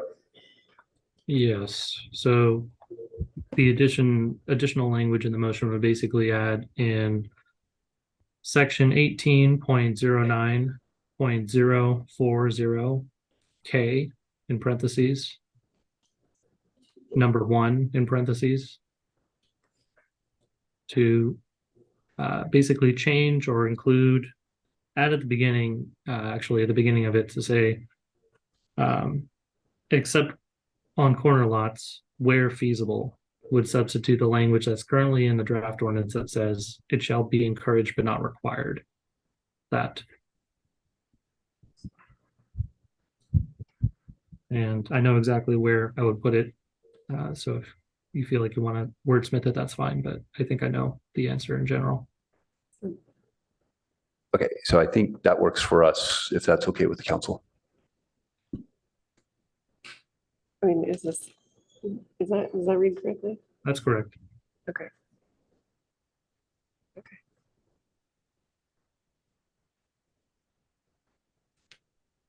so it says here to approve section A and to accept on corner lots where feasible. So I would say to Is approve, accept, right, to approve section A and modify language. And then maybe in section and then have the section number reference next to it.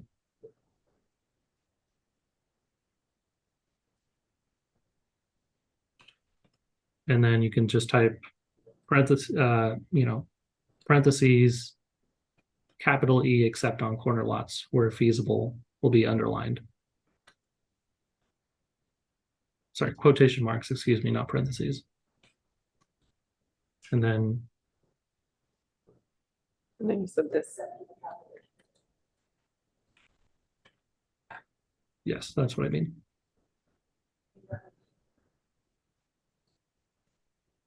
I don't need, okay.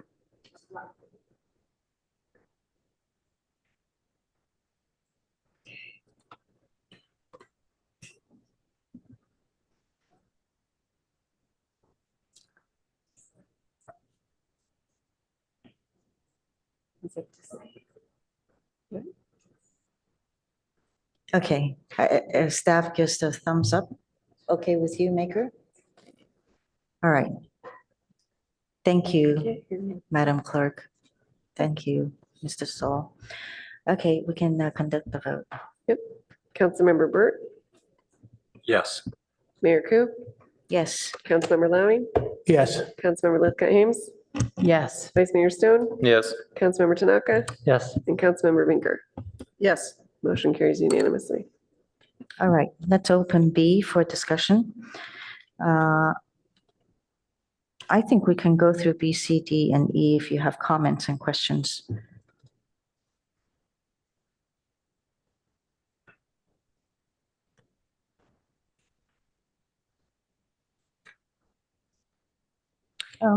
Since I don't see lights yet,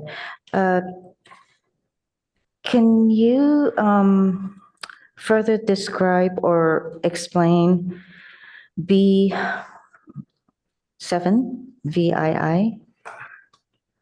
removing the existing garage carport requirements for conversion. So Certainly. Yeah, so basically, what was occurring as we continue to talk with applicants about ADUs and their applications, the specific issue that was brought up, and I will share my screen to show the example image that we have in the staff report as well. That way it'll be a little bit easier to see and understand what we're talking about.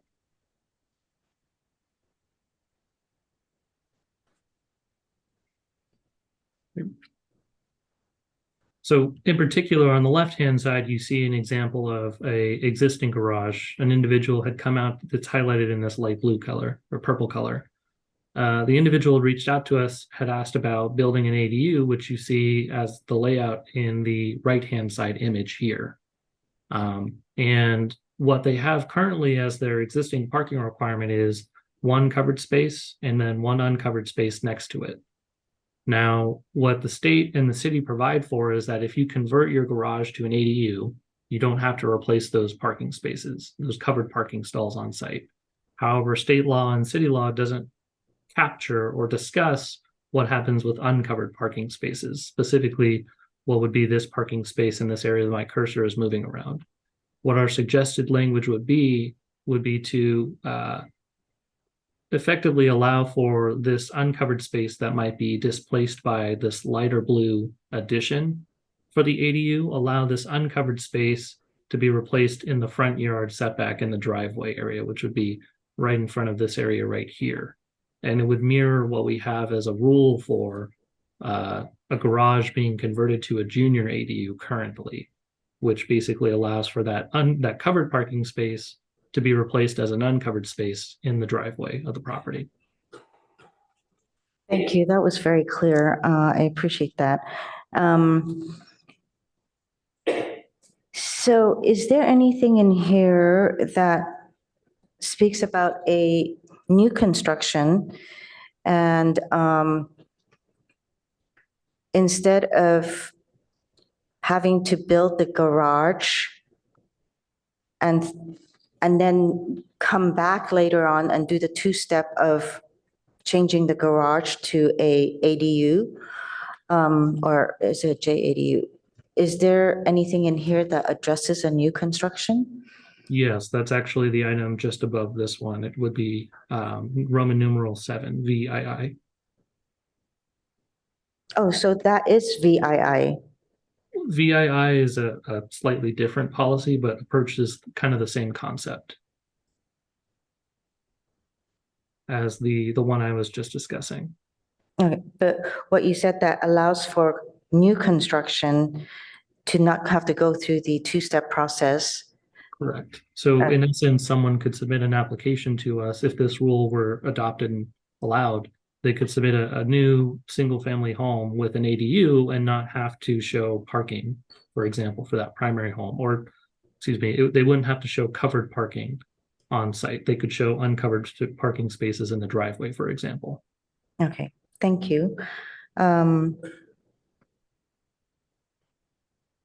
can you clarify can you go through E little I?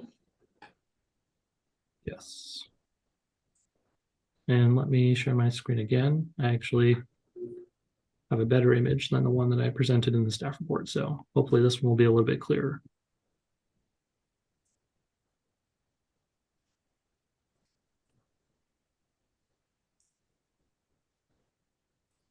So the way that we calculate floor area currently in our zoning code for single-family homes is based on how we measure the square footage to the exterior stud wall of the building.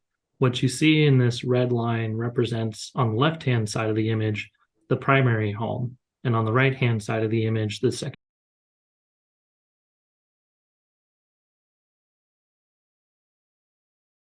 Junior ADU isn't proposed, we would be calculating floor area effectively to the outside stud wall of this shared wall between the structures. And what the language that we have in our ordinance proposes is to do the same thing, but be that more explicit related to when you have these attached units. Effectively, what it would be is we would treat it as if this structure, taken out, the square footage would be counted from the inside toward the area inside and toward the unit rather than counting this wall here towards the size of the unit.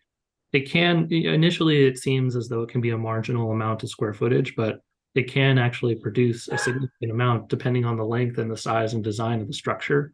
I've seen a couple of examples where it ranged between 10 square feet to a second unit and 50 square feet to a second unit in size, which can be pretty meaningful for a lot of people. Thank you, Mr. Saul. Let's go to Councilmember Tanaka. I have some questions on slide 8, BI basements. I'm looking at also at packet page 143 and 144. So I just want to try to understand this. So basically, from my read, basements are allowed under ADUs now. Is that right? They are allowed under Table 1 units in the scenario when there's no other option to develop on the site above ground. Sorry, they are And allowed? they're allowed under ADUs that have that are built within the buildable area of the property. Currently, we don't allow for basements underneath ADUs that encroach into the setbacks for the main house, which are typically a 20-foot rear yard setback and a 6 or an 8-foot side setback. Okay, and what was the rationale for that? For the existing rule or the new rule? To not, because basements, whenever I think about, ordinances, I try to think about how's it a win-win for everyone. And basements are one of those things where it, it doesn't increase the mass of the property. It's more expensive for the person that wants it, of course, but it doesn't increase the mass of the property, so the neighbors aren't really affected. But the people who want to have a bigger place can. And so to me, it's a very elegant solution. So I just want to understand why do we not want to allow this for, let's say, backyard units? Mm-hmm. Yeah, so this specific policy, what exists today is a carryover from the language that we had in the ordinance before 2020.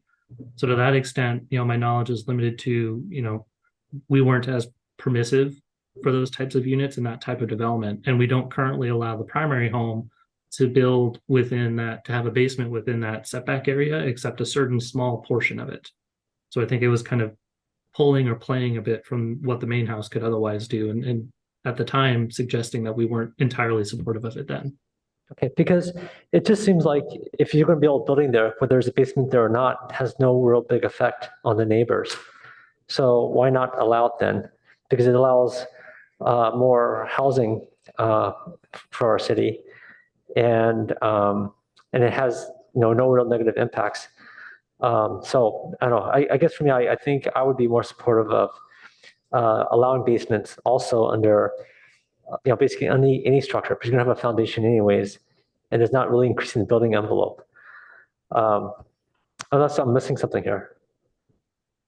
So that's separate from ADUs, you're saying, you'd allow basements for accessory structures like a storage shed or something. Is that what you're talking about there? I think accessory structures, there's no real foundation for them, right? They're like portable. You're talking like a Rubbermaid? Some can. It will just kind of depend on what but yeah. Okay, but I mean, yeah, why not? Because if you dig a hole, you could dig a hole anyways, right? Why would your neighbor care? Right? Unless you called your neighbor to cave in or something, that's a different story. But if it's structurally sound, why would it matter? Mm-hmm.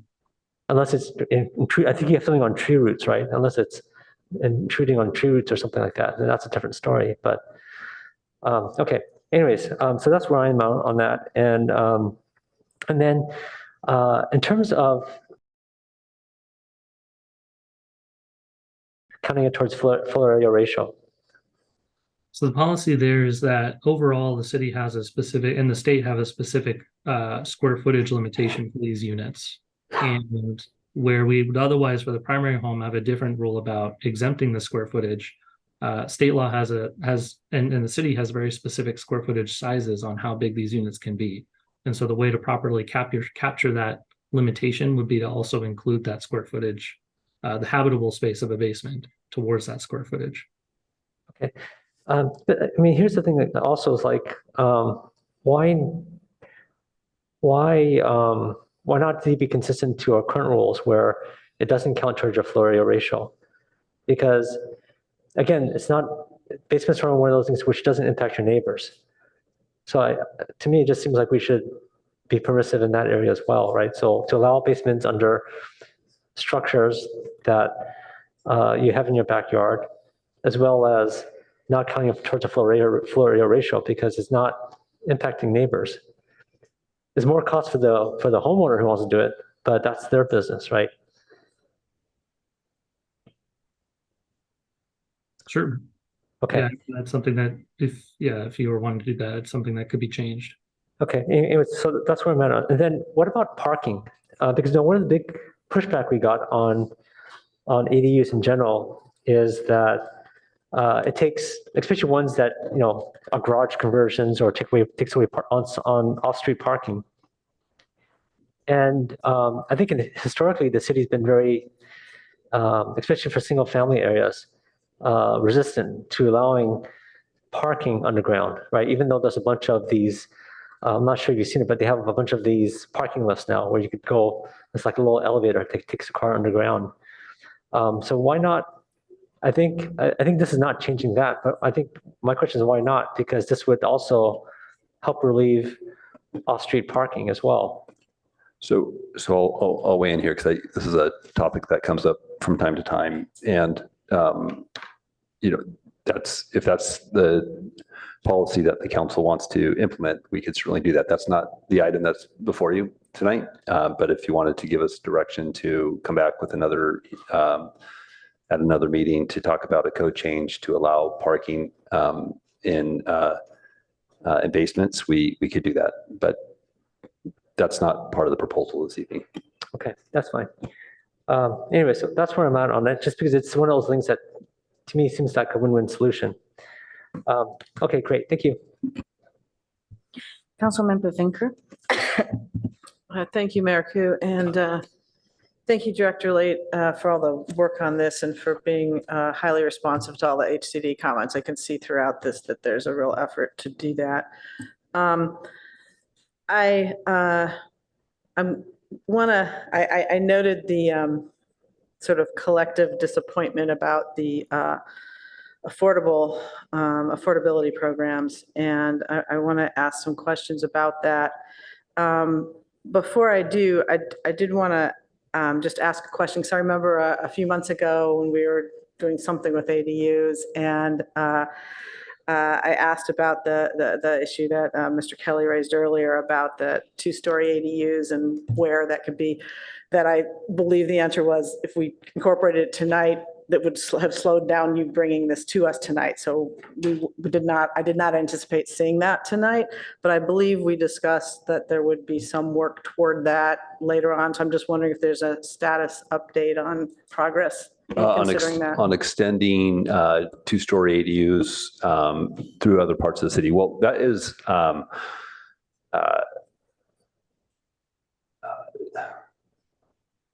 that is, and I'll look to city attorney to correct me if I'm wrong about that. So we don't have any language tonight in the ordinance about that. Yeah. And we don't have any initiative underway to extend two-story, the rest of it to 2 stories. If that was something that the council was interested in, we would need that direction to pursue that change. And perhaps that direct meeting where that would have to happen. Yeah, I think that would need to be direction that would come back, because it is potentially an item that the public would want to know is being discussed tonight. Right. My recollection was that we had talked about that coming back, and it was more just a timing thing. I was hoping for an update, but perhaps I'm not recollecting it as others do. I don't have that same recollection, but that doesn't mean I'm right and you're wrong. It's probably, all right. Well, but I can tell you this, it's not currently a part of our work plan to extend the 2-story height limit for ADUs beyond what the state has established. Okay, so I thought it was something we should consider and debate, but all right. I would suggest that we take a look at that, but I know it's not agendized for tonight, but however one does that, I would ask that we consider that. What I did want to ask about was on pages 151 to 152 of the packet is where there's the feedback from Alta Housing, for which I have great respect, about the concerns about the affordability program, but I was hoping you could shed some light on these issues, because there was the 8-year period being shorter than the typical length that affordable housing tenants remain there. And I was hoping there might have been appetite for a longer period, or quite a longer period if people are willing to do this. And then they had the issue about, tenants who might then exceed the income threshold having to move because they're not in a large project, there aren't alternative units for higher income people when you have just one ADU, but they would know that coming in and would make their own choice about it. I'm just wondering if you could elaborate on a little of this, because I'm hoping that there might be some path forward, and I am interested in perhaps having PTC reconsider it. But so anyway, if you could just tell us a little more about the affordability concerns. Sure. Yeah, and I think what you were just raising is kind of, and Commissioner Vice Chair Chang can certainly maybe reiterate it, is kind of the same issues that we discussed a lot at PTC. The kind of ebbing and flowing of, well, is this a good decision? Is this the right length of time for affordability? Those were all items that we discussed, I'll say casually, in a 6-hour meeting about just affordable units and how to try to make this program possible, which bled into 2 or 3 other meetings as well. And there was this constant kind of struggle in the conversation about, should it be 5 years? Should it be 10 years? Should it be 15? People in general, the consensus in those meetings was not, 30, 55, 99 years, which are maybe a bit more typical with an affordable unit in general. And as you mentioned, those other sort of programs will typically have kind of this lead in for other people who kind of graduate outside of those ranges of affordability to be able to move into. In addition to that, Alta Housing was noting that there's a lot of education challenges that come with, a homeowner to a renter sort of interaction, specifically as it relates to these affordable units. Alta Housing would only do the income certification. They don't do any sort of background check or anything else. And, that kind of, that can lead to some sort of, issues relates to kind of fair housing laws and how that does properly or does not get properly implemented. And it provides, a greater extent of liability to the homeowner, who can be exposed to that.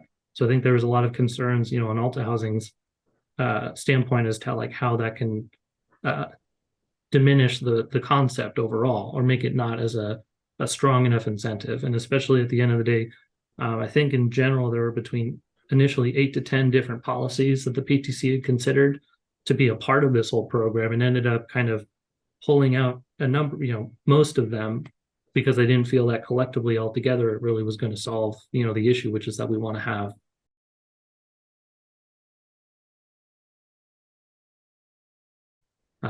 the other thing being that from the market data that we could find, which was very limited, the rents that we were able to try and find for ADUs were comparable to kind of the market rates units that we were finding, in the traditional market system for rentals and apartments. So the kind of targeted, 80% to 100% affordable AMI range that we were thinking initially for these was partially already being met by the market at the time. And in order for it to be, I guess maybe what some people might think is a more affordable unit, it would have to be at a lower level of income. And that can be challenging for someone who paid a lot of money to build the ADU and are hoping to recoup that cost sooner. Yeah, I guess just on that last point, I would hope that we would consider even subsidizing that if people were willing to enter into deed restrictions, perhaps for 50 years. And I guess I'm just concerned that we're more concerned about lower income renters' backgrounds than others. That kind of troubles me at a philosophical level. And I, again, just believe that it's up to the renter if they move into a place and they realize they have to move out if their income, increases. I would just hope that, I understand it's difficult, and if it underperforms, it underperforms, but I would really hope that we could continue to try to find a way to have an affordability program. So That's all I have. Thank you. if I could just add one other sort of comment to that, as part of the housing element that the council adopted last week, we have a program that would help us gain some additional information about ADUs by doing surveys every other year or every 2 or 3 years. I forget what the policy says. And that might help us begin to collect data about how many units are rented at below market and for what purposes too, because I think the circumstances by which somebody may build an ADU initially, an aging parent or a child who's going to move out eventually, may not be the same conditions why they have an ADU 10 or 15 years down the road, and so economically maybe it's worth running out at market rate conditions. But this is an area where I think we can collect some more information, and we have that set forth in the housing element. I see Vice Chair Chang has her hand up. Would you like to add to this? Sure, thank you. I can sympathize with Councilmember Vinker's desire to want to make something work, but we ran, a number of back of the envelope sort of about the amount of incentive that would need to be provided for one unit of housing, and it is a lot because it's different from a situation where there is an entire apartment building, with different tax incentives provided by and different financing than a single homeowner can access. And in addition to that, one of the things that makes an ADU really different from a larger development is that the homeowner is living there. And so in general, as we were looking at fair housing ordinances as well, and comparing fair housing ordinances, looking at fair housing ordinances in a number of other cities, you see very rapidly that when the landlord lives on the property, that there's a lot more power kind of given to the landlord to make choices about who their tenant is. And the third bullet highlighted under D is one of the biggest stumbling blocks, I think, that Alta highlighted, and that a number of commissioners, in fact, I think all the commissioners were concerned about, where it would be hard, if it's a managed building, the property manager to some extent doesn't care who lives there. They could be noisy, they could have children, they could not have children. They could come and go at all hours of the night. It doesn't matter to the property manager, but to somebody who actually lives right there next to the tenant, it is very different. And that all of those things are not things that that you can discriminate on if it's an affordable housing unit. So I think that was one of the big stumbling blocks. Why is that relevant to income?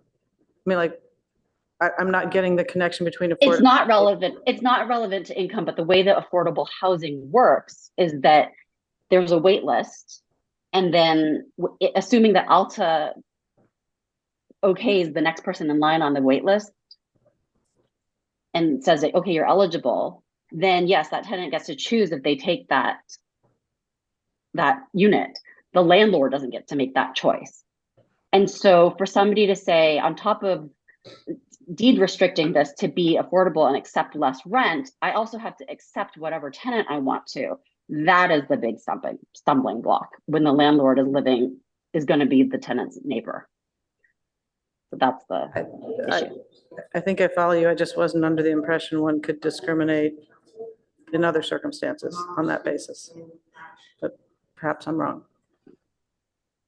I don't think you can say no pets, for example, right? You can say things, and you can, maybe not that, I mean, discrimination does happen, right? But in this situation, there's literally no choice. And I think that you can't also choose not to rent it. So what do you do if it's deed restricted and you say, well, actually right now, I don't want to rent it. I want it to be for grandma, or my situation has changed and now I don't want to have a loud neighbor. So I think that, and if there's a longer term, it becomes a bigger stumbling block. So there's lots of issues there that we struggled over for quite a while. And then on top of that, when we ran the back of the envelope, sort of about, ooh, how much money would we be losing would a potential landlord be losing by having to reduce the amount of rent that they would be taking, and then what subsidy would that require, and how much does it cost to build an ADU? It was just pretty difficult. I think I understand you. Thank you. Thank you, Commissioner, Vice Chair Chang, Vice Mayor Stone. Thank you, Madam Mayor, and appreciate the questions and the exchange that Councilmember Vinker has been having. I was so excited when I got to that point in the staff report on the affordability, and then started excited and got to the very end and was upset by that. I understand the concerns that the PTC raised. And I've been doing a lot of research about what other cities are doing to try to address this affordability issue. And it seems like it's a problem that everyone is struggling with. I think part of the joy of, and going back to kind of like the local control, is that we can kind of experiment with different things and see what works. And so I don't know if I'm quite ready to abandon it, because hey, it's a pilot program. If we can make it work, we could be a model for others. So I'm not quite ready to just drop it. But I think there's another problem that's similar here, which is also simply, we have this stumbling block of being able to require the deed restricted affordability component. We also have, I think, the initial problem of we can't force people to, if they build an ADU, to actually then use it for housing. And I'm curious, did staff or the PTC look into incentives to be able to do that as well? I mean, that almost seems like step one, make sure the ADU is being used for housing. Then maybe step two, to have that affordability component. Mr. Sauls, did that discussion take place? Yeah, well, I think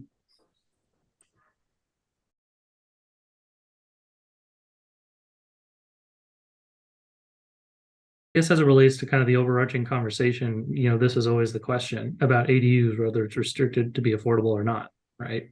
Is it actually being used for housing, or is it something else?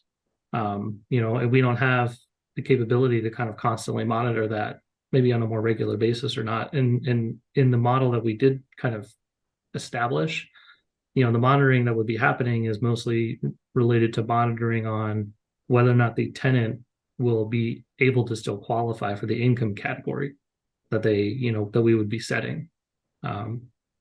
So that's in general, with like a multifamily project, that's usually a little less typical, just because, again, people are expected to kind of be within that space, and the model and the framework work a lot better there.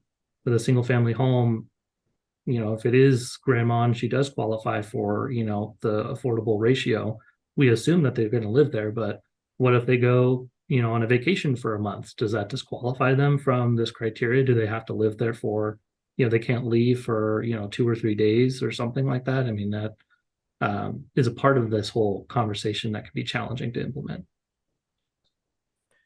I think it's a challenge, but doesn't mean we should shy away from it.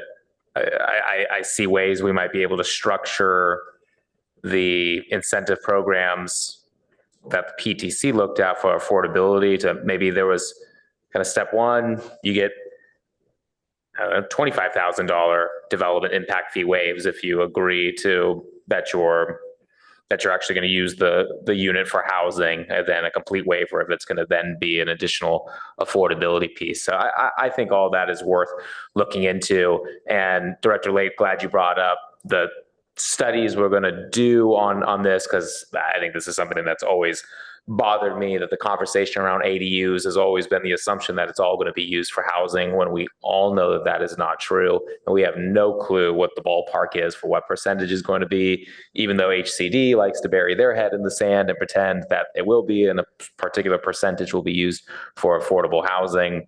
It's just not going to happen unless we're being proactive like this. So I'm glad we're going to do that. Good plug for, similar to the rental registry, critical that we have that rental registry. Glad that's going to be coming back to us this year, because just the data is so important. Okay, then another question to the ADU basements. Are there any? My concern is more kind of like dewatering of that. Did staff anticipate any maybe additional dewatering requirements that would go along with that? Yeah, so we did talk about dewatering a bit in the conversations with the PTC. In particular, the city has a dewatering process through the Public Works Department that kind of manages and monitors that. But there aren't any additional rules proposed related to, how that might affect the water table in general in an area. Okay. And then just to your other question, this slide here just shows the additional items that we discussed about creating additional incentives for affordable ADUs and JDUs. So there was a number of things. These all unfortunately didn't, I'd say make the cut per se in terms of incentives that the PTC wanted to support or considered as a part of that program. Some of them mirrored from other programs, like the city of San Diego, who has an affordable program where you can provide, in certain locations, more ADUs on a property if you deed restrict them to be affordable. So those were things that we did discuss as well. Okay, thank you. I see I'm out of time, so I'll just say, I don't think this would be really relevant for tonight, but maybe in the future, there are several companies that allow for that create prefabricated ADUs. I think a lot of cities are creating streamlining processes for that. I think that's something for us to consider in the future. Okay, thank you. Councilmember Lythcott Haynes. Thank you, Madam Mayor. I want to continue this thread. I really appreciate, well, first of all, to staff, thank you so much for all your tremendous work on this. And, to come out of the housing element conversation and to know that ADUs and JDUs play an important role in helping us meet our RENA obligations, and this confounding issue of how do you get the right types of inhabitants of these smaller dwellings that we're hoping really make a dent in the housing crisis. And I want to thank Vice Chair Chang as well. To what my colleagues, Councilmember Vinker and Vice Mayor Stone are talking about, I join you in being very curious and hungry really to figure out the right carrots to incentivize people to develop these units and rent them to folks who are in desperate need of housing. And I'm not a behavioral economist, but I would like to consult somebody about what is it that we would have to offer. Is it a waiver of impact fees? Is it actual cash in hand? They get some kind of bonus for agreeing to take people off the Alta housing wait list and rent them. I don't know, but I think I am interested in us continuing to pursue that conversation. What I wanted to talk about are going back to what Councilmember, I'm sorry, I'm so tired. I've been up for close to 22 hours now, so I'm just on fumes a little bit. Forgive me. Councilmember Vinker talking about the 2 stories, the detached 2-story ADUs. I, like you, remember the hearing some time ago when members of the public were telling us how disingenuous it felt or incongruous or silly that you could be on this side of the street and be allowed to build one because you were within that half mile of good transit radius. But if you're on this side of the street, you couldn't. And they spoke to the imperative of uniformity through the city for these units. And so I join you in wanting that issue to come back to us at some point. I want to talk about the tree ordinance. There are cynics in our community who say that the tree ordinance was implemented in part to make it harder to build housing. I am not saying that. However, I don't want the tree ordinance to get in the way of us building ADUs. I want us to be really smart about that. So that's why I asked, when is the review of how the tree ordinance is working coming? And I'm going to be really interested in evidence of, is it preventing people from, putting some kind of second dwelling in place in their backyard? That I would find that highly problematic, and would like to see the tree ordinance not enforced against the creation of ADUs and JDUs. In terms of the impact fees, I'm really struck by this letter from the Palo Alto ADU Task Force. It's in our packet starting at page 174. Individuals whose work as professionals entails ADU development. And I really appreciated the chart that they provided that showed the impact fees of an ADU whose main house is larger versus whose main house is smaller. An ADU whose main house is smaller ends up paying a hugely more expensive impact fee, and it just doesn't, I don't get that. So I want to better understand what that is. It feels unfair. And so I really encourage us to take a closer look at that. And that's it for me. Thank you. I don't see any more lights, so we could take a motion on this. And if there's no objection, we can take a motion on addressing item B, C, D, and E.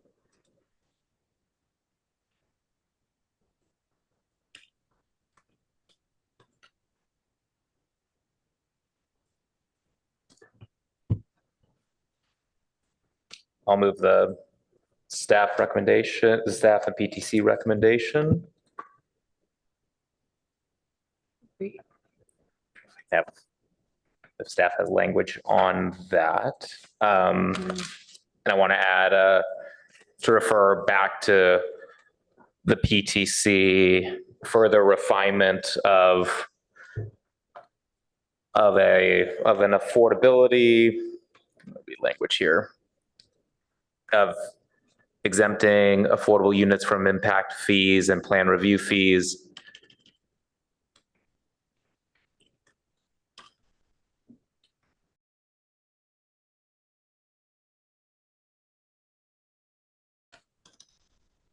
Sorry. Plan review fees. Oh, thank you.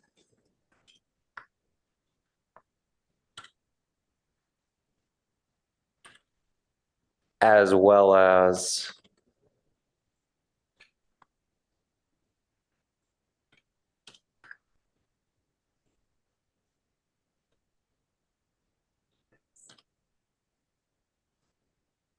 developing incentives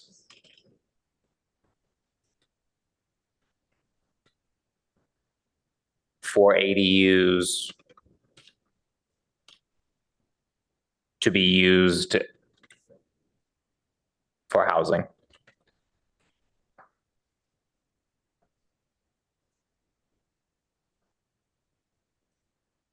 I think it needs to say that, to those two would be referred to the PTC.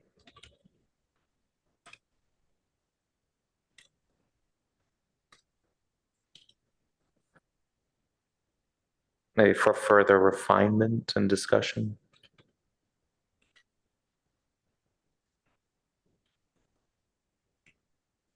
Thank you. Sorry, my ability to wordsmith is not great right now. That's great. Yes. Great. Seconded by Councilmember Burt. Would you like to speak to it, Vice Mayor Stone? No, appreciate the work staff and the PTC has done to refine this. I think there's more to be done, but on the affordability and the housing piece, as we discussed tonight. Councilmember Burt, would you like? The only thing I would ask is whether under the first bullet, we necessarily want this exemption, that I think the way it's worded means full exemption. Do we want to have it a little more broad that would be exempt or discount or reduce? That's fine. Okay. Yeah, I mean, the spirit of it is really meant for the PTC to work with. I think Director Late just showed kind of a list of, as well as other incentives. So say exempt or reduce affordable use impact fees from affordable units.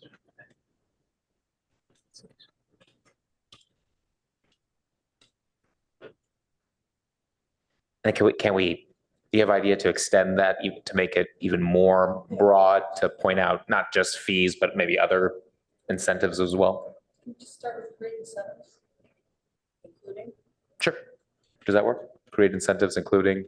Yes. Good. Thank you.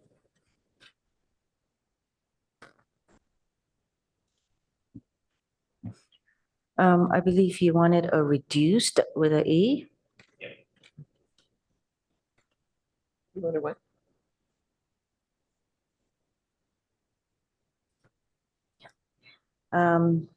Councilmember Lowing. I'd like to point out that bullet point 1 there is asking PTC to repeat everything they've done on this in the last 15 months. I was part of that for about 12 of those months, and it was an exhaustive process. Of all of the things that we worked on then and since, we probably put more hours in on that particular thing, and just everything we tried, to use the vernacular, did not pencil for what we were trying to do, was to get lower income people into affordable units. Because for one thing, they already start semi-affordable because they're lower square footage and a secondary unit. So you're basically asking PTC to repeat the whole process and come up with a different answer as I read the direction there. Bullet point 2 is fine. Not sure if that is in the PTC's domain relative to staff to develop some way to do audits of what's happening in those units. So I'm concerned about this redirection of something that's already been analyzed.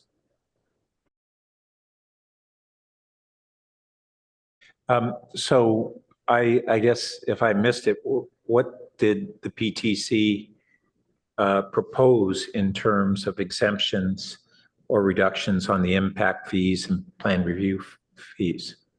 Yeah, so I can answer that question. So basically what the PTC said is that they create, they would, with a pilot program, they would create a bucket of $400,000, which, effectively would be if a unit triggers impact fees, meaning they're already 750 square feet or greater, or larger in size, right?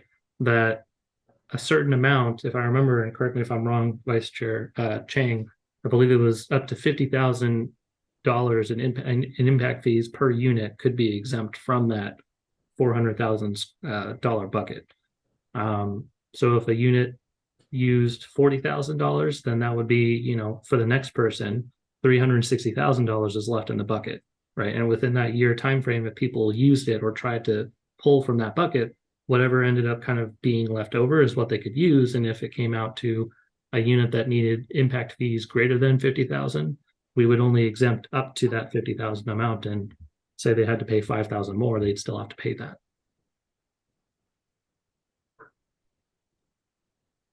So that sounds like it's first come, first serve, up to a certain threshold, as opposed to, for instance, a percentage of the fees. And a percentage of the fees, to me, strikes me as more equitable.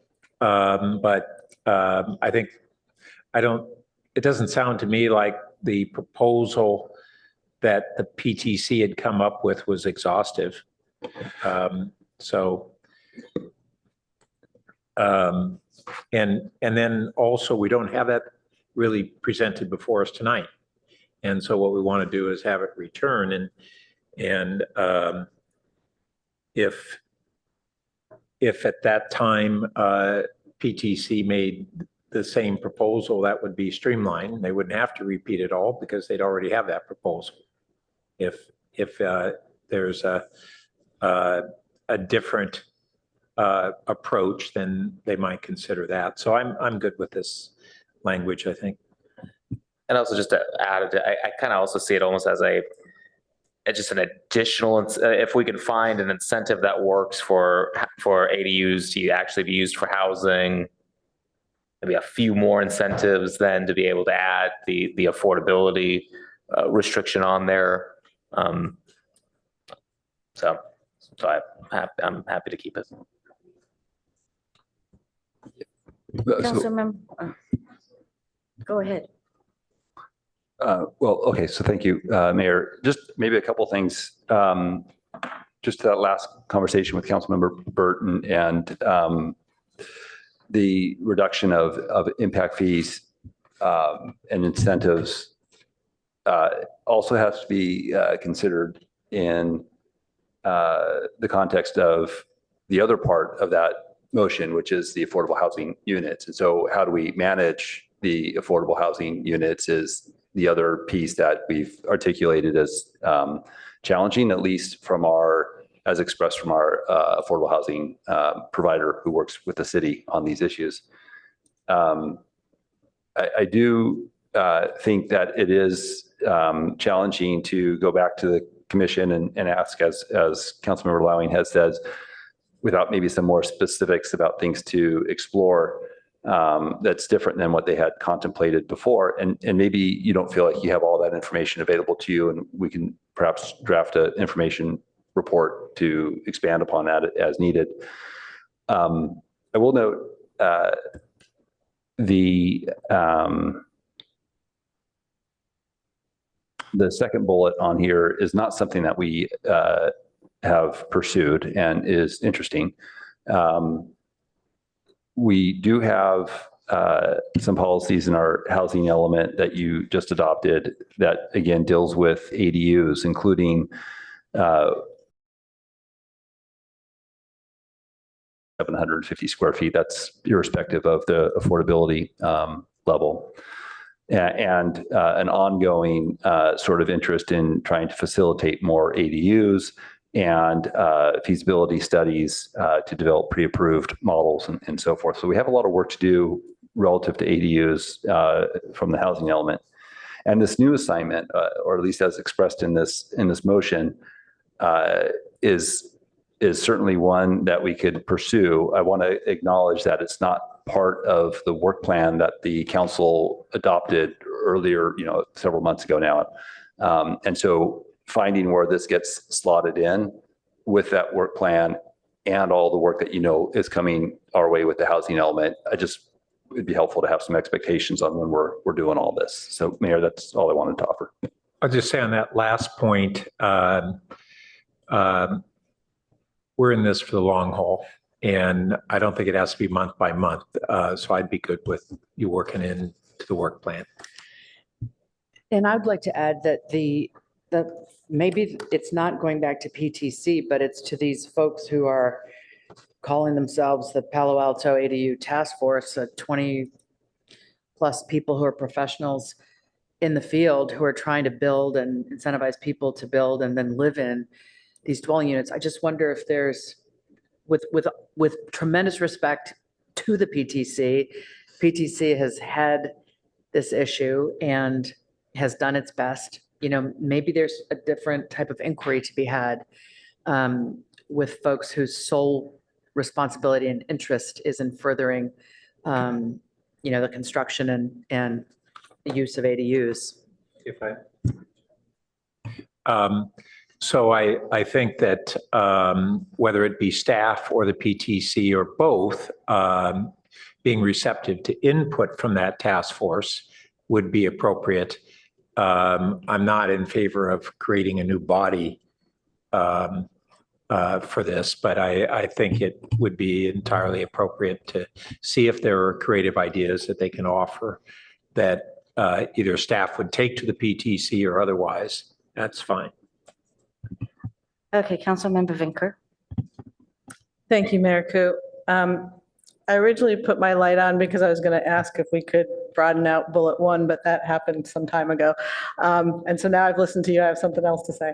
And that is, first of all, I just want to acknowledge some of the frustration that I hear because this task has been explored deeply, clearly. And Vice Chair Chang, thank you for explaining all the work. And I know staff has done it. And Councilmember Lowing, I'm very empathetic to that. And I'm appreciative because clearly a whole lot of thought has gone into this because you explained a lot of things to me. I think I still hold out hope because you take a problem, you turn it around a few times, you set it down, you come back to it, you turn it around a few times more, and sometimes the solutions do come to light. I think in this instance, there are things that, I don't know, maybe it doesn't make sense to explore, but it occurs to me that, we talked about sewer, gas, electric, water hookups, and those can be quite expensive. I don't know if there's things the cities can do to discount them if they're going to be for affordable units. Maybe that's crazy, but it's a different, perhaps creative thing. We can. The vice mayor talked about looking at what other cities are doing. Maybe you've done that, but maybe they've figured out something new. I just think this is important enough that we do try to find a way to do it. I don't know if there are other bodies instead of just the PTC, but I just continue to have hope here because I think it's something that's an important piece of this puzzle that we're trying to solve, this crisis that we're trying to solve. And so I would support this motion because of that. Thank you. Councilmember Tanaka. Yeah, in general, I think this motion's heading in the right direction. I kind of hear what you guys said about the first bullet, and I understand the issue. For me,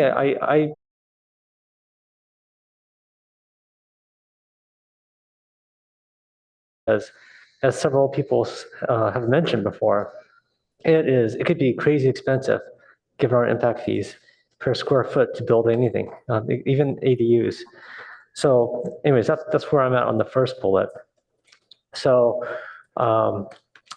yeah, so I don't know whether the maker or seconder would be open to exploring that idea. No, I think we need to use every tool in our toolbox to be able to incentivize affordability and housing. And I'm not interested in giving anything away for somebody who's going to build an ADU just to use it as a home gym or an office. Okay. The second thing I wanted to propose, hopefully as a friendly amendment, is what I discussed about basements and basically trying to align the basement FAR to what we do with the primary unit, which is not counting the FAR. So I'm hoping to add a third bullet, which is align basement FAR to the primary FAR, or maybe staff could recommend a better way of saying it. I don't know whether that's something that would be acceptable. No. Okay. Okay, I'd like to make it as an unfriendly amendment then. I'll second that.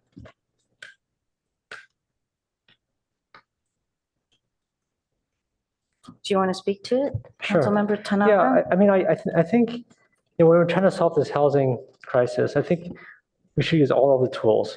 And then tools I really like are ones that don't cause big neighborhood impacts.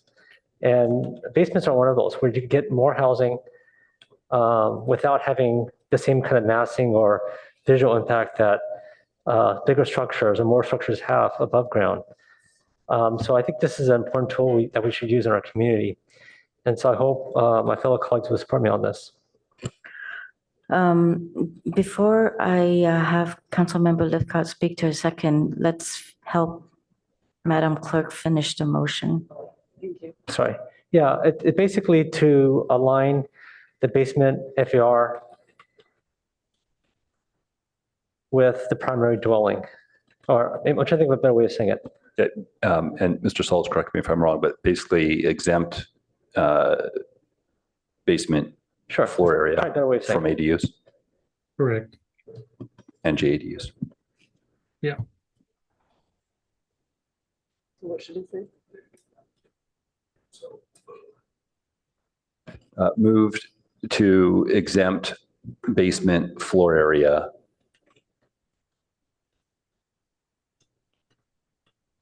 from ADUs and looking at Councilmember Tanaka and JADUs as well. Yeah, just make it uniform what we do with the primary dwelling.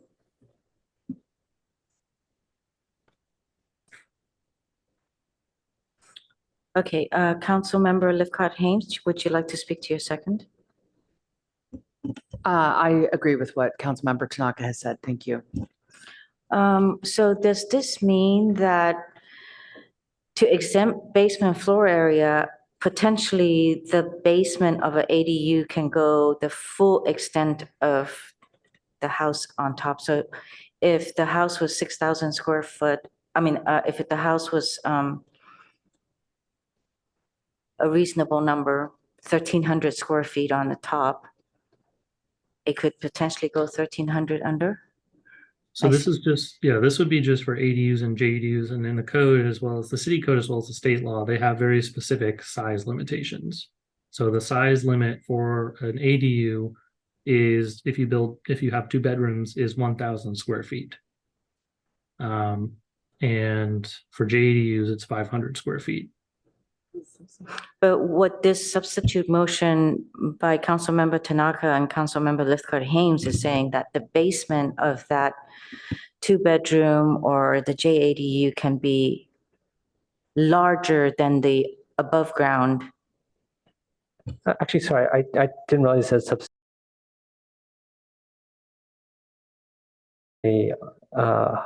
unfriendly. So yes, Mayor, it basically doubles the amount of usable floor area. So in the examples that Mr. Sauls mentioned, for a JADU of 500 square feet, you could have a JADU of 1,000 square feet. For an ADU of 1,000 square feet, you could have habitable floor area up to 2,000 square feet. Thank you. Vice Mayor Stone. Thank you, Madam Mayor. I'm not supporting this because I think one of the talking points we often hear from Councilmember Tanaka is that smaller units are inherently less expensive. We're trying to address an affordability issue here. This motion basically doubles the size of these units, making the units larger, and under that same logic is going to make these units more expensive. So if we're trying to address an affordability piece, this is going in the opposite direction. Councilmember Burt. Just following on to that, basements are inherently more expensive to construct than above ground, so it makes it even more expensive per square foot. But on top of that, remember, the ADUs are exempt essentially from our parking requirements.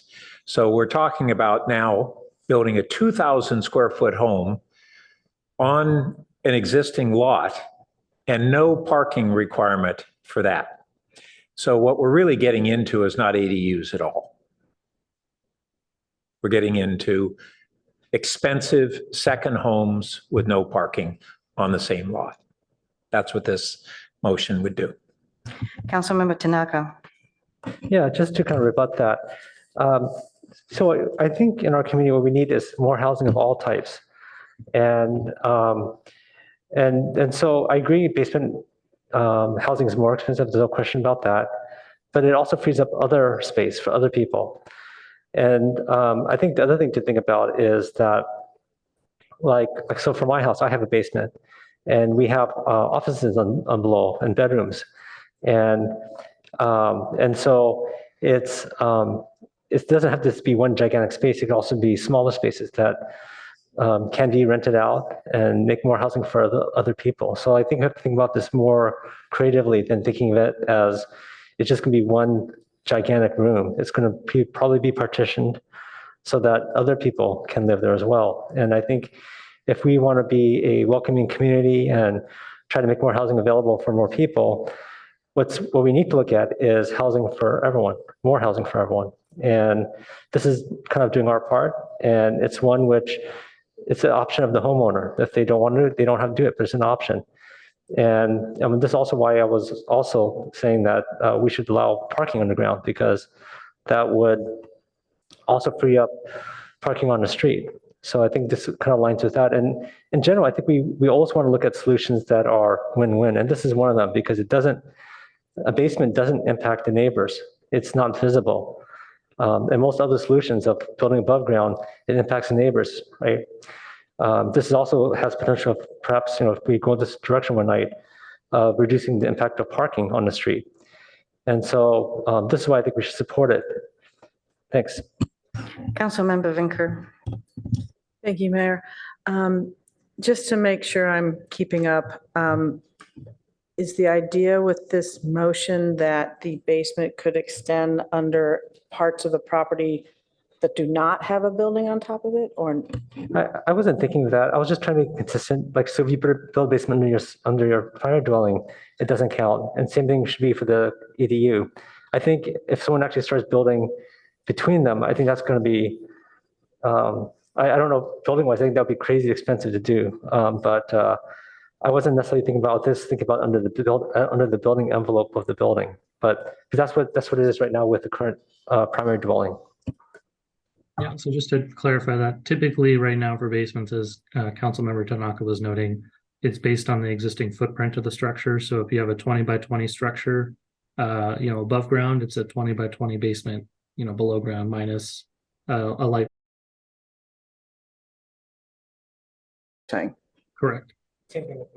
And so what is the change? I'm sorry, I'm not keeping up. ADU right now is different than the primary dwelling. So we're counting the ADU differently than we are the primary dwelling. And I'm just saying we should be consistent between the two, especially since it has no visual or massing impacts on the neighborhood. Okay, so you want to treat the ADUs and JADUs the same way we treat the primary structure with respect to basements. And then my question is there any CEQA impact of this that we have to deal with? Because I know between, aquifers and cement and I just want to make sure before we go further. No, these projects are reviewed ministerially, so they're exempt from CEQA. Okay, all right. Those are there's a lot of pros and cons to this. It's So, yeah, sorry. I'm sorry if I can just respond. So Mr. Sauls is right. ADUs are ministerially processed, but the enacting legislation would be subject to CEQA. But as I think through that, I'm quite certain it would be exempt. It wouldn't rise to the level of a mitigated negative declaration or an EIR for this type of policy. I don't have the specific exemption language in front of me. But beyond that, I saw Mr. Shikata had his light lit. Thank you, if I might, Mayor. Just reading the room, I would just note that I think we're reaching the point of exhaustion. And as such, that more detailed discussion is less and less likely to be fruitful. Yeah. One last point, just as a part of this conversation, as it relates to at least impact fees, right? And I apologize. I know exhaustion is what it is, but it's important to be well-rounded in this conversation. So if we're going to exempt impact fees, basement from square footage or floor area, it's important just to keep in mind that if we have a 400 square foot ADU and it has a 400 square foot basement, and we're saying that it's exempt from floor area, we just need to keep in mind that we would be exempting that 800 square foot ADU from impact fees too, where the threshold would be 750 square feet normally. I see. Okay, that actually is an interesting point. For me, this is something I'm quite interested in, but I guess I would like more thought to go into it. And if we're going to be coming back with some of the other things at some point, whenever it is that the other ADU things, I guess I would like for us to consider this as part of that would be my preference. Thank you. All right, let's go and let's conduct the vote. I don't see any more lights for the unfriendly.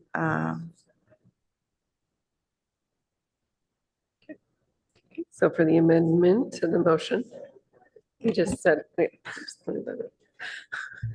Councilmember Lowing, No. Councilmember Vinker, No.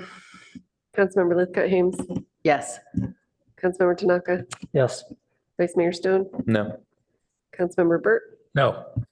and Mayor Coop. No. Motion fails 2-5.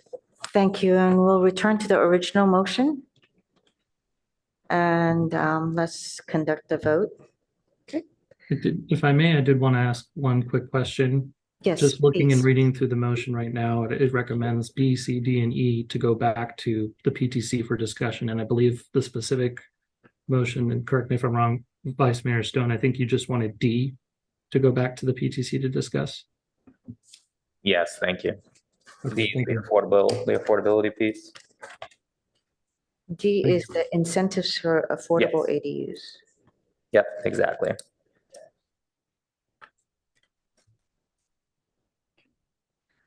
All right, so voting on the original motion, Mayor Ku, Yes. Councilmember Burt, Yes. Vice Mayor Stone, Yes. Councilmember Lithcott Hames, Yes. Councilmember Tanaka, Yes. allowing. Yes. Motion carries unanimously. I just want to say thank you to staff, especially Mr. Sol, for your very clear explanation and presentation. And with that, we're adjourned. Thank you. Thank you.